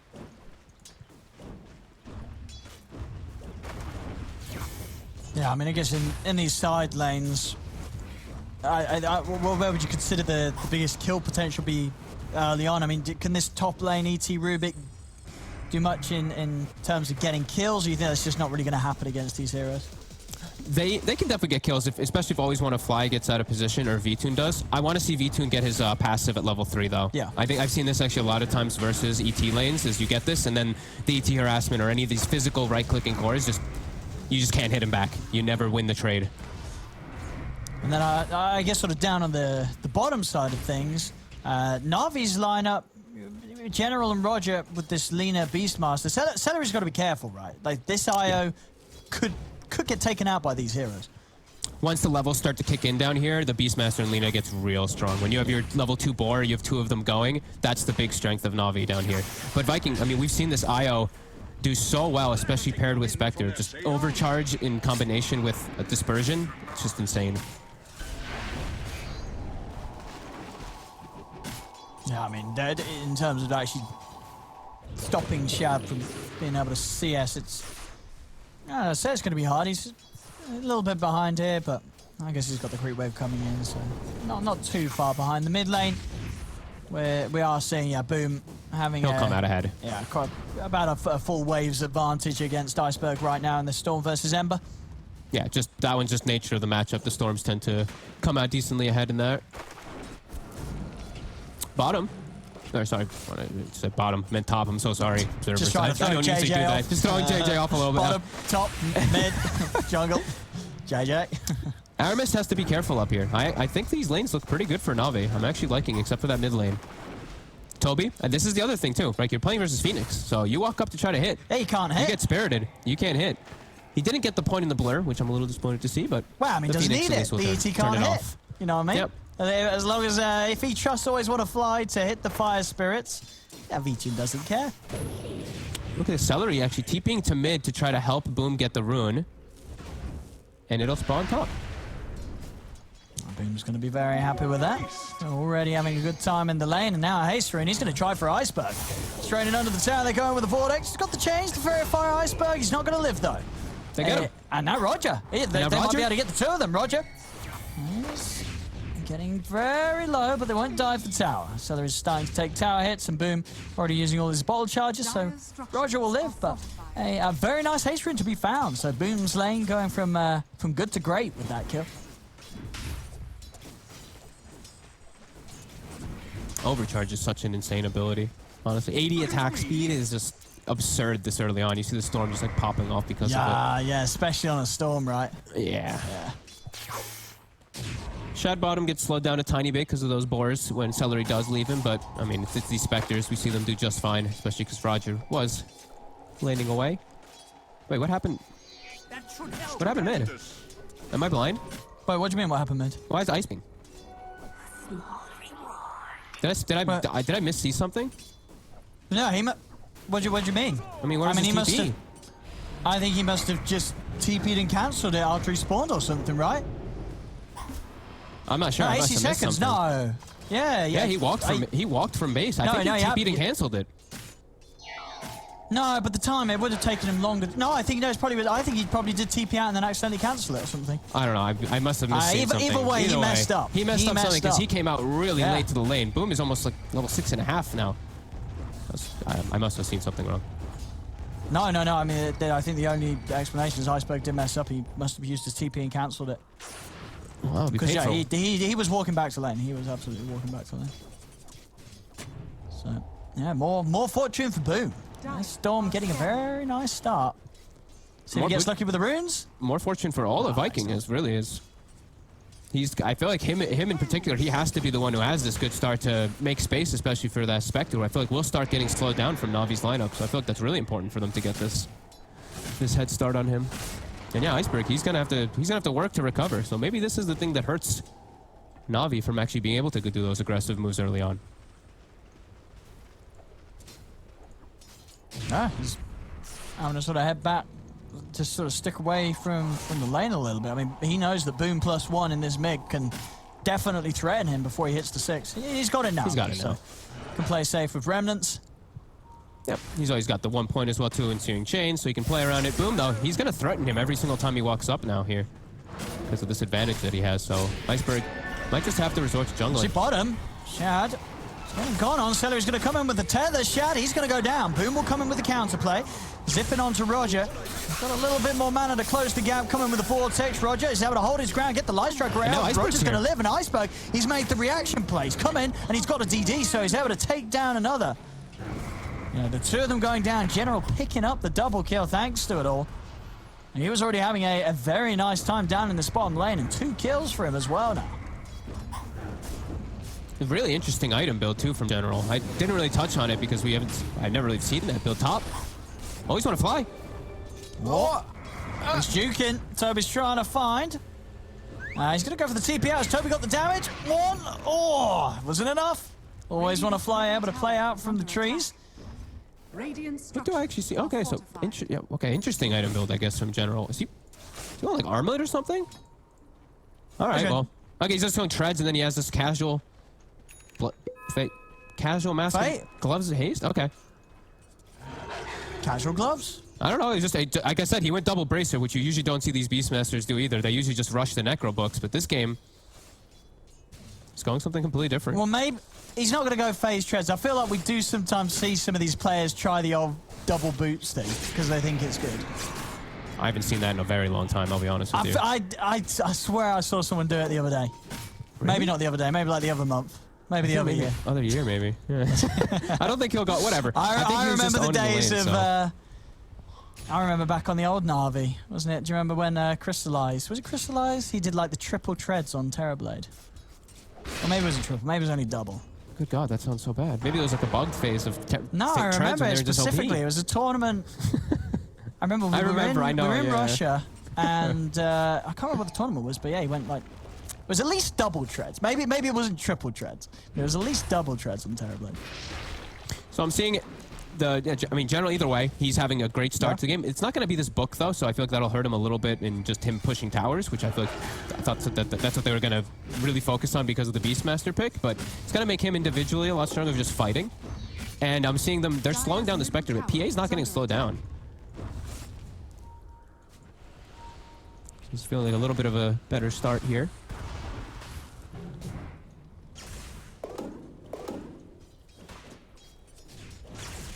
Let's see when it really all does start to kick off here.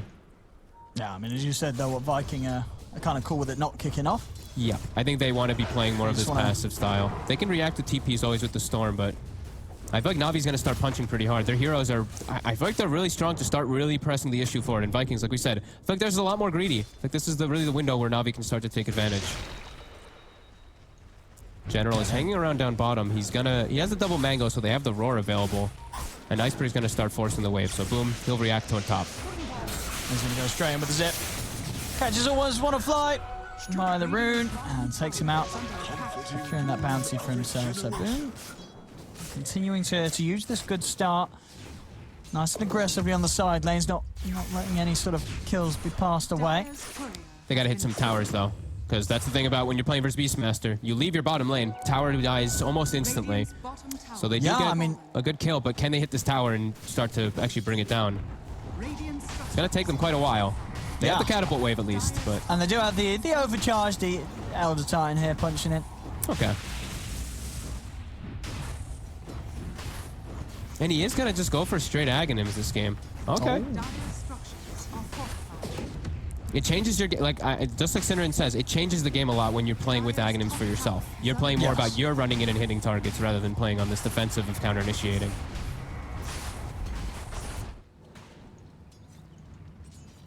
But they're going to get the tower. And Navi, not going to look to make any move. They're just going to look to farm and maximize out of it. Yeah, General's just continuing to keep a lot of pressure down. I think he's got the medallion coming out. Okay, and Roger will pull the lane back and farm a camp as well too, so keep himself relevant in the farm. We did see Roger the other day on the Lina, in particular, pop off. If you remember, he had an MKB late game as top. Toby. Straight with the TP out as soon as they jump in.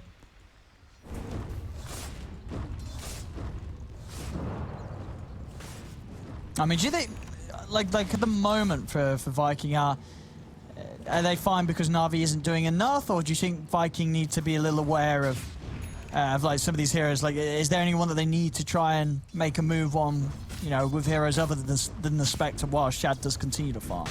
I think it's just kind of hard. They have to move as this three-man unit to look for any plays. It's under a Hawk immediately though, so General is looking to actually break it. He might still be in trouble there, Looks like he's still staying in the area. Roger is near. He's just accepting his fate here. General, he knows he can't get out. Huh. They saw the smoke too. They have the Hawk right in the mid lane that saw it all coming. But they just eat the gank anyway. Yeah, they're going to get both of them because of that. Na'Vi just not waiting. They definitely saw it, you say? The Hawk was there. Look, it's still there. Oh, yeah. Yeah, I guess.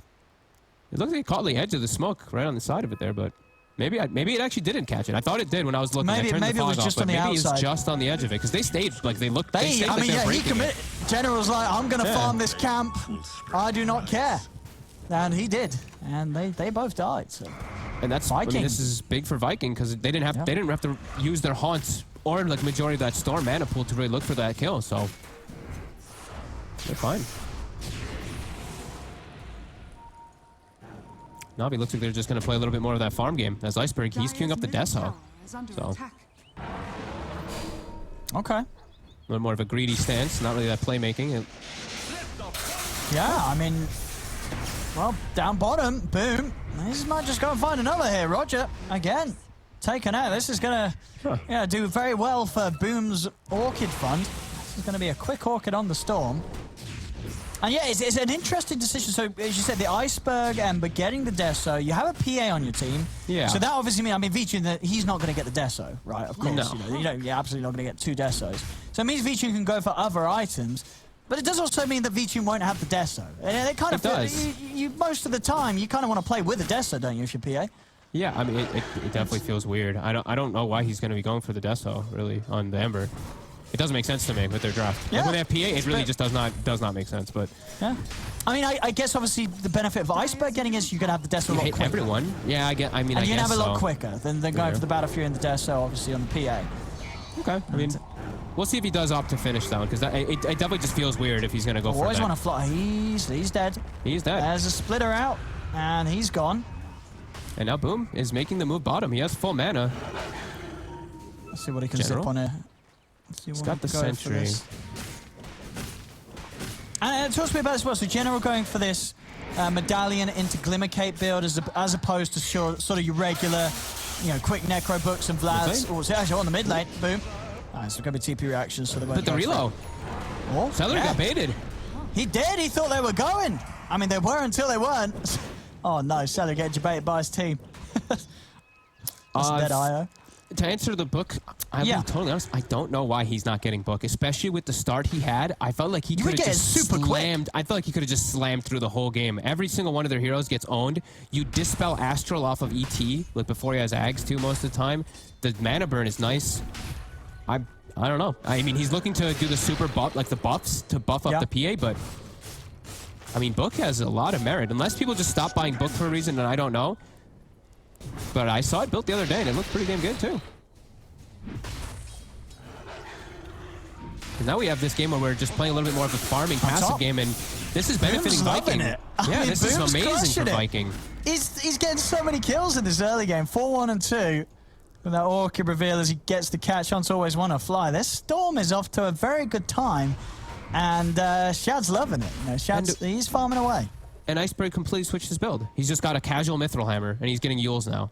I'm so confused. I mean, yeah, but V-Tune, he is going to get the Death Zone. I mean, as you would expect. As you would expect. But why did Iceberg buy the Mithril? Especially into Storm Spirit, like... You need that Yules. I'm a little confused, I'll be honest.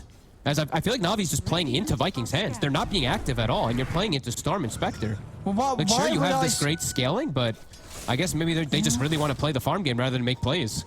Okay. I mean, as I said, we've all seen PA, late game, crits, you kill anyone, Spectre, whatever. I mean, maybe less so whatever, it is a Spectre. Spectre is actually kind of scary. I guess. I mean, there's always this. The thing is, there's always like the IO factor and everything too, and the ET that the aura is going to be huge. And I mean, Toby hasn't gotten ganked really at all. 2-0-1, he's got Aghanims. Yep. On the ET already. I mean, this downtime has just been phenomenal for Viking. Even though it still shows like less than 1k gold for Na'Vi, which might feel good. I feel like with their heroes, they wanted to be doing stuff. Like you're playing with the Storm and Spectre, you don't want to just sit back casually. Even if you have PA and Phoenix, like these king of late games, the rest of your lineup is going to be very fragile just to a haunt. And it definitely does feel a bit awkward. The Mithril Hammer into Yule Scepter build from Iceberg. Yeah, I mean, General's got a phenomenal timing. He's solo crest already done. Yeah, yeah. So the PA is going to be huge when she turns up. But yeah, I mean, it's an Ags ET. Toby's been given all the space in the world. Now he's king now.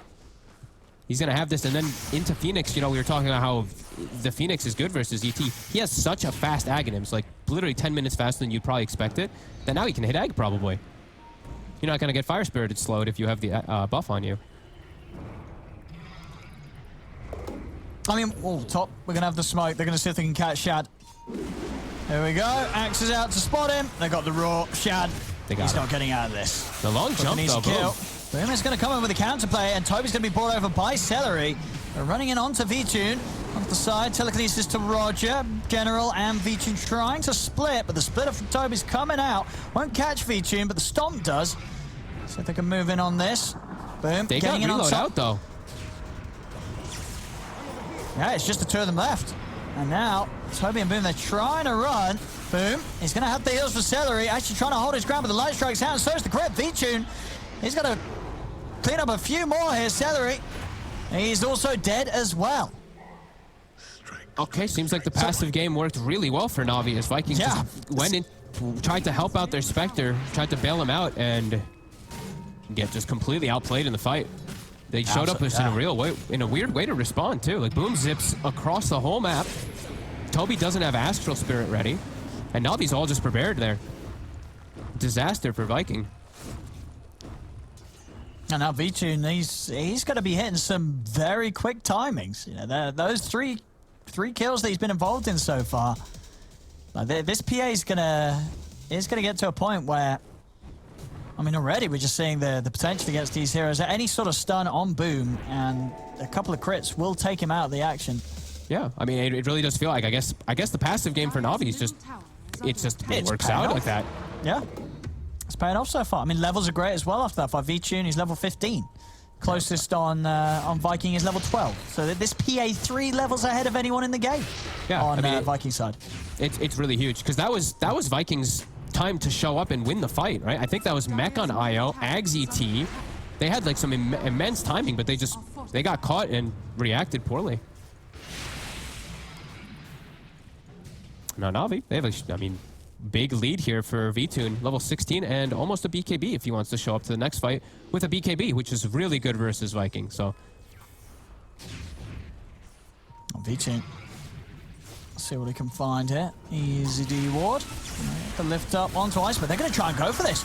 They're going with the Haunt, looking to commit straight away onto Iceberg. He's able to get the Yules off and live. Supernova on the high ground. Shad, he's trying to take it down. Can he do so? He can. He's able to take down the egg in time.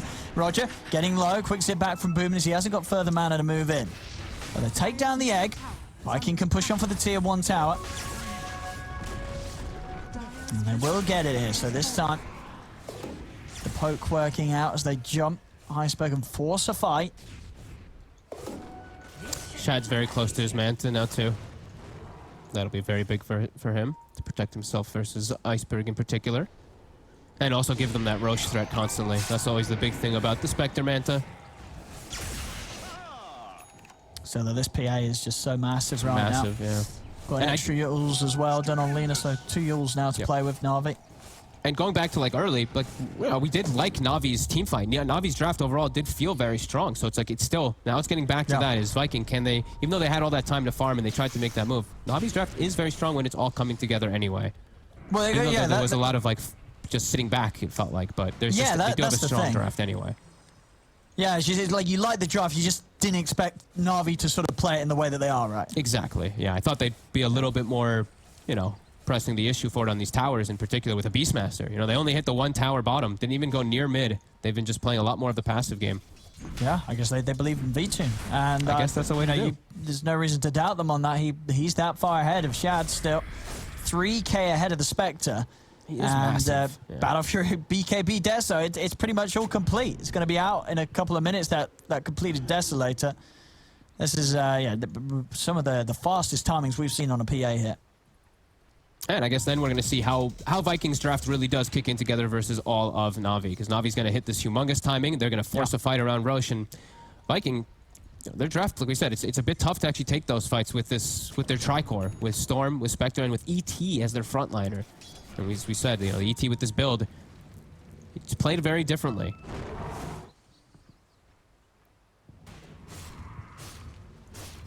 Now I feel like for Na'Vi, now it's fine to sit back and farm and finish this next item. When they have Deso, though, that's when you press again. This PA, honestly, we keep saying it, but honestly, he's so huge. Maybe he is so huge. Like 22 minutes, Battle Fury, BKB, Deso.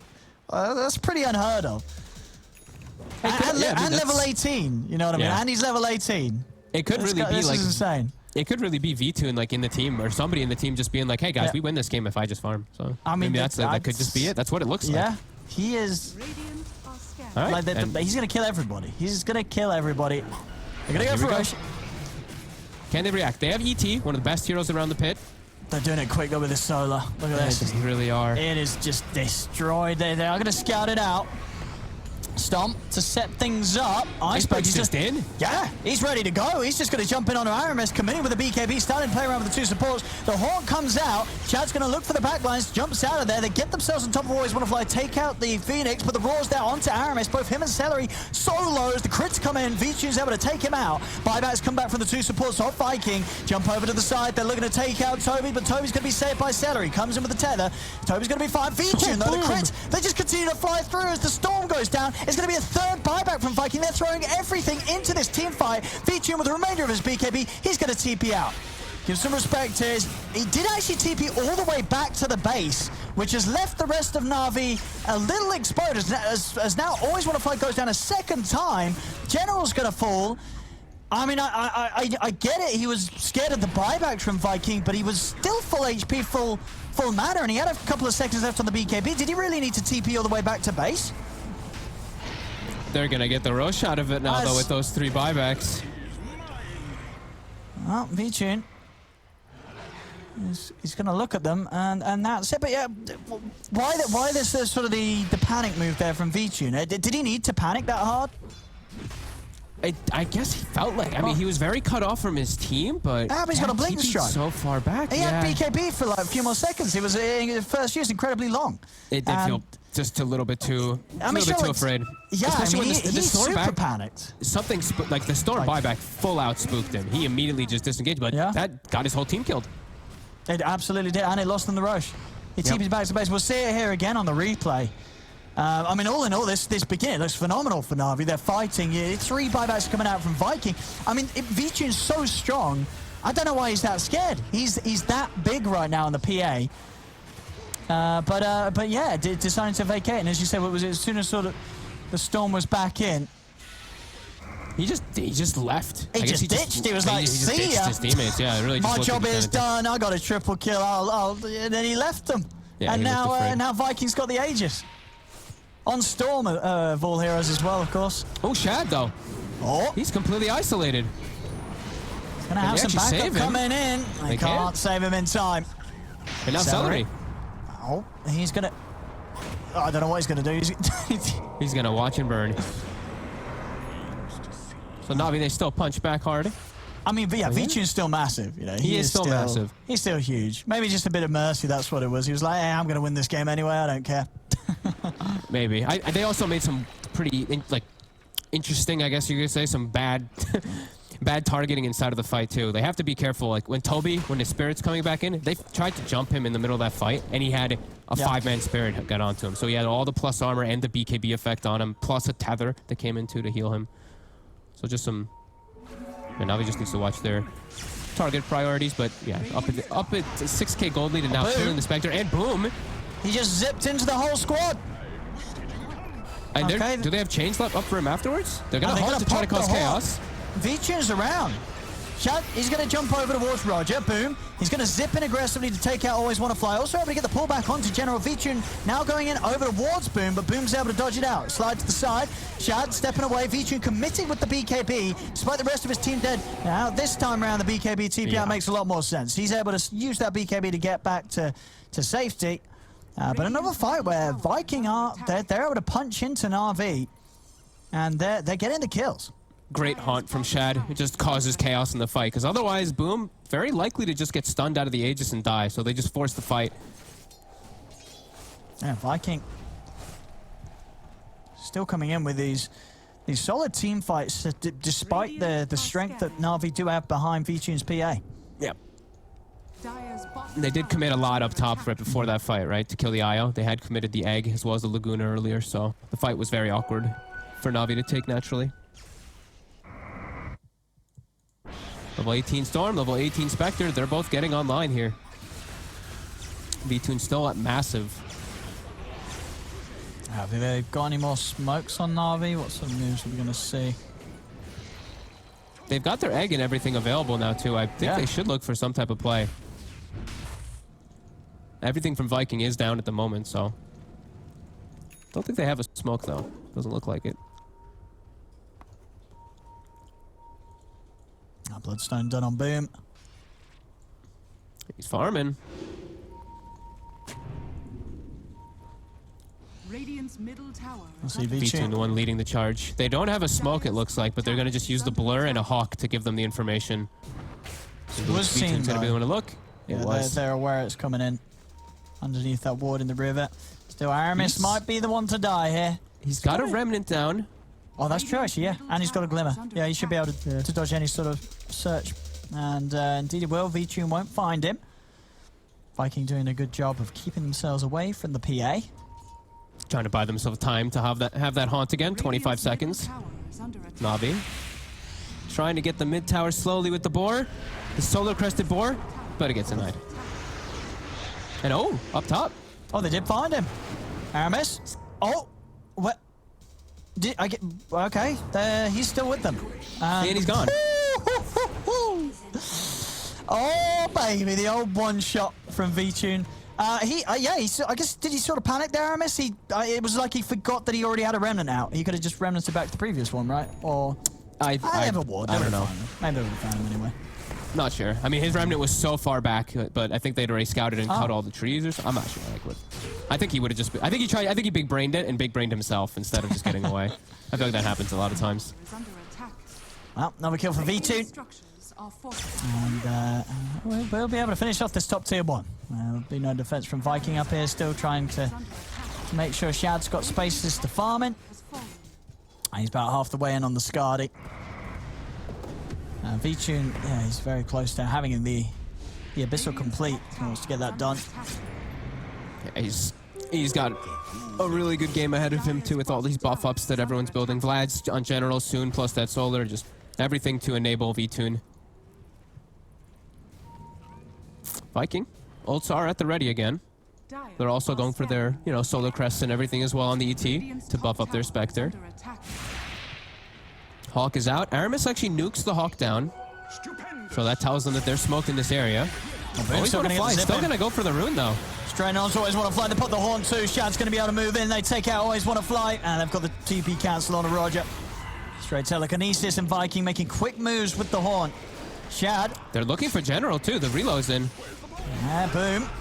He's going to get roared underneath the tower, but General taking big hits. Iceberg's able to come in with the chain. He's able to hold him down, and Shad, he's in trouble now as well. V-Tune's turned up, and V-Tune hits hard if he's ready to jump in, and he is. Looking towards Shad. Shad able to get up to the high ground with the dagger. Iceberg still continuing to chase. Toby turns towards V-Tune, but the crits are there. They take him out. Iceberg trying to hold them with the clumsy net. He's going to have the chains back up in a second as he's in again. A chains onto Celery. V-Tune, he's farming the creeps though. Doesn't want to jump on these two. He's a little scared of the Spectre and the Io, so they won't chase. I know V-Tune is literally just showing up and winning the game. It seems like by himself as he shows up and kills them as they overcommit. And the way that they showed was really weird for Na'Vi. They saw their Hawk killed by a Fade Bolt. And then they both showed in the river to grab the runes. You have to know you're going to get jumped on, Na'Vi. Not sticking together, just getting picked off a lot here by Viking. There's quite a few mistakes getting punished here. But V-Tune, he's keeping himself cool. I mean, he's still just keeping ahead of everybody. Abyssal is done. Aghanim's complete now for Iceberg. So much easier for him to dart to the back lines, get on top of these supports that we've seen are struggling a little bit to deal with him. And they'll try and hit them with the smoke, Na'Vi. Feels like he's just a lot of catch and control for V-Tune to just do his job and carry and kill everybody. That's right. Viking now. 30 seconds, no haunts. You see Na'Vi looking to try to catch anything here.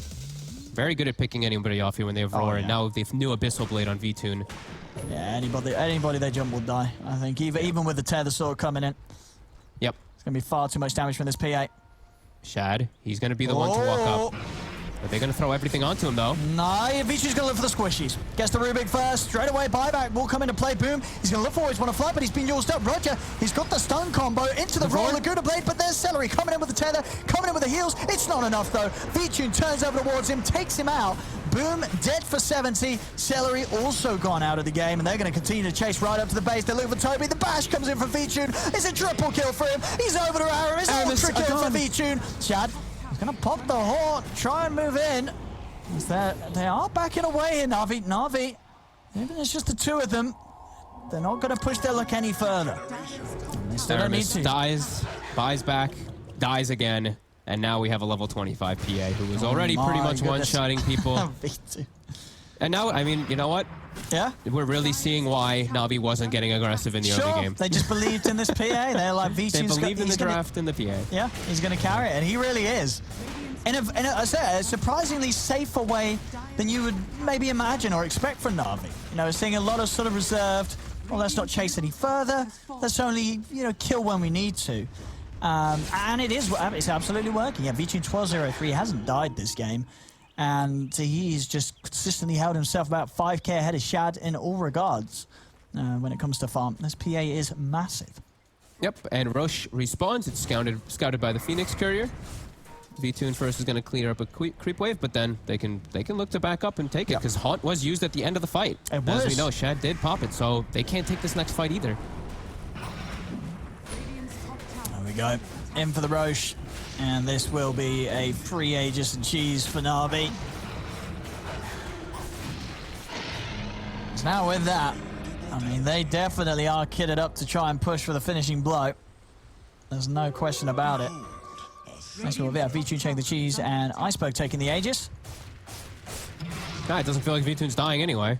No way they can kill him in a single disable. No. So he will always get that cheese off. Radiant's top tower is under attack. There we go. Radiant's top Tier 2's down, Na'Vi. Yeah, and I'm really not feeling the effectiveness of this ET as we talked about from early on. You know, Toby, he got this early axe, but really doesn't feel like it's changed much of anything in the game. As Navi's just, they've played cool as a cucumber in this game.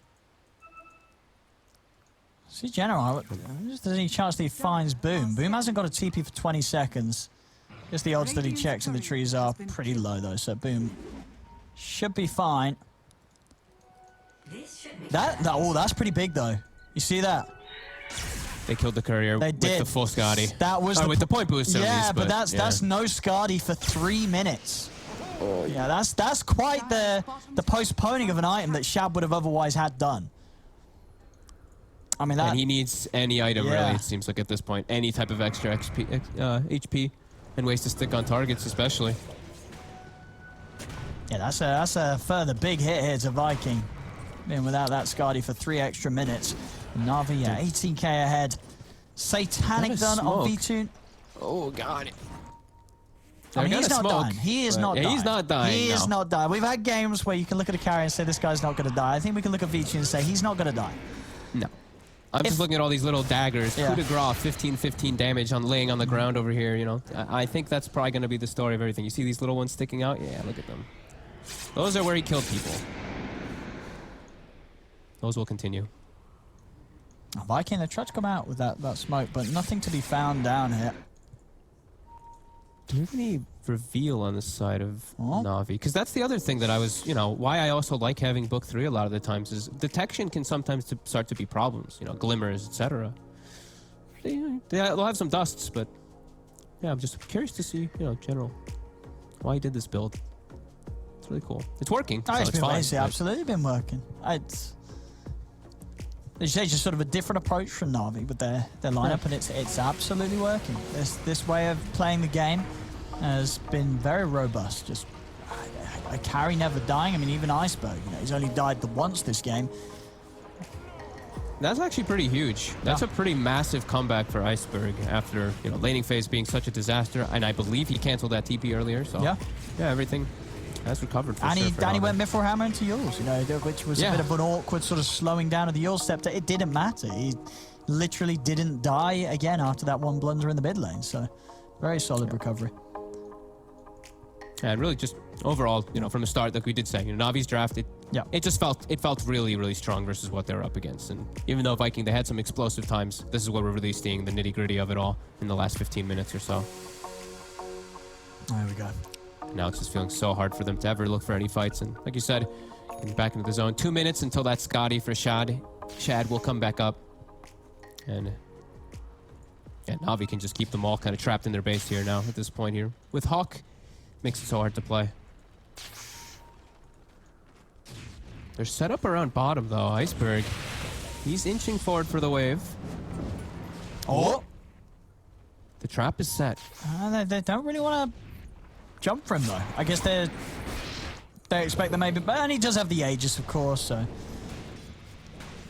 Aramis is going to start. Aramis is thinking about it. Yeah, they're going to start walking towards him now. I think now they realize there isn't anyone else behind him. So get on the once. He had the illusion. He was almost able to get out. Boom! He's going to be able to get away to the side there. Aramis saving him with the Glimmer Cape, but the chains are in, and Boom won't make it out despite Aramis's best attempts to save him with the Glimmer. Na'Vi gets the storm for kill. more. Iceberg looking for more revenge. They got what they came for. Oh, Celery. I'll get him as well. He's also there on the return. Some more kills for V-Tune. 13-0-4. And now down the bottom lane they go. 20k lead Na'Vi. This one looking to be quite the tough game for Viking to turn, even though it's getting to the later stages and they do have Shad Spectre. I mean, Shad Spectre is not necessarily poor. It's just that he's a hell of a lot poorer than this PA. As V-Tune nearly 10k ahead of Shad. He just doesn't have a lot with him either on Shad. Like the IO is going to tether to himself He's going to tether to the Spectre to give him some type of regen and stuff like that, but Aramis and Toby have been very quiet this game. Aramis not getting any big steals. Toby unable to get too much either. I mean, it looks like they're unable to do anything about these buildings going down. Yep. As Viking just watching as Na'Vi push in. They'll have Boom back up in a few seconds, but not before this Rax is gone. Look at the melee. Iceberg. He's get gone on a bit. He's going to pop the BKB, play it safe. Na'Vi again. Just being... making sure that there's no chance for slip-ups here. Yeah, being very cautious. I was going to say the same thing. I'm like, they probably could have pressed forward there, but with BKB down on Iceberg, I guess he's playing a little more careful. And the sensibilities have worked so far for Na'Vi this game. Yep. They're just keeping both carries safe, not trying to push it further than necessary. They've got neutral items to pick up now too, so they get the first. They get a ninja gear. Gotta pass that to General, so he can always be smoked up in fights. Boom's got to be careful. Walking up, boom. Oh, goodbye. He's down for 80. We'll buy back straight away here. We'll see Shad. Who was he going for? Who was he trying to kill? I think he tried to kill Always Wanna Fly with his Basher and his Manta on the hunt, but he just gets used. And now they just lost. Well, I think they might have. I mean, they probably lost anyway, considering how big V-Tune was, but just horning in to die like that. Now Aramis, he's trying to pull the creeps away. Oh, he's got Laguna. No, he's not going to get to use it. I mean, buys a little bit of a distraction, but yeah, that's a Spectre down for a minute. After, I mean, big zip from Boom. So he will catch one of the creep waves, but didn't catch them all. So they are still... Doesn't have his TP. We'll have to stay out here for about 20 seconds. Oh, that's... Yeah, I mean, that's 20 seconds too long. This he's got to get the bounties. bounties. And they're going to relocate to bring him back. Oh, okay. All right, so they'll be able to get him back. I mean, honestly, that's not actually going to bring him back that much sooner than he would have been back anyway.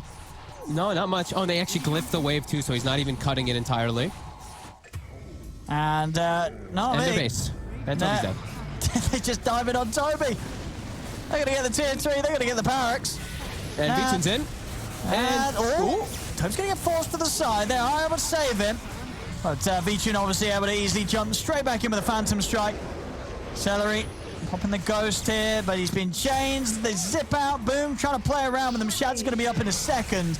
But V-Tune just picking up the triple. Boom. In onto Always Wanna Fly. Shad stepping in, but he's going to get roared immediately. They do get the kill with the Light Strike Race down onto the two of them. They turn with the Laguna. Shad's trying to back off, but he's been used up. V-Tune's picked up the Ultra Kill. He'll turn over towards Shad. GG's going to be called as V-Tune. He's looking for it, and he's going to get it. Rampage there for V-Tune, as he really does have the perfect PA game. 20-0-6, hitting some of the fastest times we've seen, and I think Na'Vi with just some of the most sensible play we've seen from this team. Just never trying to push it too far. They played very safe and cautious, and it just worked out perfectly for V-Tune. He had a brilliant game, and as you sort of predicted, the draft from Viking just didn't really do much. No, it didn't feel like it all came together really just from their heroes, and I feel like they just made a huge blunder in this game. When they tried to make that top play, when they tried to react and to save Shad, it feels like they lost the game in one move in that shot. PA got given everything she needed to just become an unkillable force, a full BKB and a Mithril Hammer afterwards. All of Na'Vi got given so much, I feel like, from that top move. So I feel like Viking, if they didn't have that top situation happen, maybe we could have seen a closer game in the mid game. But Na'Vi, after that, it feels like they just completely steamrolled them. Yeah, but they really did. Incredible stuff from Na'Vi. And yeah, V-Tune in particular, 20-0-6, ending with a rampage. 827 GPM, 877 XPM. One of the cleanest PA performances we've seen here. As Na'Vi, they'll take game 1 against Viking.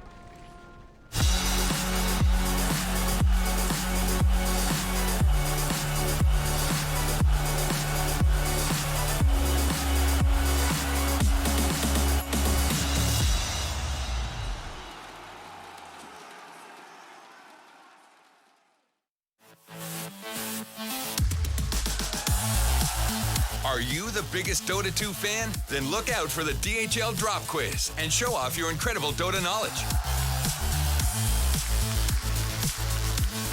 Reply with the right answer in Twitch chat and track your position on our live leaderboard. Will you make it to the top and win the €1,000 prize? Hashtag Gamers Unite.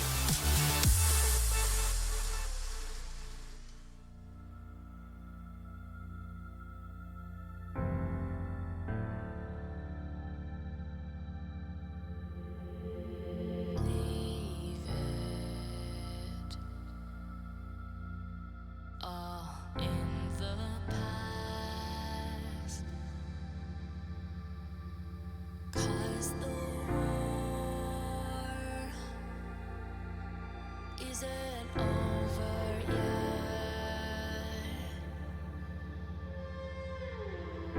You lost one fight, but it's not the end. So get back up and fight again. Take one step, take another. Find the strength for your brothers. Erase the doubt with your battle cry.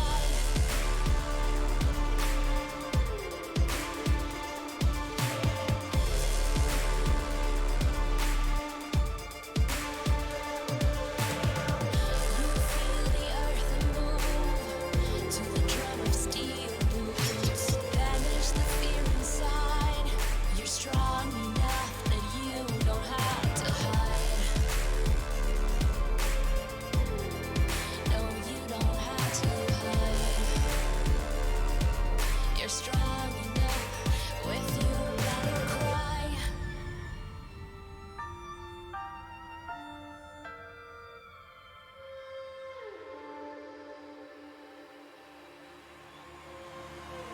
Clash of steel spills your blood. A whisper doubt fills your head, but you have to fight again. So take one step, take another.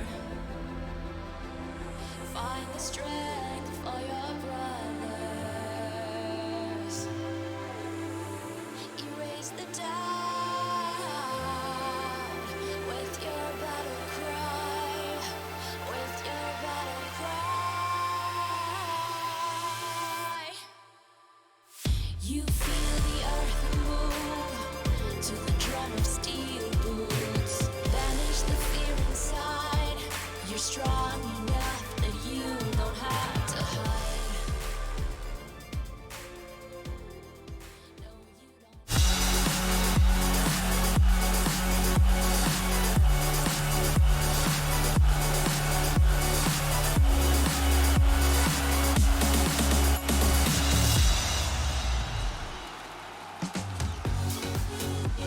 Na'Vi successfully beat a Viking here in this first game of this best of 3 upper bracket series here for ESL 1 Germany, powered by Intel. And I felt at the end, it felt really smooth and like they really hadn't gotten a lot of things to deal with. They were prepared for anything that Viking had. It seemed though at the start, Sin and Kyle, that Viking was able to take the fight to them. And I want to start there. I want to start with the start of the game, as one does, because that point actually looked like Viking had the upper hand, Sin. Yeah, they took advantage of their Storm IO that Kyle has been talking about as well, right? As well as the Haunt. Whenever the enemy team is split up and they're starting to push multiple waves, you can get those jumps, you can get the quick kills and build something from there. The problem was all these kills they got, they didn't stifle the PA at all in her farm. So she got a very easy game. Iceberg and General still kept up fairly well with the enemy team for the most part. And as soon as a couple of key items comes in, this threat just kind of disappears. Like you get this Yules on Storm, suddenly the Orchid doesn't give you these pickoffs anymore. And that's where you need that maybe Elder Titan, like I was talking about in the draft. I would have loved to see something a little bit different for their composition here that complements that a bit better. Yep, and the other issue is that, yeah, Storm starts off nicely, but you're not getting any objectives off these kills. And to your point, you're not taking out V-Tune. This PA is completely unchecked. Iceberg, maybe you're a bit behind, but as soon as you have Yules, you're not killable anymore, and you're going to be much more effective at opening engagements.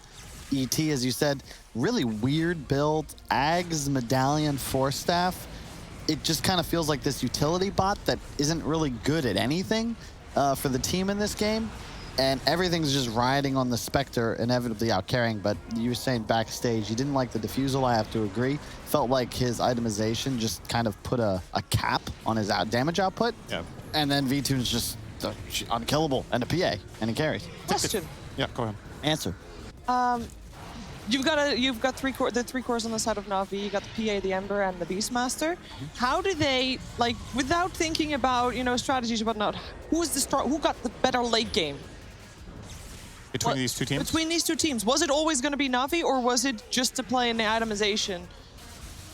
I think I like Na'Vi more, just because I feel like Phoenix is a late game monster in this kind of game. When there's no direct counter to the egg, it always will become that X factor inevitably. Late game, Na'Vi take it. In the hyper, super, duper late game, that's when Viking would win, because it's Storm Spectre. And at a point, you just pop ult on Spectre, and Storm goes and just solo kills somebody. And it forces Na'Vi to be constricted. However, I really want to point out the Beastmaster, because to me, that's the key hero. The BKB piercing lockdown and vision advantage, entire game. Yeah. Na'Vi's just firing on all cylinders at all times. They have these really cheap, low cooldown stuns and catch spells. They just hunt Viking. They need ults to fight. When they're down, I mean, these two supports are made of paper mache. I think that's another problem that the Viking lineup runs into, is when they get to this, let's say, 25, 30-minute mark and the BKBs and the defensive items come out on Na'Vi, what damage do you really have? Like, you have an Elder Titan who can't get on top of these targets because they're super mobile. It's a Phoenix, an Ember, and a PA that just jump away from you. They don't care if you go in. You buy the BKB, Storm is suddenly a non-factor. He doesn't do much. And then the Spectre who went Diffusal, it's also countered by BKB. And I don't like Diffusal so much on Spectre in this patch, because I feel like the bang you get for your buck, you want this Diffusal to counter something. Like, I like it as an item against Morphling, where it's like, you burn this guy's mana, suddenly he's out of the fight. It's kind of like killing Morphling when he's out of mana. This game, it's a PA. You're not hitting half the time. What are you buying your Diffusal for? The other heroes that you can jump on, you do just as fine with the Scotty, and then you could have had that maybe 5 minutes, 10 minutes earlier than you did in this game, and then who knows? Maybe that extra health, that extra bit of damage in the fight could have made a difference. Yeah. Could have been all itemization. Perhaps would have been a different game.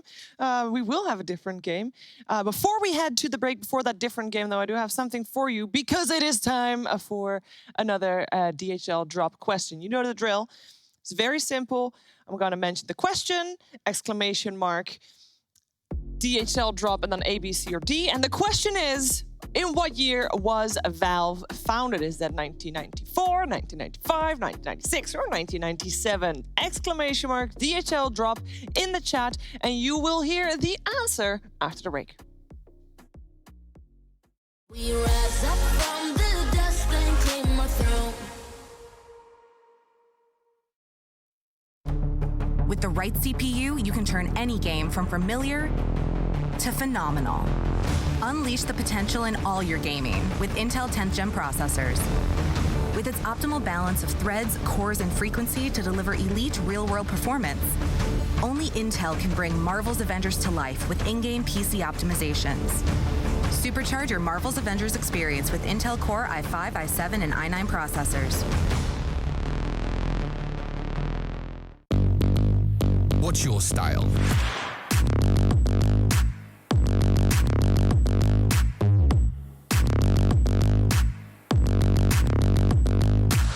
Get your merch at shop.eslgaming.com.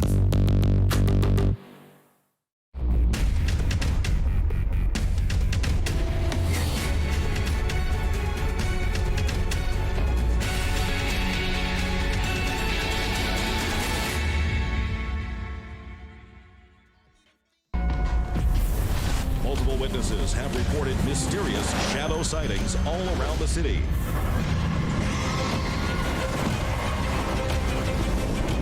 According to experts, the origin of these shadows is still unclear.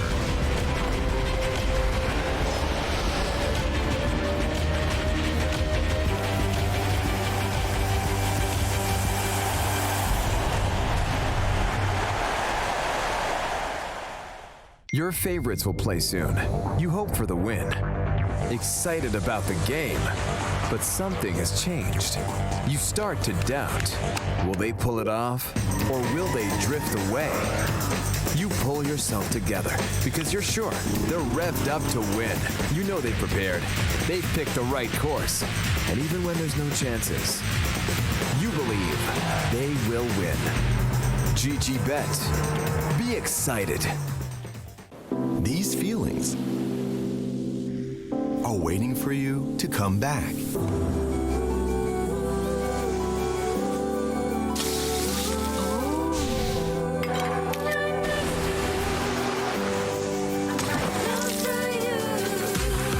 Amazing feelings are waiting for you to explore again once the world is ready. Until we meet again.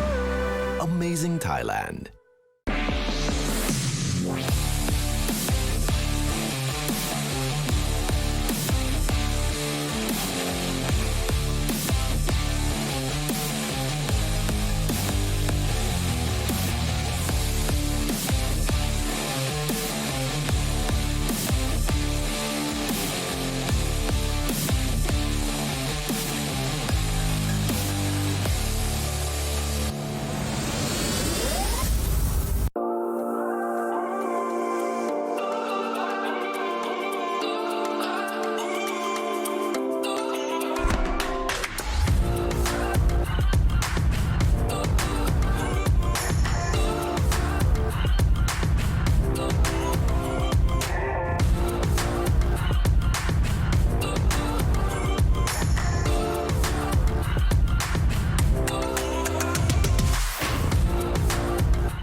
Stats with the most reach possible. This is 600 starting gold right here. If you do half the steps, trust me, you will get better. Coming from the ether, all I hear is static. Breathe a little deeper.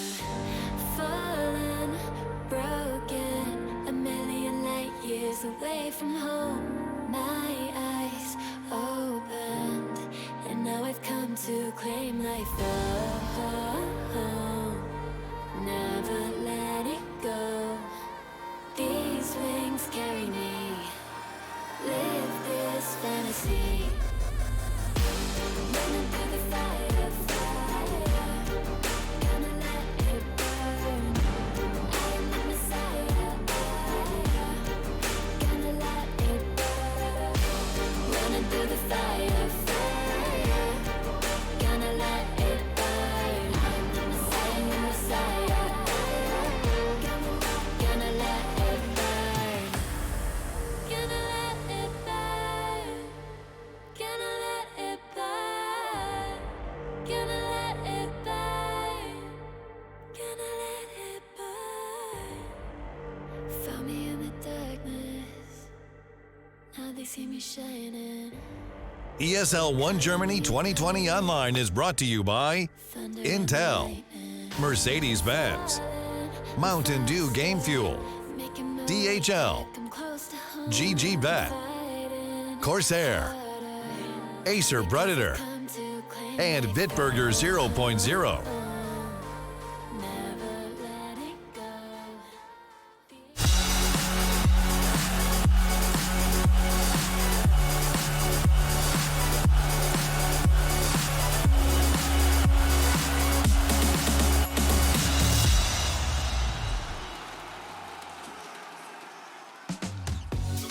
In the chat, exclamation mark DHL drop C before the break, you would have been correct. It was indeed 1996 when Valve was founded, a very long time ago.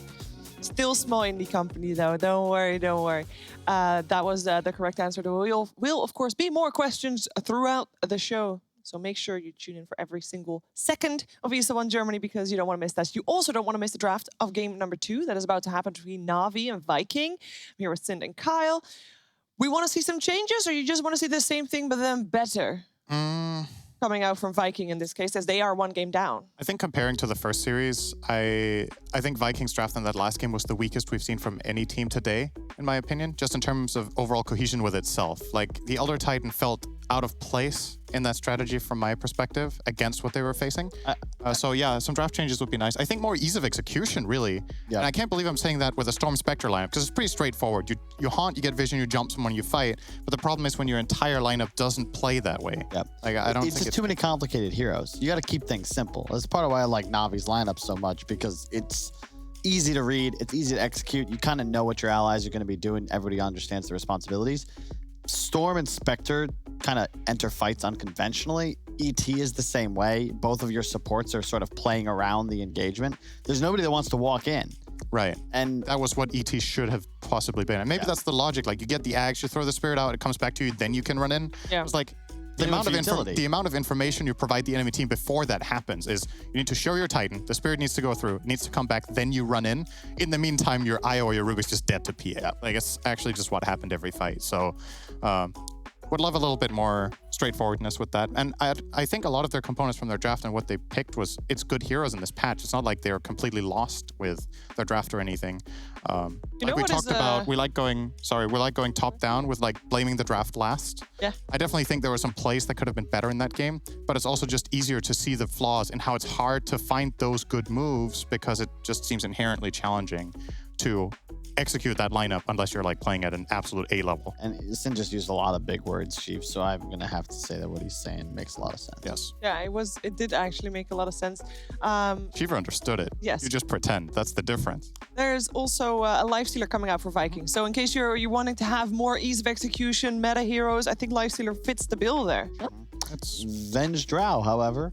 We saw Secret first to the Drow earlier today and lose. However, the Venge got banned out second phase. This combination of heroes, been pretty strong since, I want to say 2012, back when Sin was a good Dota player. I thought you were going to say good looking. Both true. Oh. I didn't want to be That too never mean. happened. Save that for finals weekend. Chen Lifestealer, not ideal in this case, just because I think that much like we discussed in the Secret game, I love Drow against Lifestealer. And the Venge also is one of the best heroes because you open to win somebody, just swap them out. You have a BKB piercing interrupt, and then a swap in perhaps, and just the raw physical damage is kind of nuts. You also get bonus range on the arrow shooting from Drow thanks to the bonus range from Venge. Yes. So you need gap close. I think this pairing has a really high win rate together in high-level pub games too. I think their like combined win rate is just super high. So it's it's just a natural synergy. Like everything you say is the reason why, because Venge gives Drow what Drow wants. And if you think back on the game that Secret played the Drow in earlier today, if the Tusk was a Venge in a lot of those fights, you can imagine how different it would have been. With like the arena jumps on Drow, you can swap her out, and now you can suddenly do something. So I'll message you then. So what do we want to see? What kind of gap closer do you want to see against the Drow? There's a couple of options. I don't know. I think what are the classic counters? Spectre doesn't seem nice when you have Lifestealer. We're all safe Lycan laners. doesn't feel nice when you have Lifestealer. I mean, technically you can play an offlane Lycan here. Bloodseeker. Something like that. Bloodseeker is a hero that they are the Already only team banned. to have played in the playoffs at all. In like, I don't know how many games it's been now, like almost 20 or something. They're the only team that played it. They played it 2 games, won both of them. It's been banned both these games. So they're not getting that either. And also, once again, the Toby Underlord gets banned once more. Great hero against Drow. Yep. So, I actually don't know if it's that great. I think that matchup kind of goes both ways. I think it's just a targeted ban. They banned it last game as well. It really depends on which team's ahead. It sort of cements your advantage, but I don't know if they really counter one another. It just helps their squad. It really depends on the draft. It's all about how it comes together. You know, it's a team game. You can't just win because of a good opening, no matter what Sin tells you, viewers at home. But it is nice to have a good opening. It is That is nice true. to have a good opening. That is definitely nice. What's The your teams favorite are opening? taking a little bit longer also this time around than they did previous games. E5. As well. Jeez, guys.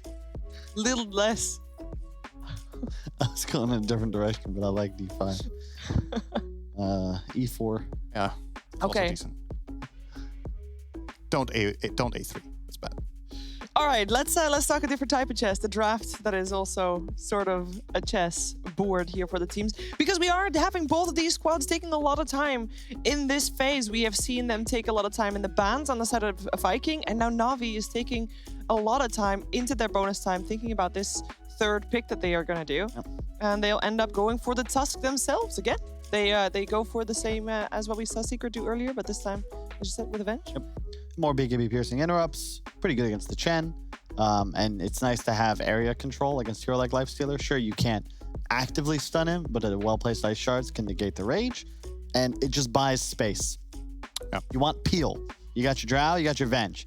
The reason Secret suffered so much is because we just watched Mud Golems all in on the Drow, and you could sustain, you could heal him up, but Matu's still just dying in the center. Oh. Now you can just get him out of dodge, buy a 4-staff, swap him out, Ice Shards, and it turns into sort of a Helm's Deep situation, which I'm sure we're all very familiar with. I'm actually super happy that this was a Mars pick coming in for Viking, just so we can compare it to the Secret game earlier, because now we're going to see that exact situation probably arise, where Avenger will play behind Drow, and Mars will struggle to do to Matu what happened all of that game that we saw earlier.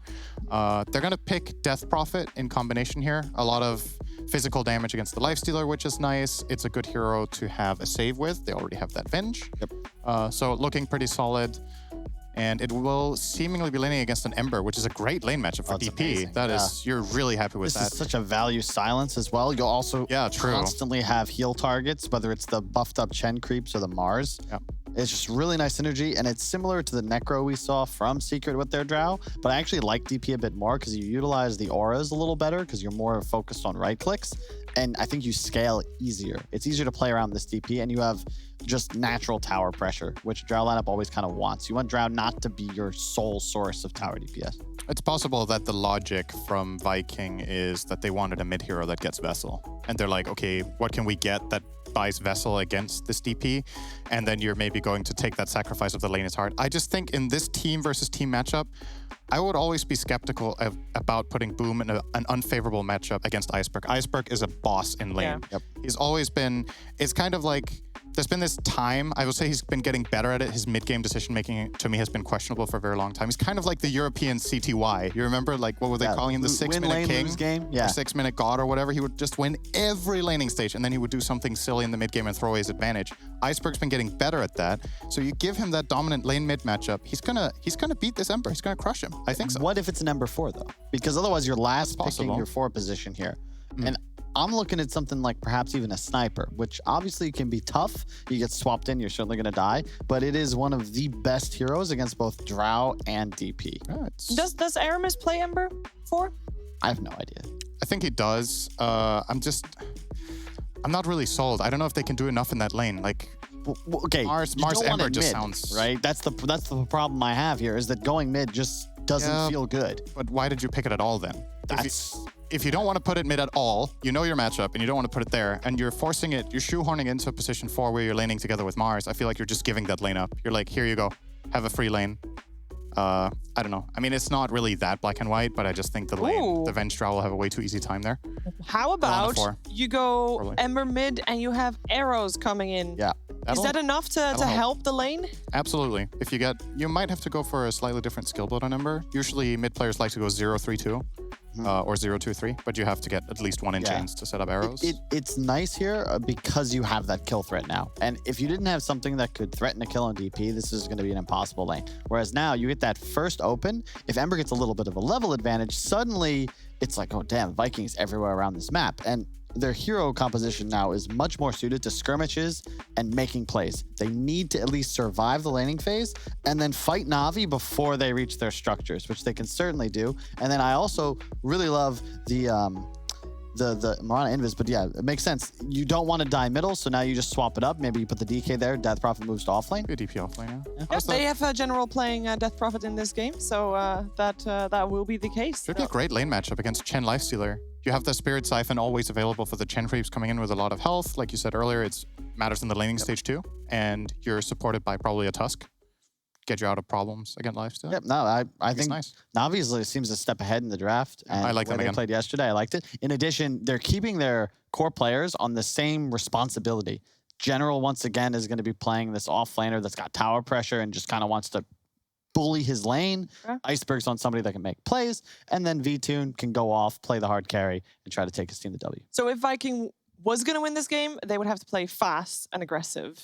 I want this Ember Mirana to find kills early. Okay. I think you need Ember to get a Vessel here so you can kill Dragon Knight and DP. It has to be tempo-based. All right. You need the kills, then the Vessel, then Okay, more kills. well, let's see if they can do just that. It is game number 2 time here for Viking versus Na'Vi. Let's head to the casters.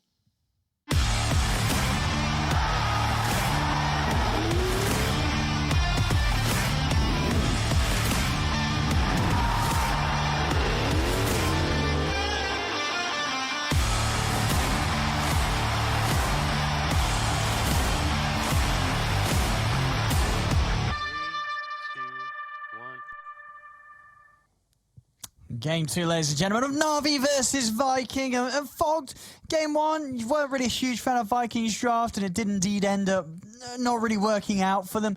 Here in this game 2, are you a little happier with what they've come into the game with, or are you still worried? Definitely a lot happier with what they've come in with. I also think that we just got a big display, especially from Mudgolems, of just how good Mars can be versus Drow Ranger. So I think that's one thing I'm going to be looking at, especially from Toby. Let's see how well this is going to work out for them this time with the action from the Mars. I mean, overall, Na'Vi's lineup, this DK, this Death Prophet, they are going to be able to take towers pretty early on in this game. Do you think Vikings got enough to sort of slow down this early sort of ball that Na'Vi could get rolling? It's going to take a lot of good play, I feel like, from Toby being set up on these towers. I think his role is going to be ever so important. I feel like Na'Vi, they're going to start dictating the pace of this game pretty early on with what they've drafted, and they're going to keep going. They're not going to let up. Viking, I don't really see them having these phenomenal ways to D-push. I think their best actual form of D-push might actually just be that spear and just an arrow from Mirana, like arrow onto the catapult, which sounds kind of ridiculous, but they really have like no way to just spam out when Na'Vi does set up on those towers. So they have to look to just take the fights outside of them, which they don't really have a great fighting lineup either. It definitely feels like it's going to be hard in the early game for Viking. I mean, what do you sort of think of the lane setups? Is there anywhere that you think Viking is going to have that sort of power to get those early fights going in the laning stage and favoring themselves? Well, mid lane's always nice because Boom is in a free. It's in a free farm lane. I think it's always nice when you have Ember versus DK because the matchup is what it is. You're just giving Ember a free lane at that point. Then he can just have all of the world for his game. Let's see. I don't know. Their lanes don't really look that great. Besides that, to be totally honest with you, I actually really like Na'Vi's lane setups. Yeah, I mean, in either of the setups that they do have on the side lanes, I feel like Na'Vi's just going to come out pretty nice on them. Venge Drow on one side and Tusk Death Prophet on the other ones versus the Life Dealer Chen. It just feels real strong from Na'Vi on all fronts. And obviously this is the way that Vikings chosen to do it. Would you agree this is the better way to have it with the Life Stealer up top and the Mars down bottom? Yeah, they have to have this type of matchup because then they can actually threaten the Drow at all. Otherwise, I feel like they could have never threatened Drow and Shad just gets nothing. So this is definitely the best lane setup that Viking have, but I feel like Na'Vi's fine in this. Sure, and for the most part, is Aramis just going to have to stay, like, is he going to stay in this lane with Toby, or is he going to be able to leave Toby alone and look for moves around the map? Oh God, I think he has to stay down here, but this lane might actually just get too hard too fast. I feel like Toby just getting there delayed to the lane might have already costed him the lane. I feel like they just commit on Toby right now and they kill him. And they're going to. They're already looking for him. Yeah, he's got to be careful on the Mars here. He's stepping up. They're going to try. There we go, opening up with the magic missile. He's chasing him down. He's going to have that multi-shot to finish him off, and there we have it. Aramis tries to jump in to block some of the hits, but it's not going to work. As V-Tune's already got himself that first blood. And now it's the question of what does Aramis want to do with his time? Does he want to stay down here to try to help his Mars, what feels like it might not help at all? Or does he want to look to move around the lanes and try to help? Because I think this is going to be a big problem for them. Toby is so important for their draft, it feels like, and I feel like he might just not have a game after this. I mean, he's going to be level 1 whilst the Drow's pretty much, well, 1 creep away from level 3. Oh, and they get the range creeps. Oh, God. This is... At least one of them. Only one. One of them decided to turn back towards the lane. Okay, so I feel like the big thing for Viking is really going to be eyes on Boom in the mid game to help the lanes, because I feel like we're already seeing the problems that are going to kick off.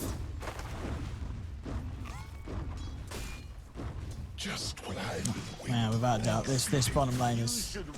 I mean, a drought at the start against any of these heroes, especially with Avenge. It's just look how much damage you can just trade so easily. It gets so bad so fast. Too. That's the scary thing. It's like every level hurts that much more. And Toby, he can't miss like a single one of these last hits that he's given. He has to get every single one of them. Him and Aramis. Big pressure. Arrowing those range creeps perfectly, but now Toby has to be very careful how he stands in the lane. I mean, he just might die again. Yeah, they're both of them. Very, very low. There's going to be a multi-shot available. Might be able to kill both. They're both dead. But if he can get the multi-shot on him, and there it is. They are both dead. This bottom lane could literally not be going any worse. I think Toby just start pulling, do some crazy pulls for yourself or something, and just let Miranda play her own game, because this is a completely lost lane bottom. You can't lane down here anymore. And top also, look at the way the Lifestealer's doing too. This is like I said, Navi's lanes, all their lanes are just great. And I'm actually seeing Boom. He's not coming out as free farm in mid lane. Iceberg's actually contesting him. Well, you feel like an Ember should. Why do you feel an Ember should be able to farm easier than a Dragon Knight early? Like, what is it? He can't break Flame Guard. You just Flame Guard and push the wave in. He can't break it. And then you always have pretty similar damage, with your like Wraithband Quelling Blade plus your Flame Guard. You should be able to secure your last hits, but Iceberg's owning him now. 24-8 to 18. I've never seen a DK actually take it to an Ember like that. Bottom. I'm going to try and come back in onto the lane. We'll see how long they're able to last down here again this time, as it's not been a safe space to be. I mean, they're just going to keep Aramis down here to at least get Toby some experience, but these two are going to be really weak. And now Shad dies too. Oh, sorry, Celery dies. I thought Lifestealer died for a sec. I was like, oh god. I really want to see Aramis just move, to be honest with you. I guess maybe, okay, after the bounty runes, at the very least, he needs to get out of this bottom lane. He needs to secure his Lifestealer farm, because Shad's not free farming at all. I feel like top they can actually set up for some kills. I'm in level 5, about to be hit on V-Tune. I mean, already it's hard. But when he's level 6, like, this lane's over, right? I mean, this lane's over. This lane's I mean, sure, over. it's already, it's already. Okay, let's see. Aramis, so we have Catapult Wave is coming in. I think he has to arrow Catapult, so they just are going to lose a tower. So he'll walk mid, he'll arrow mid Catapult to bail out Viking of a Boom in a bad situation, and maybe just move bottom and arrow that Catapult as well. I think that's actually his best moves he's got in the game at the moment. Like we said, they have no wave clear, really, on their draft, so that actually is their best way of stopping these pushes. So he's lining up, arrow away, bottom Catapult taken out. So Aramis, he's done his job in these first 5 minutes, in my opinion. Maybe not entirely, but he's done, one of those big things of stopping the tower pressure at least. And that, the fact that I'm saying all this is not a good sign that that's their tower push. That's the way that they stop these pushes. Middle tower is under attack. Aramis. So it's supposed to be a little careful around these twos. How's levels? Yeah, V-Tune with this and the siege creep. He's pretty much going to be 6. Get the arrow. Catch always the arrow. Fly. They might get turned and just killed for going for this Venge, though. They're not killing the Venge. They're not even going to kill the Venge. And they're going to lose a courier. That is courier. Yep. Oh, no, the courier. And I mean, he's going to wait. He's going to make us spend some time, but the multi-shot, it's in. He's dead again. 0-3-0. V-Tune level 6. Owen, they've lost all 3 lanes quite handedly into a very strong early game lineup of Navi. The Vikings gonna need V-Tune's 3-0-1. some big stuff. Yeah. Oh my god, we saw how good of a game V-Tune had last time, and he didn't even get anywhere close to this sort of start. This time he's good luck Viking. This is gonna be a tough one. Lifestealer can't lane. Shad is pushed out of a lane. General's level 6. All 3 lanes have actually been abandoned. Toby is getting the wave that's pushing in bottom, but they've pretty much been to the point of abandonment. Oh, we're saying already, right, this lineup from Na'Vi, the push that's going to come in. I mean, they lack the wave clear. I mean, when you don't have even heroes with levels and items to step forward to the wave, you're going to really struggle to hold against the pushes. Yeah, that's actually a pretty cool approach what Boom just did there, you know, with the Flame Guard, and he leaves a defensive remnant, and he just uses the Flame Guard to burn the wave.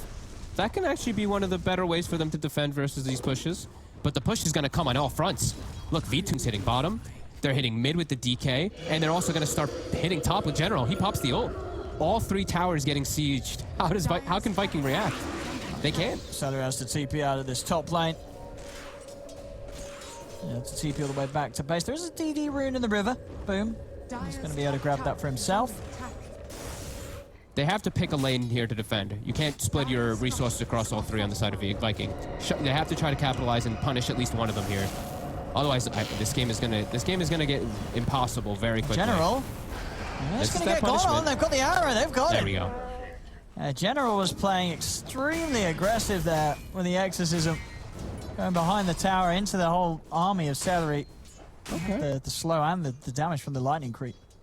And Boom did the same thing again. Flame Guard puts a defensive remnant, eats the whole mid wave, and then just jumps back. So, okay, they're finding tools at least with their weak early draft to try to at least fix the problems.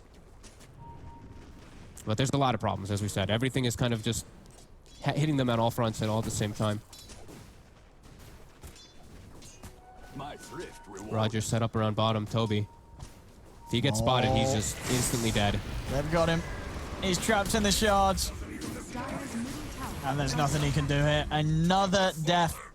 0-4-0. Yeah, this is one of the roughest starts we've seen from an offlane. And now they're going to make the move down bottom, so they've got a point in slight chain, in the chains now for Armis to line up the arrows. There is Roger set up now, though, for the snowball in case an arrow does connect. In general, he just goes right back top. He's like, okay, Shad, you want to try to lane versus me? Bring it on. Dire's middle tower is under attack. And we see mid, Iceberg. Yeah, like we said, they're hitting all fronts on the side of Na'Vi. So Viking, they're going to get split up all around the map, but they have to try and capitalize. Iceberg. Spear off the mark. It is. He's still gonna. Is he still gonna die? Yes, he is. They've got enough damage with the 4 of them. Doesn't matter that the spear's off the mark. Job's still a good one. Yeah, nicely done. And Shad's going to be able to walk in and at least take one of the bounties, and we see Toby take the other. So it's going to be actually 3 bounties, it looks like, maybe for Viking if they... Okay. And they move it up top to see if they can get General. Just kidding. They're actually going for the kill instead. Yeah. So it's 2 for 2 bounties, and yeah, running a General, but... Oh, instantly out with the TP. And whoo, that's close. Boom, nearly at him. Nearly at him. But very smart move there for General. As soon as he sees him coming in, no sticking around. But again, Iceberg respawns back to mid lane. Aramis, he's like, oh god, it's 10 minutes, catapult wave. I got to arrow the catapult. Arrow away. Roger tanks it. He knows. He sees what, you gotta keep what they're planning. Keep those siege creeps alive. I can't believe that's actually the plan. Like, that's actually what they have to do. It's so ridiculous, but... It's bringing everybody to the mid lane to try to stall this, but this tower is going down. Well, let's try for the tower tonight. I won't get it. He's going to bring the Iceberg very close to his first time. I mean, what do you expect? Is he going to go for the blink? Roche, I think. Oh, on who? On Iceberg. Was he want to get first? Yeah, blink for sure. I think now Na'Vi. I think top is the easier choice, but I think they actually could force the Roche. Yeah. I think if they take top, they can easily walk into Roche pit, and I have no idea how Viking can test. Right now, Viking has to make the most out of the map as possible. Radiant's bottom tower is under attack. There we go. Yeah. So they've got that solid setup now from Iceberg.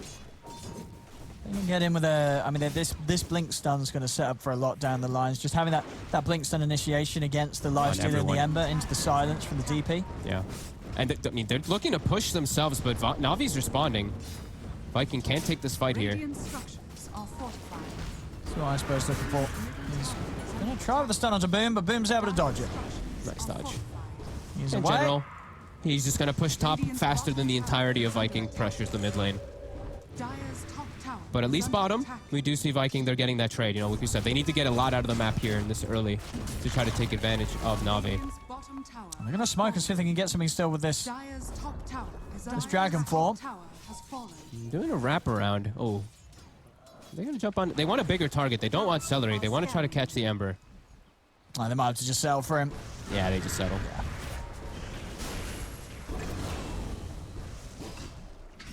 Navi Tower is under attack. continuing to get these kills, getting the space, of course, whilst this is all happening. Vtune just having all the space in the world to work with.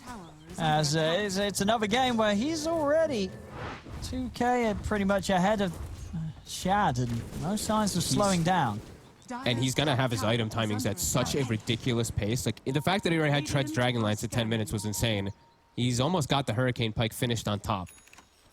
So he's already going to counter He'll have to do better pretty much anything that Viking has to get onto him. And they were trying to get him there, but they read it with the scan. He's away. This whole move with the Moonlight will be dodged. And V2 can continue to farm.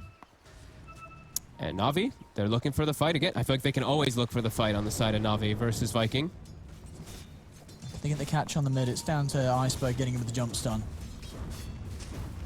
They could set up a Gust first, and then he can jump and stun, because then they can't counter it. But they actually don't go for it. Both teams just playing on their 10 sides. seconds until Dragon forms back up. Okay, so they're just waiting for that. Now they're good to go. It's a decent positioning for Viking, though, on the high ground with Toby. They're going to scout things out here. And yeah, they're going to see coming in. Yeah. So Vikings able to step away. Just keeping themselves around Shad, making sure that he's able to farm safely. There's another. I mean, they're going for round 2. They really want to try to get something here with the smoke. They've got their mech, so they do have a lot of heals that are going to come into the fight. Is under attack. But yeah, Na'Vi, they just back up, finish up these next few items. But this is a Drow farming under a ward. Viking might be able to punish this. See if Boom and Toby can do it. Here we go. On to Vici they have, and they've got the setup. Just turn with the Gust, but the Spear already came out, pinning him to the arena wall. Always want to fly him with the swap, though. The save's going to be there now. They can turn with the silence down to the Ember. Whew! He's gone. Toby's out with the TP in time. They get the big kill there. Boom goes down. Just unable to make that move onto V-Tune. Just a little too leveled, a little too, farmed right now, even for these two heroes that have quite a lot of, sort of damage between them with this combo, the Ember and the Mars. It wasn't enough to get the Drow out. I'm confused why they only went with 2 heroes. They 100%, they saw him for a long time farming there. They had to bring Aramis. Like, that's your killer. Your Mirana is your damage provider with these 2 heroes as well.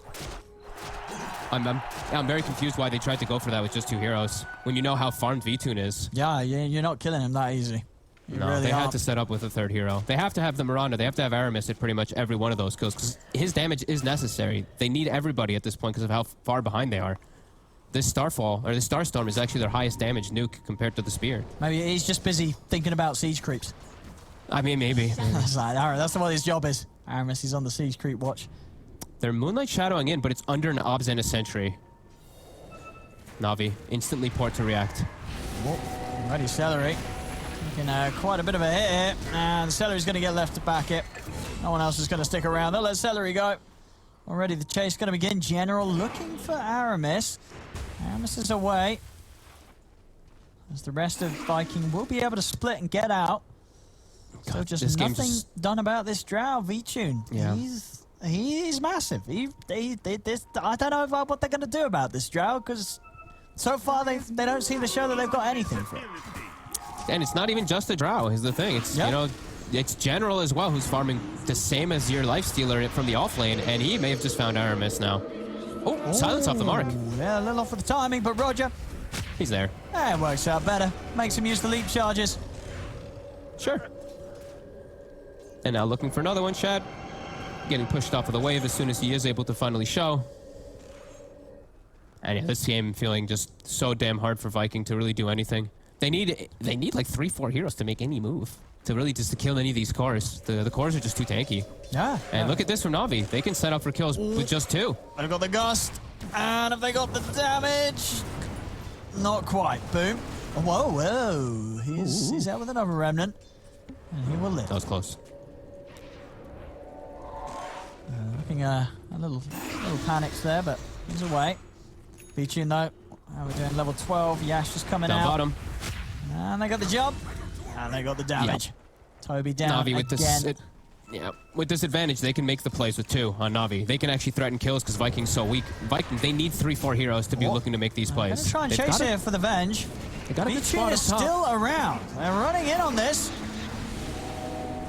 As the Boom, he has got that Yours to protect him from the silence. Always want to fly. Looks like he is going to get taken out as he's left behind it, but they do manage to turn and get Aramis for this. No remnants. Yeah, he's got nowhere to jump out. He's got a sleight of fist to dodge the snowball, but the damage is there. As Boom goes down, Viking, they may have got the Venge, but losing 2 heroes for it. And more action for V2. I mean, honestly, with the way this is going, this could even be a series where V2 just doesn't die at all. Mm-hmm. It definitely feels like it's going to be like that in this game. I mean, when you kill the Drow, it actually just feels bad for you. Because, you know, you killed the Drow in the fight, but her aura is still lingering, so... Really feels like Viking got nothing out of that there. The Venge, right. She said the Drow. I said the Drow? Oh, I'm so sorry. That's alright. Maybe Viking were confused as well. They're like, yes, we got the Drow. Oh, wait, that was the Venge. You know what I meant. And there we go. Grove Bow for the Drow. No. Very nice for V2. Next up, next thing you know, they'll be finding a telescope when those ones are out. If it gets to 27 minutes, because this one's looking pretty rough. Oh, Aquila, though. What would you rather have on the if you're playing Drow? Yeah, the Grove Bow every day. Just love the range. Grove Bow all day. Yeah. Especially with Venge. Gotta agree. You're just sitting. You're not even close to the fights. Scan comes they out. scanned him. Oh no, Toby. Oh, they know he's here. Oh no, General. he's hiding. He's General's glimmering. hunting. Oh, he's out of the team. Oh. He's away. Feels like it's going to be Viking farming for farming forever this game, because I think even with all this any amount of farm that they get really on Chad, I just don't know how they match Na'Vi. Na'Vi's draft is just it's so well rounded with their tri-core. Yeah. And with these two supports just enable these 3 cores so much more, especially with Drow. Like Venge and Tusk with the Drow just feels like might just be like one of the best duos you can have with it. In terms of just innate damage that comes out from them. And Viking just trying to get any type of farm on the map. You can see how avoidant they are of these fights. And I'm really surprised Na'Vi hasn't just forced the Rosh at this point. Yeah, I mean, they definitely have the tools to. No doubt about it. I mean, I think so far they're probably just having fun killing Viking. Boom. I think they are just having fun killing. He's away. See if General still is able to find the setup. They're just going to claim 4 bounties, or at least 3 bounties. Boom will be able to get the 1, but I'll take that. they press forward and get 3. And they get an Arcane Rune. Okay, the Dream Rune for Iceberg. Now maybe even just able to threaten the tier 2 mid and then look for that Rosh. Yeah, but top Aramis, he's actually spotted. V-Tune's making his own ganks. And he's got it. Easy solo kill for V-Tune. And with mid lane, with the swap out onto Iceberg. Turn with the stun onto Boom. Roger running in. The damage for Boom. Infest heal comes into play. Boom's going to be fine. And now Mars. Toby's TPing in. Always want to fly with the swap to the side. Keep Roger safe. V-Tune's moved over. Alive. They've got the backup here. He heads in with the silence. Now onto the Ember. And Ember, he's dead. General, he's going in with the ultimate. They've cleaned up a third. Now Shad and Toby, they've got to run. Iceberg, he's going to chase. Shad's going to go for the rage TP out. He'll make it away himself. But it's another just easy few kills for Na'Vi. And yeah, the fact that neither of them die, not even always want to fly. No. Dancing around one another. Now they can look for Roche. No, they've got a couple of kills. They know there's no chance of Viking threatening this. Still a few seconds left on the ultimate, the exorcism. Oh, and this one feels well and truly over. It's 16-3. There's no damage. It's not getting better. Just very good stuff from Na'Vi. I think, honestly, I think Vikings are going to be a little bit disappointed with their own performance because... I agree. It does not feel like the Viking that we've been seeing so far at this tournament, especially that last series, the previous series where they played against Alliance. They destroyed them. The draft, the play was excellent. Here against Na'Vi, in both of these games, they just look completely lost. Yeah, their draft just it doesn't look like the Viking draft that we're used to seeing and used to like seeing them play super aggressive. They just can't do anything this game. They're so outdrafted and so outlaned. It was literally a 3-lane loss, and then they just can't do anything. It's 17-3, Owen. Yeah, just 22 minutes, 9K lead. Yeah, I mean, Na'Vi as well, to give credit to them, of course, in the games that we've seen from them, they have been crushing it, but to do this here against Viking, a team that's had some very, very scary-looking performances, you know, this really does go to show that Na'Vi is putting in the work, and both approaches to the games have just completely caught Viking by surprise, it seems. I don't know what they do from this position. They're just falling further and further behind. Vtune, I mean, of course, he's been sort of the wonder performer from Na'Vi in all of their games, but again today, these two carry performances, you don't get any better than this. He's just not dying. They've never been able to catch him in both of the games, and his farm has been incredible. I don't think anyone else could farm faster than he has, given the space that's been available for him. This is some perfect movements from the draft. No, yeah, Na'Vi absolutely did their homework coming into this series, because the drafts just look so damn perfect for them with what they're up against now. There we go, always want to fly. Drop out on Iceberg. Vtune steps back. He's able to get the silence down, but he is caught in the arena. Spears down onto always want to fly. Vtune gonna get saved for now by the snowball. The exorcism coming in. Vtune's still alive. He's able to get to the high ground, turn over towards the Mars. He's still alive. Hand of God comes in. Toby tries to push him back with the God's Rebuke, but Vtune's got the kill. Remnants out. Over to the side. They've got the silence back up. They're going to be able to silence Boom. Another Yules, giving him a bit of safety, but the Gust is there. Another He comes silence. crashing down. Vtune's able to kill him. It's a double kill for Vtune. They cannot kill the Drow. Drow just alive at all costs. General, he's stepping out there, does die to the Infest Burst. They'll kill him off. And Vtune, of course, he's still got the Iceberg? Aegis. They might kill Iceberg off, though. Will they? He's going to get away. He's going to get away. Vtune will go down the once to the Aegis. Oh my God, Iceberg will get away, though. And he's going to reinitiate with the stun, maybe. And the shards. Perfect shards from Roger.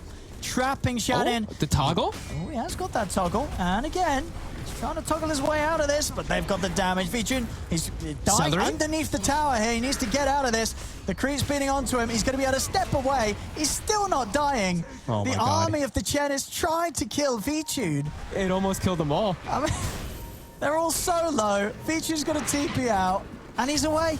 He's away. He's going to live. Iceberg's going to put the BKB go for a TP out too. If they got the physical damage, they don't. Oh my Iceberg's God. going to live. Always want to fight.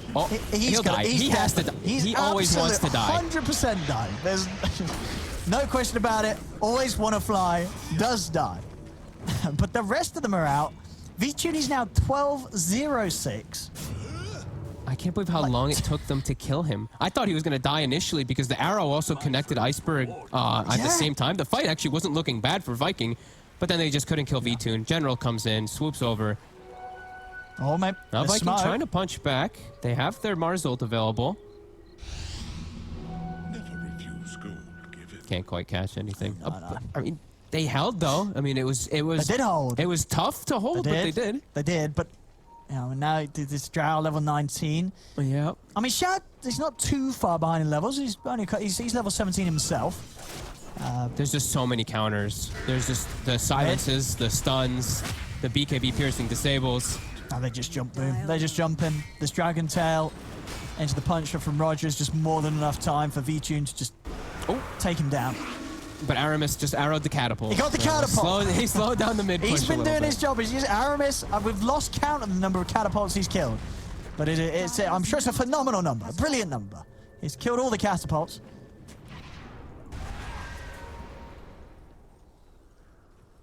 What have we got here? Iceberg.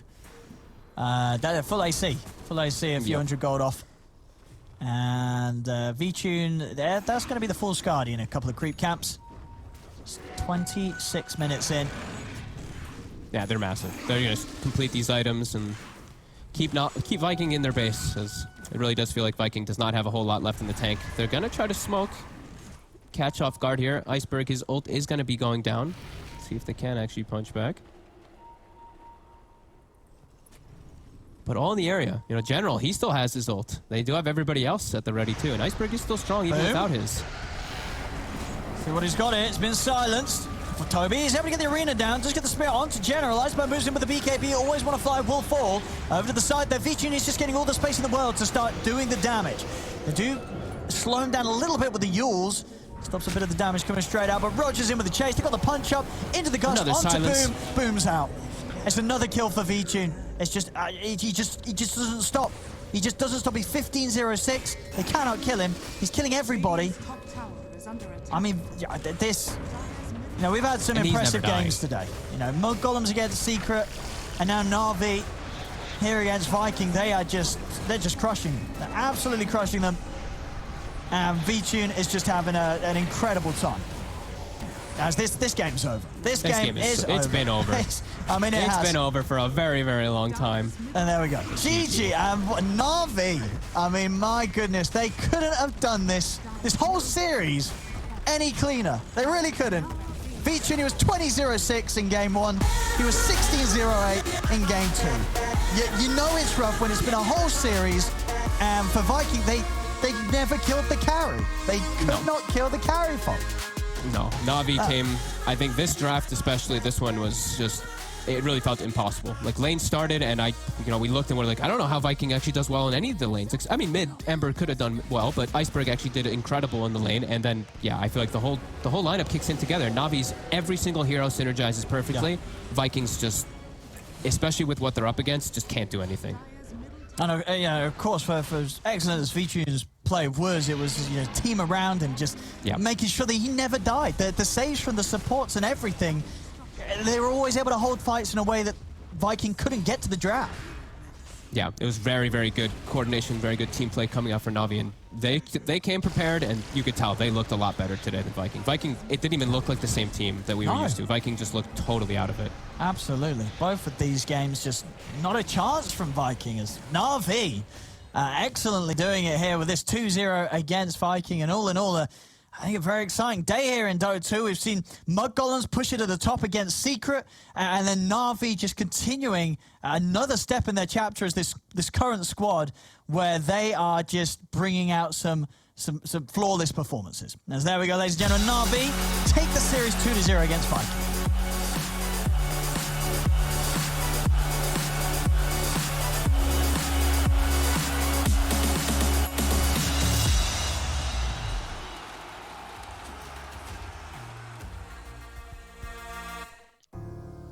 Guys, are you able to hear my counts when we're going through those?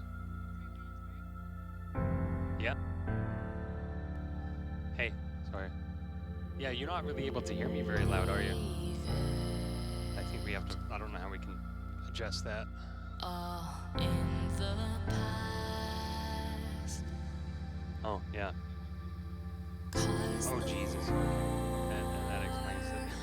Yeah, once we start doing the highlights, we have 20 seconds before they run out. So I've been giving you guys counts every 10 seconds for those, and then trying to extend it. Yeah, sorry about that. No. I thought you could hear me fine, and it was just, or maybe there was some like, I don't know. Anyways, obviously it's an audio issue on that side. So thanks. And fight again. Take one step, take another. Find the strength for your brothers. Erase the doubt with your battle cry.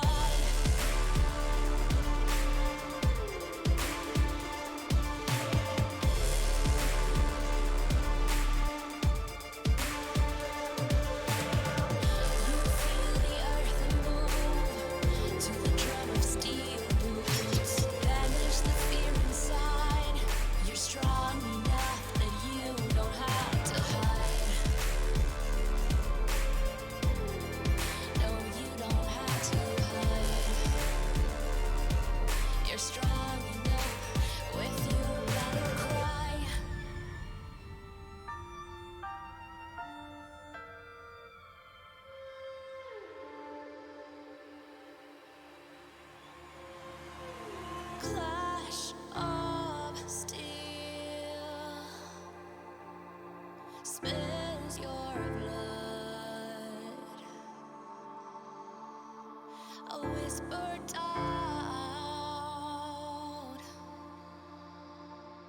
fills your head, but you have to fight again. So take one step, take another. Find the strength for your brothers. Erase the doubt with your battle cry. With your battle cry. You feel the earth move to the drum of steel boots. Banish the fear inside.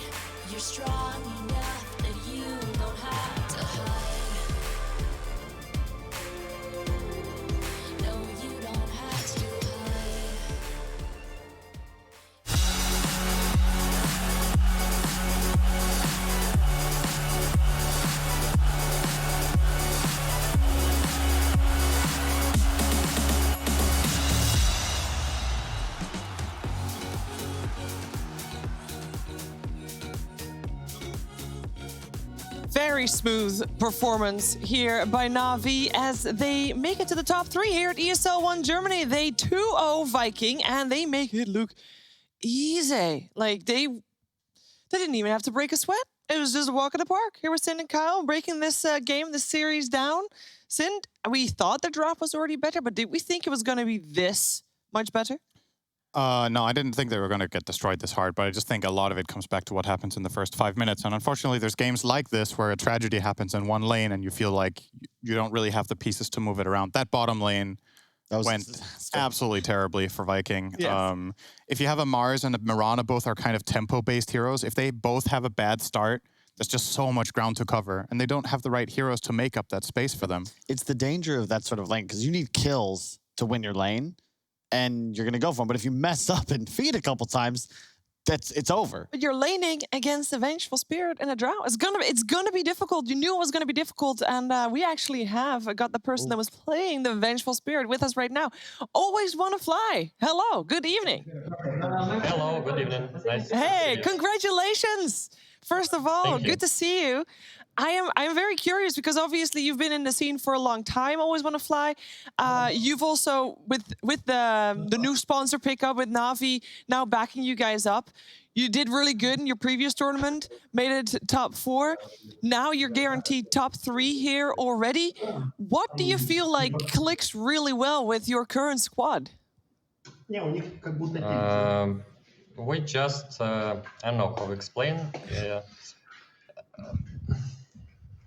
We are confident in ourselves. We have like good chemistry, and that's why we're doing our best.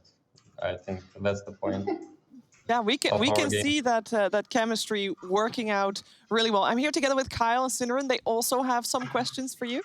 Go ahead.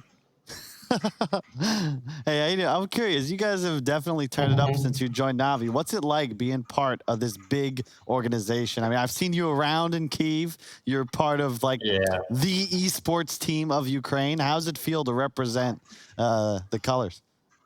It's really good. It's really big. We are proud of playing in Na'Vi. Big clan tech. We appreciate that they signed us. And we're trying our best to get Na'Vi to tier 1 scene. Did you watch the secret game against? Yeah. Yeah, you did. Yeah. Okay, And so okay, so you're going to be playing against Mud Golems in 2 days. I believe I so. think it is. So you get a day break. Yeah. So Secret had won 20 series in a row until today. I'm not sure if you knew that, but Mud Golems beat them 2-0. What is it that you think they did right that all the other teams have failed to do, and how are you going to prepare against that?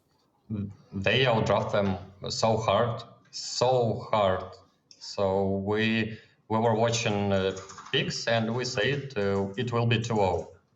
We believe in Secret, of course. It's the strongest team right now, but Mud Golems have broken heroes right now, so we knew that they will win 2-0. We will fight for these heroes, I think, with them. Is one of those the Undying? I know you're a big fan. I'm sure that's... Undying, Wisp, Nikes, broken heroes right now.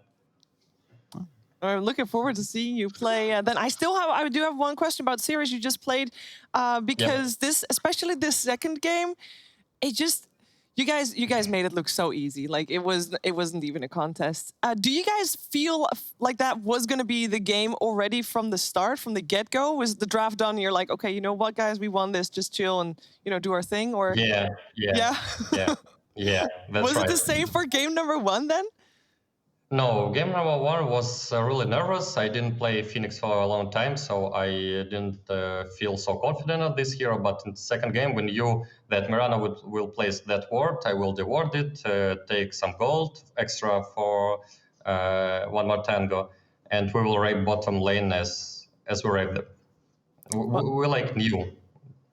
Yeah, it was a pleasure to watch. You guys demolished Viking, especially in that game number 2. Can't wait to see you guys play in the upper bracket finals. Congratulations once again on top 3, and looking forward to your next performance. Thank you. Bye, Kyle. See you. See you next week. All right, that was, of course, Always Want to Fly from Na'Vi, and it is a treat to watch them play so well. And it is really good to see Na'Vi do as well as they are doing, just as a name, because it has a lot of weight behind it. I think that's the least clowny interview that I've ever seen Always Want to Fly do. He always says something silly or does something weird or whatever, but hey, pressure from a big org behind you. I think maybe that, or maybe he's like, okay, this is the big stage. Like maybe the other interviews, he didn't feel like he went as far in as big of a tournament or whatnot. Whatever. Zima's has also gotten so much better over the years. I've been friends with him for like 3 at this point, and it's just funny watching the progress. And yeah, I think it's hard for those of us who do not live in Ukraine to understand just how big Na'Vi is. This is like esports is huge in Kyiv specifically, and Na'Vi is like, if you're living in Kyiv, you're rooting for Na'Vi, and it's weird how it feels like this team is almost turned up since Fly to Moon was what, like 15, if they're like top 15 in the world. Yeah, they're top 3 in this tournament. Yeah, where'd this come from? Yeah, and already, like, it is not just this tournament as well. It's before this as well. I feel like the moment they got picked up by Na'Vi, it just something was like, oh shoot, guys. We're with the big guys now. We gotta step it up, and they can.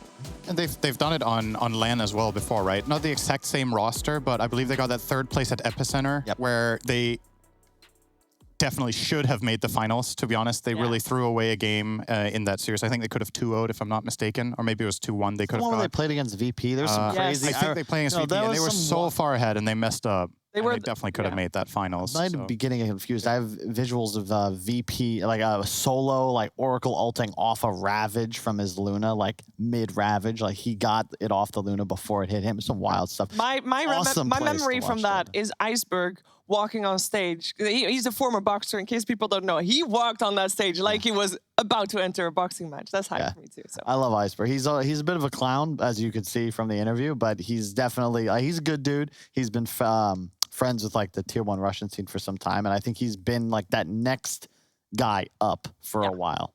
It's mainly with Iceberg for me. I talked about this before game 1. It's always been about like taming the beast in the mid game, because I think his laning has been incredible for so long, and it's about finding that consistency where he doesn't like literally throw the game away. I don't know how many games I've seen that happen, both in pro games and in pubs, but it's the pro games that it really matters, right? Like whatever you do in your pubs, whatever, right? But he's really got it more under control, I feel like, over the last year. He's kind of found the limit finally, instead of crossing it, and makes such a huge difference in their gameplay. I'm not sure today how many deaths he had in total. I think barely any, if any. Vichun didn't have any, by the way. I just want to give another honorable mention there. He crushed it as well. He did it really well. Obviously, 16-0. Yeah, he was set up a little bit for success. He has his team backing around him, but he definitely plays the purpose well. Yeah, it's just really cool. The parts of this team are interesting, because it's a lot of guys that potentially have Roger, who was a superstar for a couple of years with that old VP lineup, disappeared. Suddenly looks like a tier 1 player again. You got Always Want to Fly. One of the few captains is very distinct tier list in CIS Dota. There's Solo on top, FNG just below, and Always Want to Fly, the perennial sort of fringe captain that typically didn't get the top players because they were moving to VP, to Na'Vi if they gave offers. Now suddenly he's made his bones. Took a while, but he's here and he's ready to crush some tier 1 teams. You don't think Soneko should be mentioned in this? Or is he below, in your opinion? He should. I think he's just too new to captaining.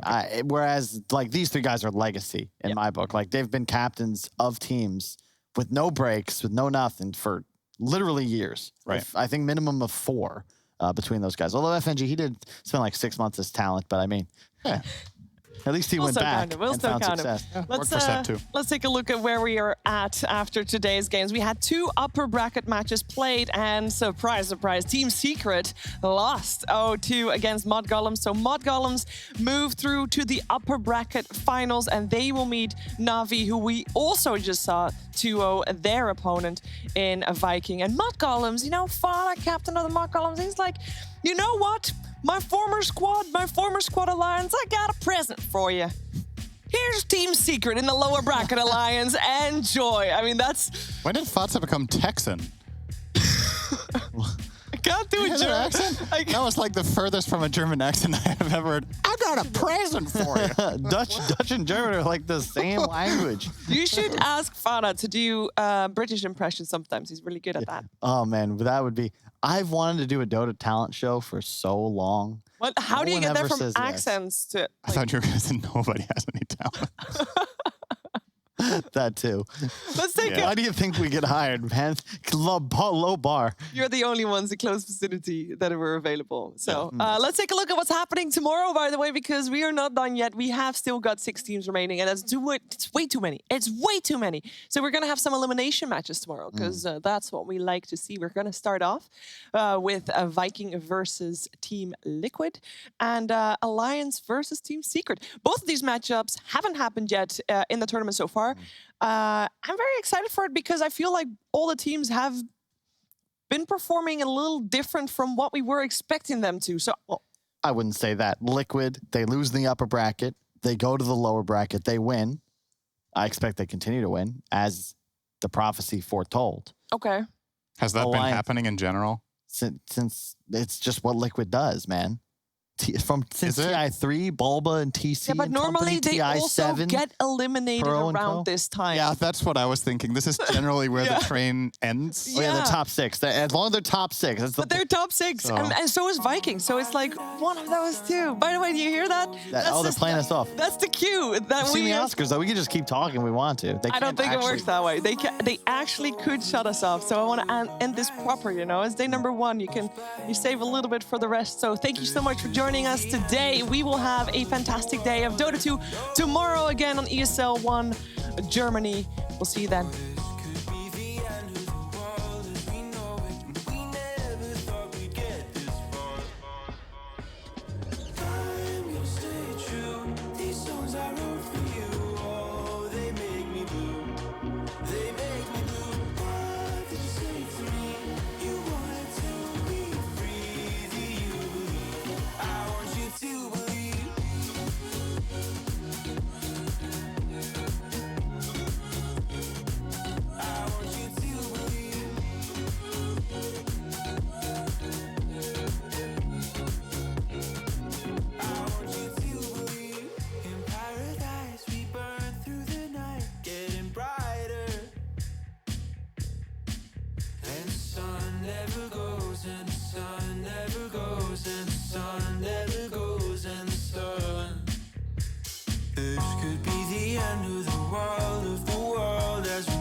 que te quieran, que te respeten de verdad.